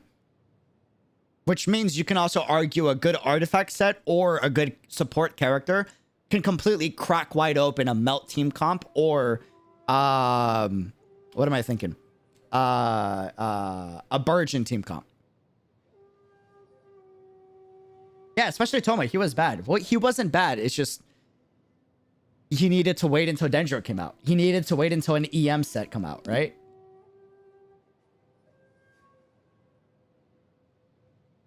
That's the thing. And this is why I say, though, like, you can't judge a character by its release banner. You can't. You can't. You have to judge by whether or not you like the kit. And if you like the kit, cool, roll for it. You gotta really like it, though, right? If you don't like the kit, don't roll for it. There will be other characters.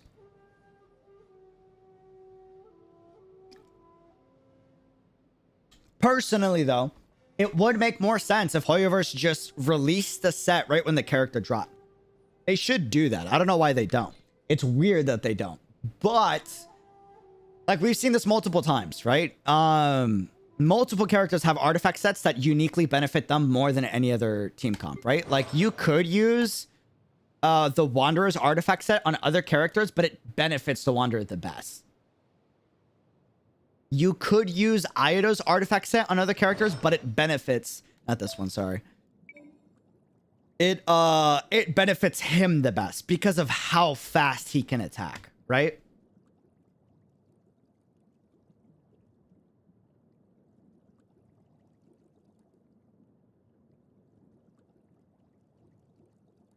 Imagine new enemies with shields. That would be interesting. That would be wild.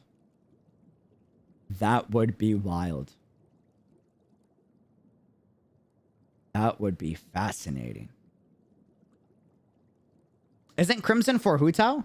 I mean, yeah, you can use Crimson on Hu Tao 100%. But it was made for Diluc 1000%. Hu Tao came afterwards.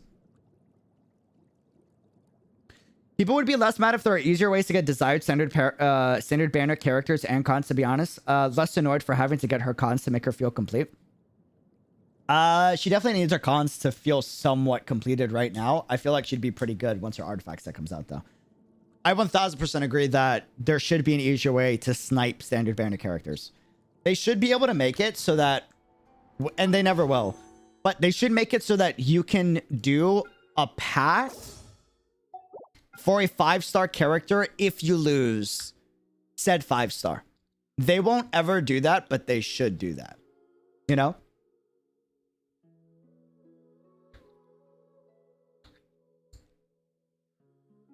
Maybe on Baiju patch, bro. Someone mentioned the Fontaine theory, and I think it might not release until Fontaine. I think. Hello, first time catching you live. Love your content. Keep it up. Thank you. I appreciate it. Welcome to the chat. Welcome to the chat. How you doing? How you doing? Yeah, I think we might not see her artifact set until Fontaine. Sadly. There's a chance it releases with Baiju. There is. There is, right? Just like Xiao's artifact set got released with Iodo, there's a chance they do that. But I have a feeling it's going to be Fontaine. Do you know why? Because Fontaine is the Hydro region, and Hydro typically scales off of HP, right? So that's my take.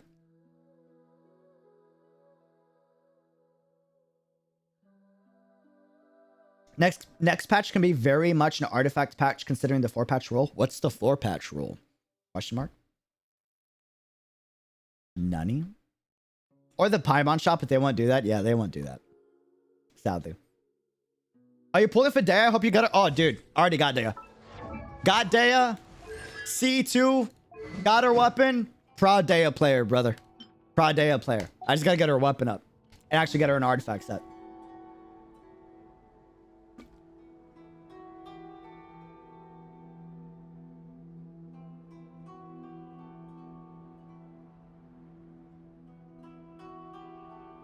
Wait, so is it every 4 patches we get an artifact set?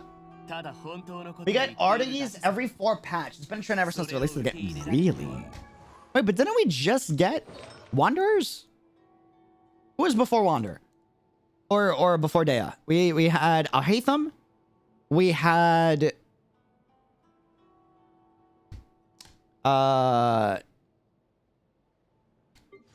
when did Wanderer come? IG patch is 3.6. We got Wanderer in 3.2.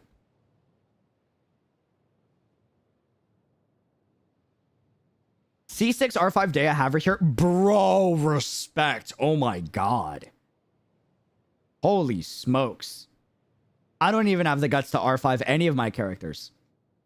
Nahida was 3.2. Wanderer is 3.3. Yeah, so based off of the 4 patch rule, though, we shouldn't be getting a new artifact set next patch then. Right?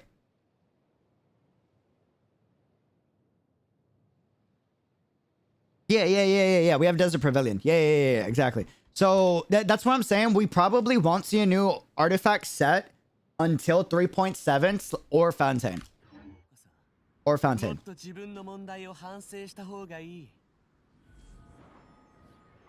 Is it 3 patches? Is it every 3 patches? Oh, could be.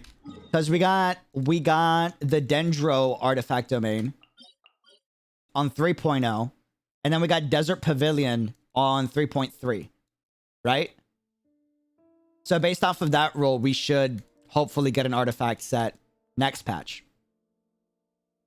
Oh, thank you for that correction. That's actually really good. Colonel, welcome to the fam. Thank you for, or welcome back. Thank you for becoming a member again. It's appreciated.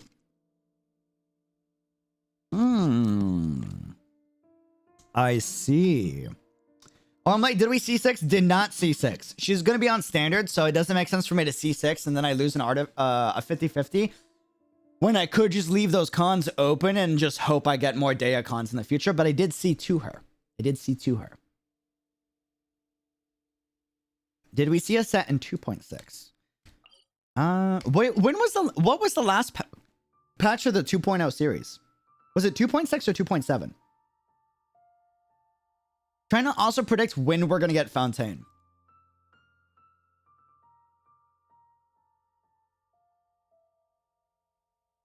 $2.8. Okay, so and what was the last patch for the 1.0 series?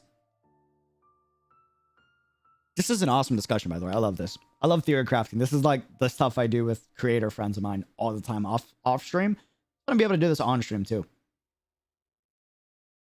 1.6. 1.6. Ooh, interesting. Interesting. 2.6 was the Xiao set, right? I'm not sure. If 2.6 was the last Inazuma, there's a chance. I don't think so. There's no way 3.6 is the last one. And then we go Fontaine. Because if that's the case, that would be effing insane. Like, no 3.7. I feel like we should have a 3.7, 3.8.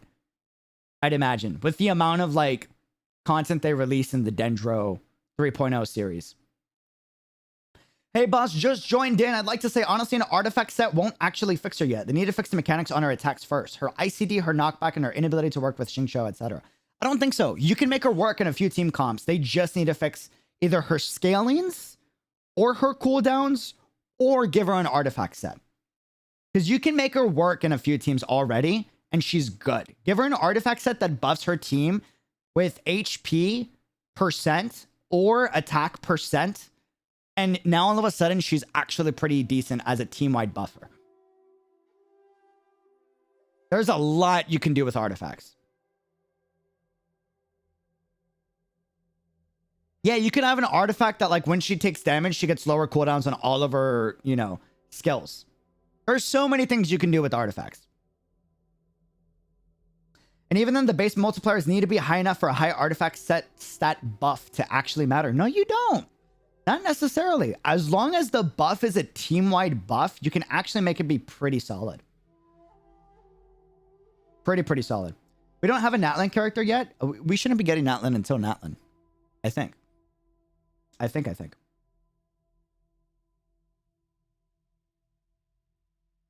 Well, here's the thing. At the moment, she's basically a worse Thoma. She's basically a worse and everything. She does everything. She's a jack of all trades. And she's worse at everything. She's a mitigator. She's a pyro applier, right? She reduces damage. She applies pyro, right? She does damage, but everything that she does is so bad. But she does multiple things. You know what I mean? Jack of all trades, but not good at anything. But because there's no artifact set. Again, it's too soon to judge, Colonel. Way too soon to judge. Thoma was awful pre-Dendro. You can't argue that. Like, nobody can argue that Thoma was not awful pre-Dendro. You could use him. People 36-starred Spiral Abyss with Thoma pre-Dendro. I've seen it. But he was not good pre-Dendro. Dendro made him insane. Because his ult is more frequent and his ICD is much shorter. Right. But we're talking Thoma came out in Inazuma and then Sumeru came out and then took advantage of Thoma's kit.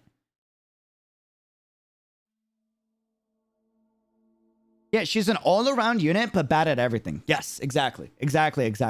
So what they need to do is they need to actually add value to her kit by making a very specific buff that her kit encourages in her playstyle that's reminiscent to Nascent Light, but instead of it being like a DPS buff, instead, it's a team-wide buff.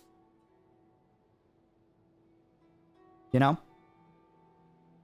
Yeah, just because you can 36-star Abyss with a character doesn't mean said character isn't awful. Guys, we're going in circles. I just explained the whole Thoma situation. You can 36-star Thoma before Dendro and be fine, right? Still an awful character, though, right? Post-Dendro came out, and Thoma is all of a sudden really good. Yeah, give her Res Shred, right? Or make it so that she's given an elemental reaction buff every single time teammates take damage, you know? Or an attack % buff every single time teammates are taking damage.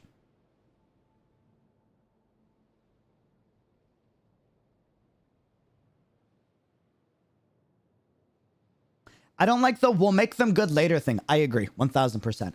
Like, why do they gotta start bad? Why can't they start decent then get better? Why do they gotta start bad and get decent? I agree, 100%. I think it's better if they actually release the artifact set with the character. I think part of the reason why is because they might not even know how to do it. They might be releasing these characters not knowing how to build an artifact set or support for them. And then once the character's released, they just mass accumulate a ton of information because millions of players are playing. And then they're like, okay, now we know what to do. And then they release an artifact set later.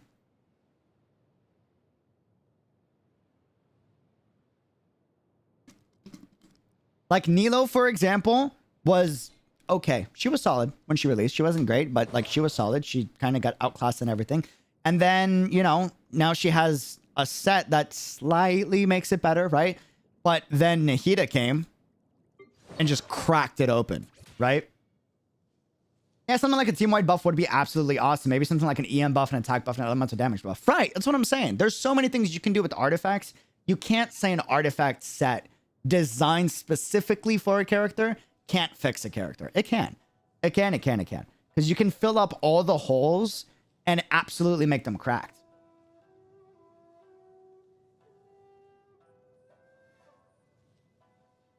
Yeah, especially upon taking damage for the team. That's the thing that they got to do is they got to actually make it so it plays to her kit. So like, again, with the Vermilion set, this is the best example I can give. After using an elemental burst, this character will gain the Nascent Light effect, increasing attack by 8%. And when the character HP decreases, their attack will further increase by 10%. Do you see how this is basically a 3-stage buff on the 4-piece set that really only works on a very few amount of characters? Xiao being one of the only ones and Xiao being the best one for this. They gotta design an artifact set that is reminiscent of Vermilion, but instead of it being a selfish DPS boost, it's a team-wide buff in some fashion or form, right?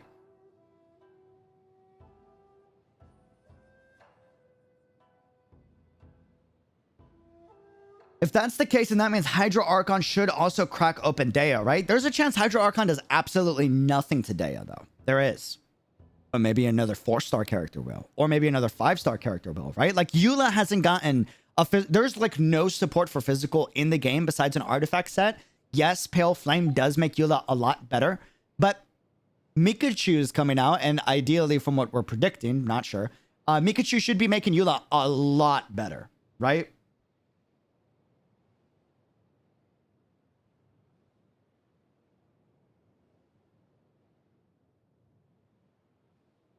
I guess why Hoyoverse doesn't release dedicated artifact sets and releases sometimes is because every domain needs 2 dedicated sets, and right now only Dehya's out, so maybe it buys you, then it will.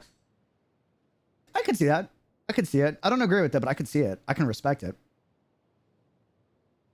But yeah, as a Dehya lover, I have a suggestion. Did you know her E has quadratic scaling? May I suggest a Venti Burgeon team with Ido, Venti, and either Nahida or DMC? Oh, she does. That's interesting. That is fascinating. Except Albert. Albert deserves all... Wait, what? Nani? Zara bro. Oh, I know what you're talking about. Okay, NPCs. Got you. Got you, got you, got you. Yeah, with the set like that, we can buff Dehya without buffing other characters. Yeah. Yeah.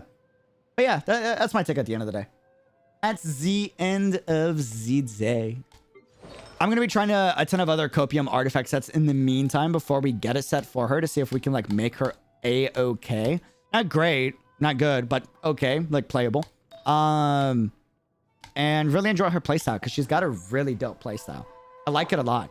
You go from like one of the coolest normal attack animations, right? To pop E, you now have like an AoE wide albedo like pyro version, and then you can re-hit it to do another AoE attack, right? And then her ultimate is like multiple attacks with multiple applications of pyro, which is a sick concept. I like that a lot. And then I also like the concept of her kit because it's reminiscent to like a warrior brawler playstyle in Final Fantasy XIV, right? And that's a ton of fun versus say a character like Albedo, for example. I love him a lot. He's one of my favorite characters. But in terms of how many actions I can perform on him before he becomes like, I gotta switch out because he's not doing anything, is a lot less, right? So like, attack animation is cool, I guess. Pop E, just like Dehya, right? I can't re-hit E. And if I do, it just reapplies the field, which is nice. Like from a meta standpoint, it's great. But I'm not doing another unique attack. I do the ult and I press ult once and now I have to wait for my ult to come back up, right? There is more, what's the word? Actions per second with Dehya. And for me, that's like the fun in the game. The more actions I have on a character, the more exciting it is. That's why like 𝙃𝙃 is one of my favorites. Because you're doing an E, and then you're doing a charge attack, and then you're doing 2 normal attacks, back into a charge attack, back into an ult to reset mirrors, etc., etc., etc. I love that. That's like one of my favorite things, you know?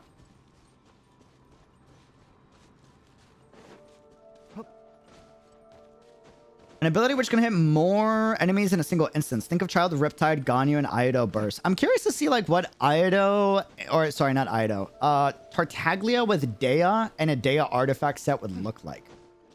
You know? Good news, Dehya helps Wanderer not be squishy. I was considering that, actually. With Dehya and Wanderer, I was considering that. Because she gives a lot of interruption resistance, and bro... The Wanderer is awful with interrupt resistance. The only thing though is like Dehya doesn't interact with Beto's ultimate, right? And Beto's pretty solid on Wanderer, like okay. And Yalan's like freaking amazing on him, so Yalan doesn't interact with her as well. So yeah. Speaking of 𝙃𝙃, I remember you said he might become your favorite to play, even more than Kazuha and Ido. Did that come true? I'm still testing him. I haven't decided. He's up there right now. My favorite to play characters in terms of gameplay, not meta, just gameplay. Wanderer, Kazuha, right? Xiao would be there because of C6, but I don't count constellations. Sino, 𝙃𝙃, Ido, Dehya. Dehya's now there. 𝙃𝙃. I think that's it. I think that's it. Yes. Yeah, those are my like funnest characters to play right now for me. Pure fun factor. Pure fun factor. Pure fun factor. Wanderer, Kazuha, Sino, 𝙃𝙖𝙬𝙀, Dehya. They're all kind of fighting for the #1 spot. In fun factor alone. I have a theory that they might release a Hydro Nahito. Whenever there's a Hydro X Pyro reaction, it procs a Hydro application on the enemy, so Dehya could be that. Bro, that would be insane. That would be wild. Beauty fighting Alexa Claymore? No, I love Eula. I just don't have her belt because I can't. Her artifact set is cursed for me. I love Eula a ton. A ton. I also love Itto a lot. A lot. They just barely get outclassed by the ones I listed. Do you think Dehya ult can be cancelled by jumping as unnecessary? Wait, can it really? Wait, that's actually so sick. Wait, fam, answer that question. I'm gonna use the restroom.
自分の両足で土地を測り、未知を知識に変えていく。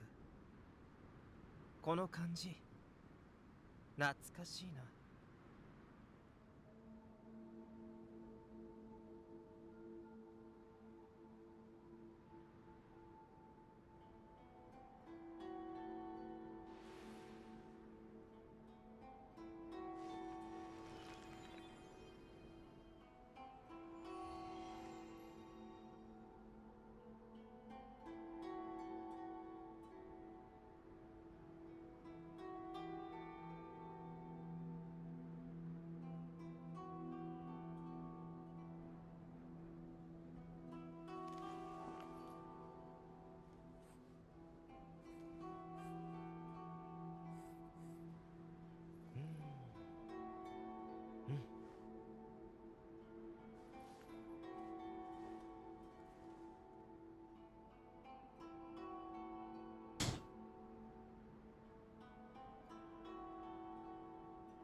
You can also swap out Ido for Ganyu. You'd still have quadratic scaling team, except you're sacking Burgeons for consistent burning triggers to trigger melt on Ganyu's charge attacks. Is that... Huh.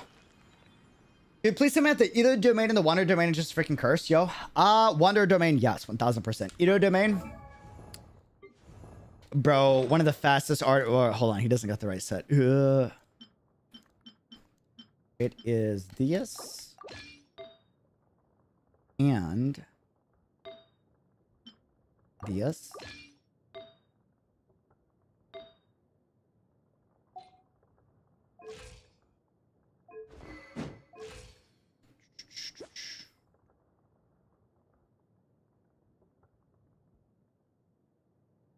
Ito's super fast, dude. I got this in a week. I'm not even kidding. Like a few days of artifact grinding. That domain loves me. I'm not gonna lie. Wanderer, I spent way too much resin on that domain. Wanderer and Eula are my cursed domains, dude. I don't get good artifacts there. It's crazy. It is wild.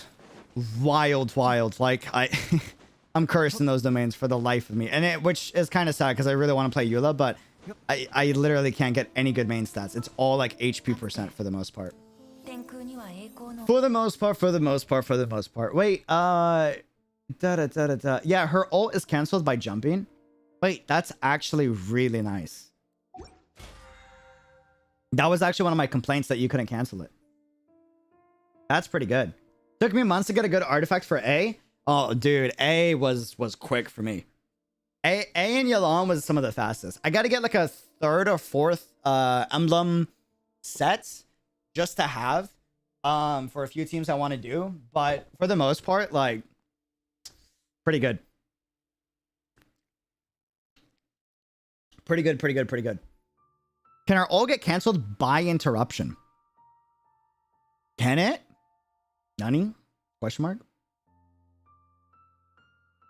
Nani? I would imagine she gets like a ton of like, you know, poise, right? Yeah, the jump canceling thing is hell for mobile players. All the mistaps, I can imagine. I feel like Hu Tao, like meta-wise, would be really hard to play on mobile.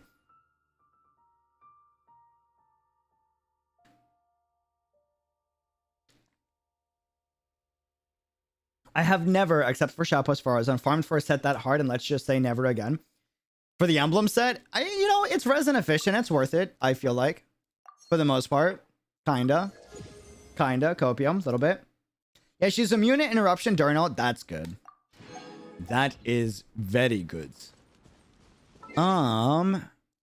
Let me do... Well, you know what this calls for? This means that I need to start actually building my supports on this account. I was so petty about not building them because of the fact that I was mad I got locked out of my main account way back when. And I had built all of them to 90. And on this one, I haven't been able to. But now I gotta actually start doing so.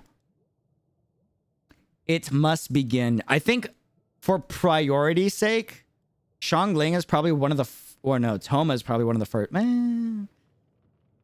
Probably Xiangling. Xiangling's probably one of the first that I'm gonna build out in terms of support. Then Beidou, just because I love Beidou in team comps. And then Benny Boy, I might finally build. Maybe. I may finally build Benny Boy on this account. I had him at 90 on my original. Maybe time to bring the Benny Boy back for Mono Pyro. Potentially. Maybe. We shall see. And then... Fischl. Yeah, so Xiangling, Beidou, Benny Boy, Fischl, Xingqiu, Toma. Xingqiu might need to be built sooner. I lied. Toma. Yes. If there's a character you need to build at Xingqiu, he's like too strong, in my opinion. Yelan does the job. It just... In most of my comps that I enjoyed using, Yelan's just a little bit better for like dedicated consistency. Xingqiu's really nice and does amazing damage mitigation, right?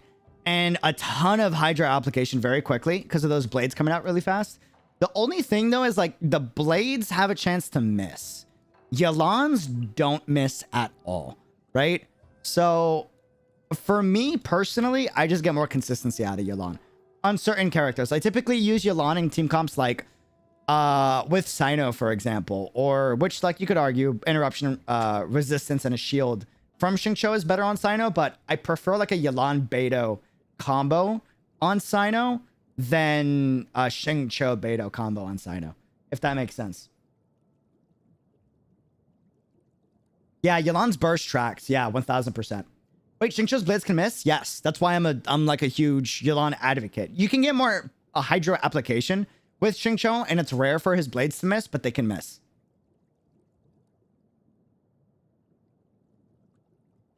I made an Inazuma sword team. Oh, bro, dude.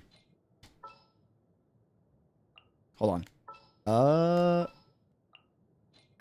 Ayaka. Mairimasu. ほんの余興です。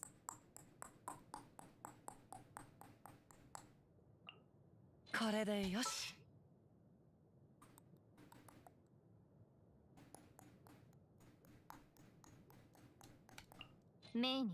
OPSO.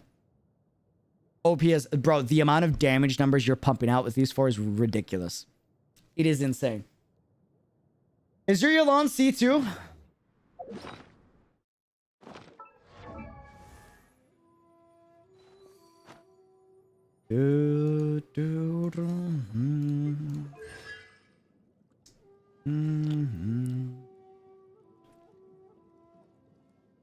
Hands down, one of the best C6 characters I've ever C6'd in my life. Hands down. Hands down. She is ridiculous. In terms of like, bro, listen, yep, definitely. C2's in there somewhere. You're not wrong. Listen, I've C6'd a lot of characters. In terms of what I felt I got the most value out of for my constellations, right? Like I've C6 Aido, Ayaka, you know. Bro, Yelan is one of the best C6 characters in existence. And I've C6'd quite a few. Like, hands down. So good. She is ridiculous, man.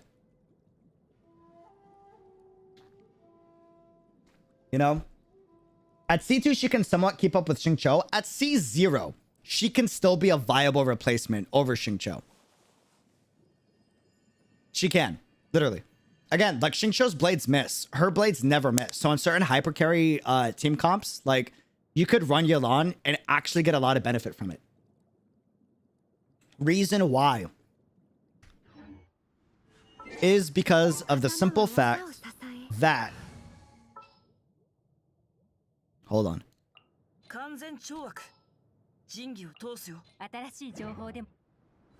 Wow, Xingqiu is fantastic with quick reapplications with his E, mitigation with his shielding, right? And healing, as well as his super fast Hydra application. There are two cons that reduces the consistency of Xingqiu than Yelan. They are lack of mobility, right? And the ability to miss with the ultimate, causing weird moments where like you're not getting consistent reactions. Versus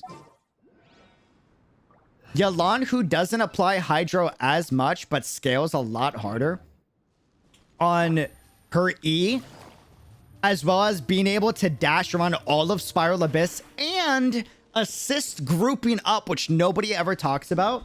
Like, hold on. Let's go here. Here.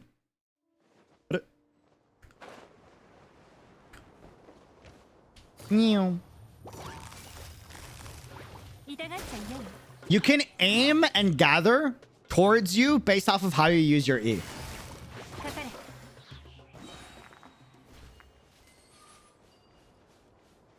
She also gets free mobility to get enemies that appear on the corner of Spiral Abyss.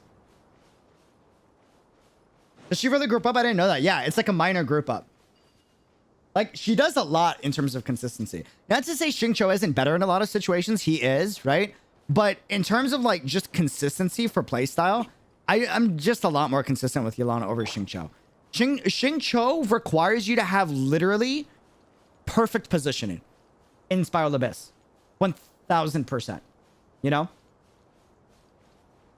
And a lot of people seem to be using Yelan's instant charge attack passive from a lot of guides. It's fine. It's not like a necessity to use, but it is nice because you can like quickly apply like a ton of quick AoE Hydro all around you, which is pretty cool to have. But I wouldn't say it's like a 1000% of a necessity, you know? But yeah, it's not to say Xingqiu's worse or Yelan's worse, but they just have different uses for the most part. Also, just the fact that you can't have one Xingqiu in each chamber makes her so useful. Yeah, 1000%. You can run Yelan in Team A and then Xingqiu in Team B. And both teams are now cracked out of their mind. You know? Yeah, going for Xingqiu crits is like Malden for crits in Memorial Arena. You're not wrong. You are not wrong, man. Like, Also, in certain weird situations, and this is like super niche, right? When you pop ultimate, because her this is assuming you have her weapon, right? But, or a decent bow weapon. But because Xingqiu typically wants to be run with Sack, where's Sack? Which is energy recharge and base attack. That's fantastic and all, but like, since you're running an emblem set and you're also getting free crit damage and HP buff, as like Yelan with her signature just provides a ton of value to the team. You know? A ton. Bro, when I read her C6 bonus, my jaw hit the floor. She's way too broke. Oh yeah, bro. At C6, she's cracked. She is ridiculous. Ridiculous. Yeah, C4. Oh my god. Yeah, in terms of like Leviathaning too. Like, remove Xingqiu from the conversation. Now we're talking Leviathan status, right? Bro, I have C6'd Kazuha. Where's Kazuha? C6 Kazuha.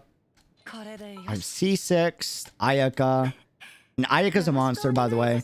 I have C6'd Ayada. I have C6'd Raiden, right? In terms of like what character I feel I got the most value out of for constellations all across the board, Yelan takes the cake. Hands down. It never felt so good to actually get constellations on a character. Before or even after Yelan. Like, Kazuha constellations are cracked, right? They're great. Radians are freaking fantastic, right? Ayaka's just make her a monster to deal with in terms of DPS. Yelan provides ridiculous utility. Like, it's disgusting. By far. You know? I run Heart of Depth and Tenacity. I wanted her to be my main damage dealer, and it worked. 1E Vape, almost 100k. She's really broke. Yeah. She's insane. Yelan is... I originally was only gonna C2 her, and then I C2'd her, and then I was like, fudge. She is so good, dude. So freaking good. You know? The Nahida C6 is basically a Dendro version of Yelan. I noticed that. I low-key kind of regret not C6ing Nahida. I thought about it, and I decided not to. Just because I find her playstyle very unfun, in my opinion. You go in camera mode, you apply buff to everybody, you ult, that's it. That's all you do in Nahida, right? But there's one key factor I did not really pay attention to. It's the fact that she cracks Dendro open. She basically adds another layer of Dendro, right? Which I did not appreciate enough until after her banner left, right? So like, even though, yeah, all she does is just do this and then pop ult and then you switch out. Her constellations and her E give so many team-wide buffs to your team that Bloom all of a sudden feels insane, and Aggravate and Quicken feels nuts, and Hyper Bloom feels nuts, right? And I didn't appreciate that enough. So yeah, and Nahida C6 makes it so you can even like DPS on the field. So yeah. Yeah, I do low-key regret not C16 our little tiny adorable Dendro Archon. I will be going for constellations when she gets rerun. Bro. Wait a minute. When did Raiden get rerun? Wait a minute. Didn't Raiden get rerun during Inazuma? Oh no. Wait a second.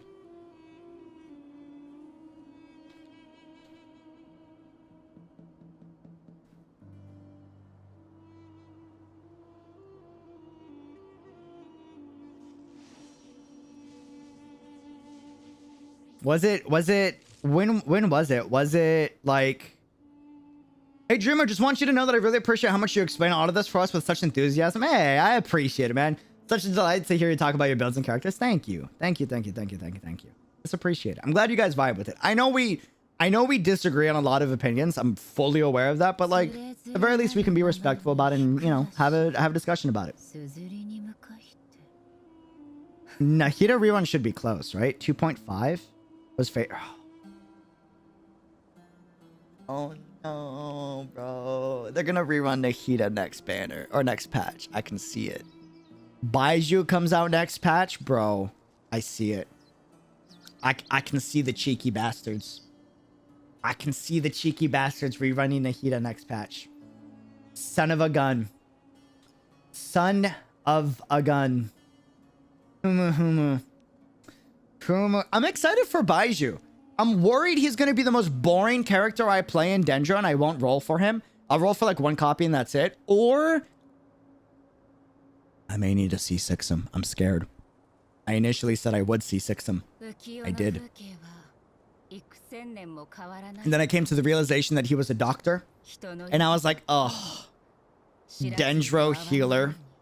Healers, I hate healers. Healers are so boring. Oh my, that was me. I was that idiot, right? Healers are so boring. I hate using healers. All healers are snooze fest, right? Such a snooze.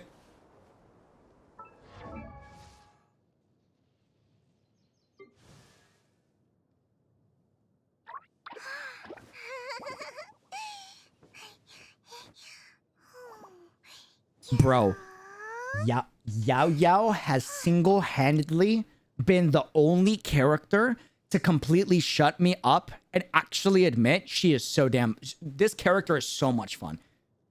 This character, her kit is so much fun. And I don't like healers. I find healers to be a snooze fest. And not that they're bad. They're great. I just mean fun factor. Bro, her fun factor is insane. Her fun factor is insane. She is the reason why I'm considering that I might C6 Baiju if he's a 6-star healer. She has revitalized my hope that healers can actually be fun. You know?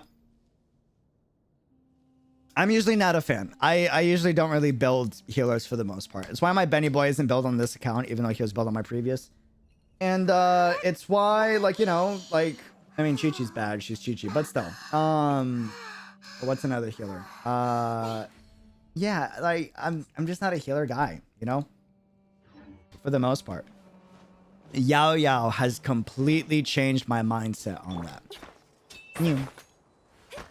Mew.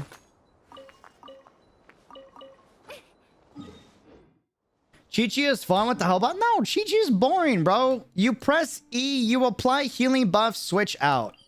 Cool, your teammates now can attack the enemy and get, like, health on their team. Awesome. Oh, Chi-Chi, you have teammates dead? You're C6 Chi-Chi because, like, you keep losing 50-50s? Press alt. Cool, teammates revived. All right, awesome, sweet. Remove difficulty from the game. That's Chi-Chi. Not to say that you might not have fun with Chi-Chi. Maybe you have fun with Chi-Chi. But for me personally, like... You know, it's all right. That's my take, right? Yao. Bro, Yao is amazing. Oh my god. Yao is so much fun. Yao is so much fun. You know? Jean's pretty fun. I give credit there. Jean is pretty fun. She is pretty fun. Kinda. But she's only fun for one reason. Hold on. Is Sayu any good? Technically no, but, hear me out, okay? Technically no. No good. Just keeping it fact with you, okay? But I want to build Sayu. Dead serious. I'm not even memeing right now.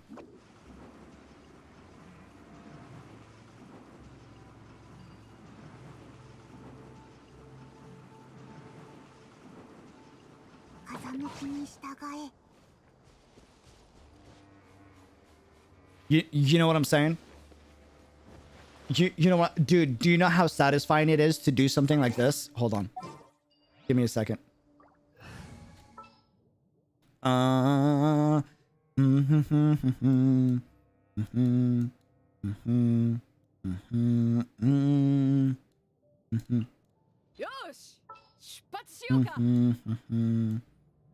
Like if I had my Kaya built, dude, you have no idea.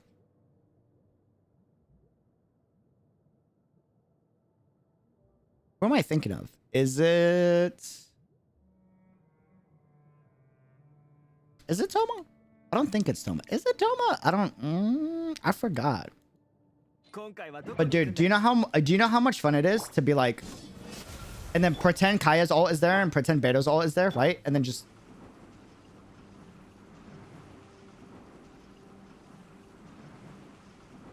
And you're just killing enemies. They can't even do anything because they can't hit you. You move too fast. You know? Bro, an absolute blast. An absolute blast. Again, not good, but like, dude, so much fun. So much fun, bro. Hold on. Let me actually... Give me a second. Let me get some energy real quick. I gotta show it to you. Give me 1 minuto. Uh-huh. Ah, rude. Okay.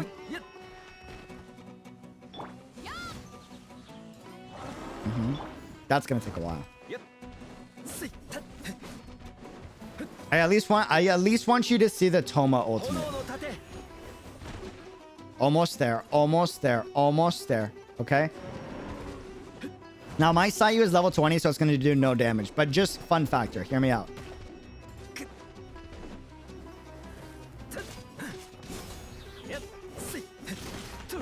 Almost there.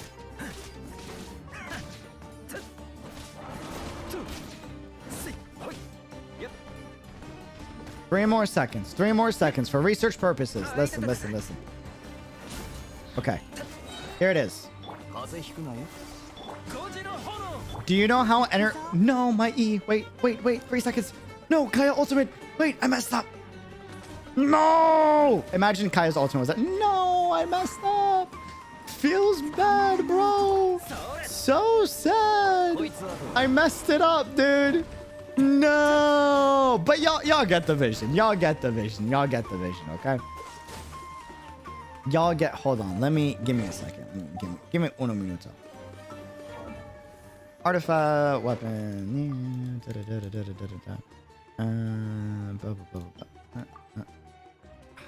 I gotta kill you, don't I? I'm sorry. I'm sorry it had to be like this. I'm sorry.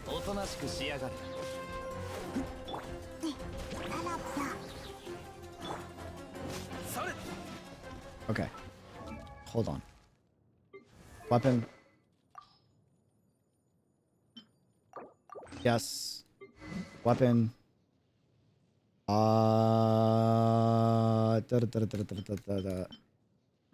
Just to have.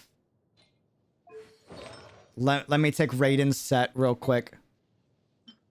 I gotta see this now. Bro, look, I'm telling you, dude.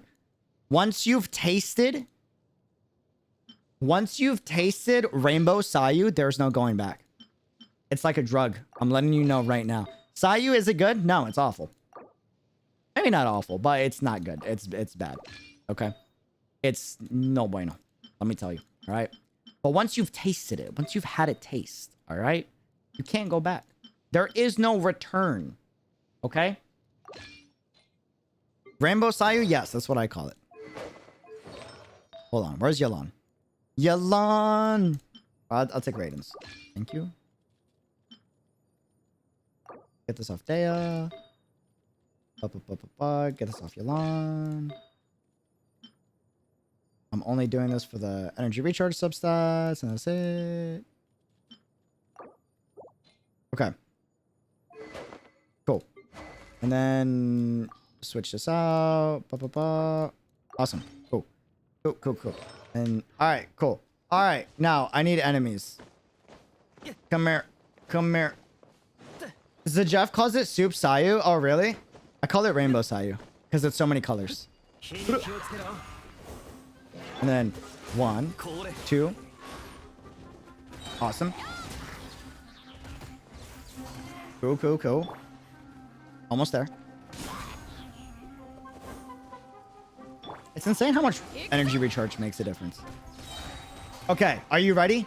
Here it is.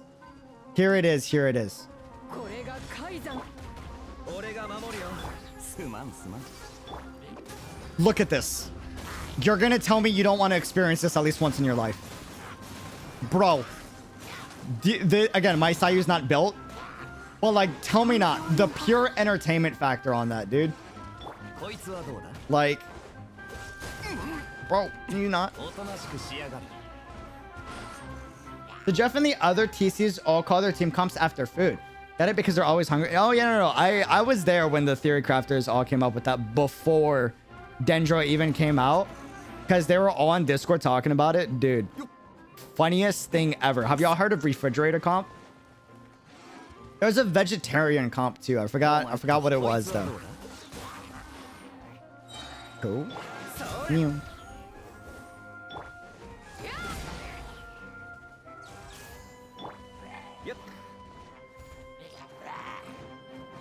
Or there's also a salad comp, if I'm not mistaken. I think.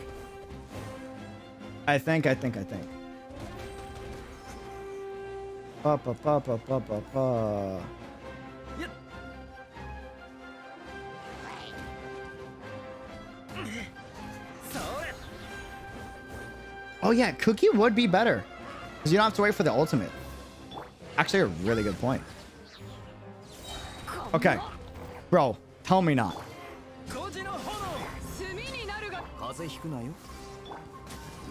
Tell me not. Entertaining as heck, bro. Dude. Like, so satisfying. So satisfying, man. So satisfying. Use Dendro and Sayu comp and it's already salad side. Does it, bro? Oh, hold on. Actually, no, I don't want to take content away from Zajaf or Sevi, but is there a video on like Sayu meme comps? There's curry, salad, fridge, and soup, if I'm not mistaken. There's also, I think, like frozen. What is it? Veggie fridge, if I'm not mistaken. AD, sorry if this has been asked. Will you be doing Dehya's story quest sometime? Yes. I don't know when, but we will do it sometime. Not this stream, though. Not this stream, though. There's a veggie fridge comp, if I'm not mistaken.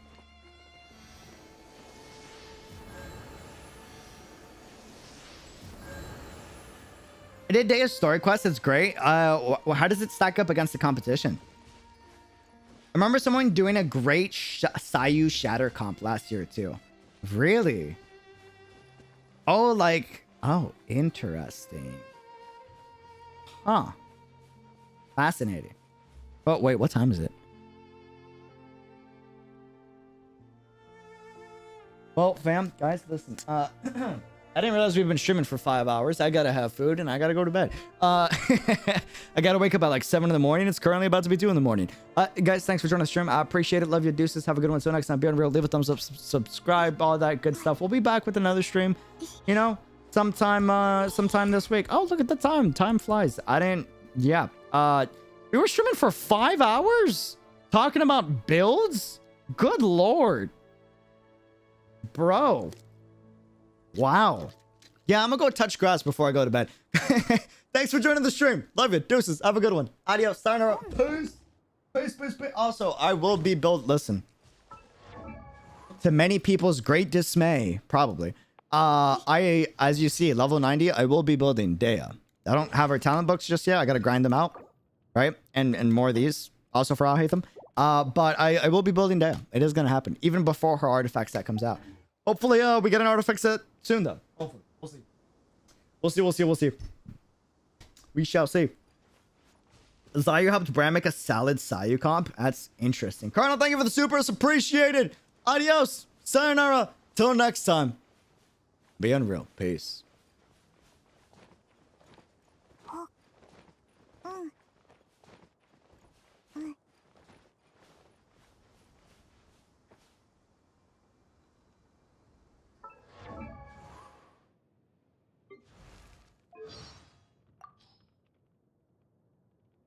Atashi wa DEHYA。あんたの雇いたがってた傭兵だ。さて、どんな依頼があるんだ？喧嘩か？それとも護送か？言ってくれれば、どんなことでもやるぜ。もう夜も遅い。今晩の見回りは私に任せて、あんたは早く休みな。こんな遅くまで仕事か？私ら傭兵よりも大変そうだな。誕生日おめでとう。ポケットを探ってみろよ。プレゼントが入ってるからさ。どうやったのかって傭兵のちょっとした持ち芸さ。そんなことよりランバド酒場にいい席を予約したんだ。早く行こうぜ。お安心しろ。旅団の他のやつらは呼んでないから。あいつらが来たって騒がしくヤジを飛ばしてくるだけだろうしな。せっかくの誕生日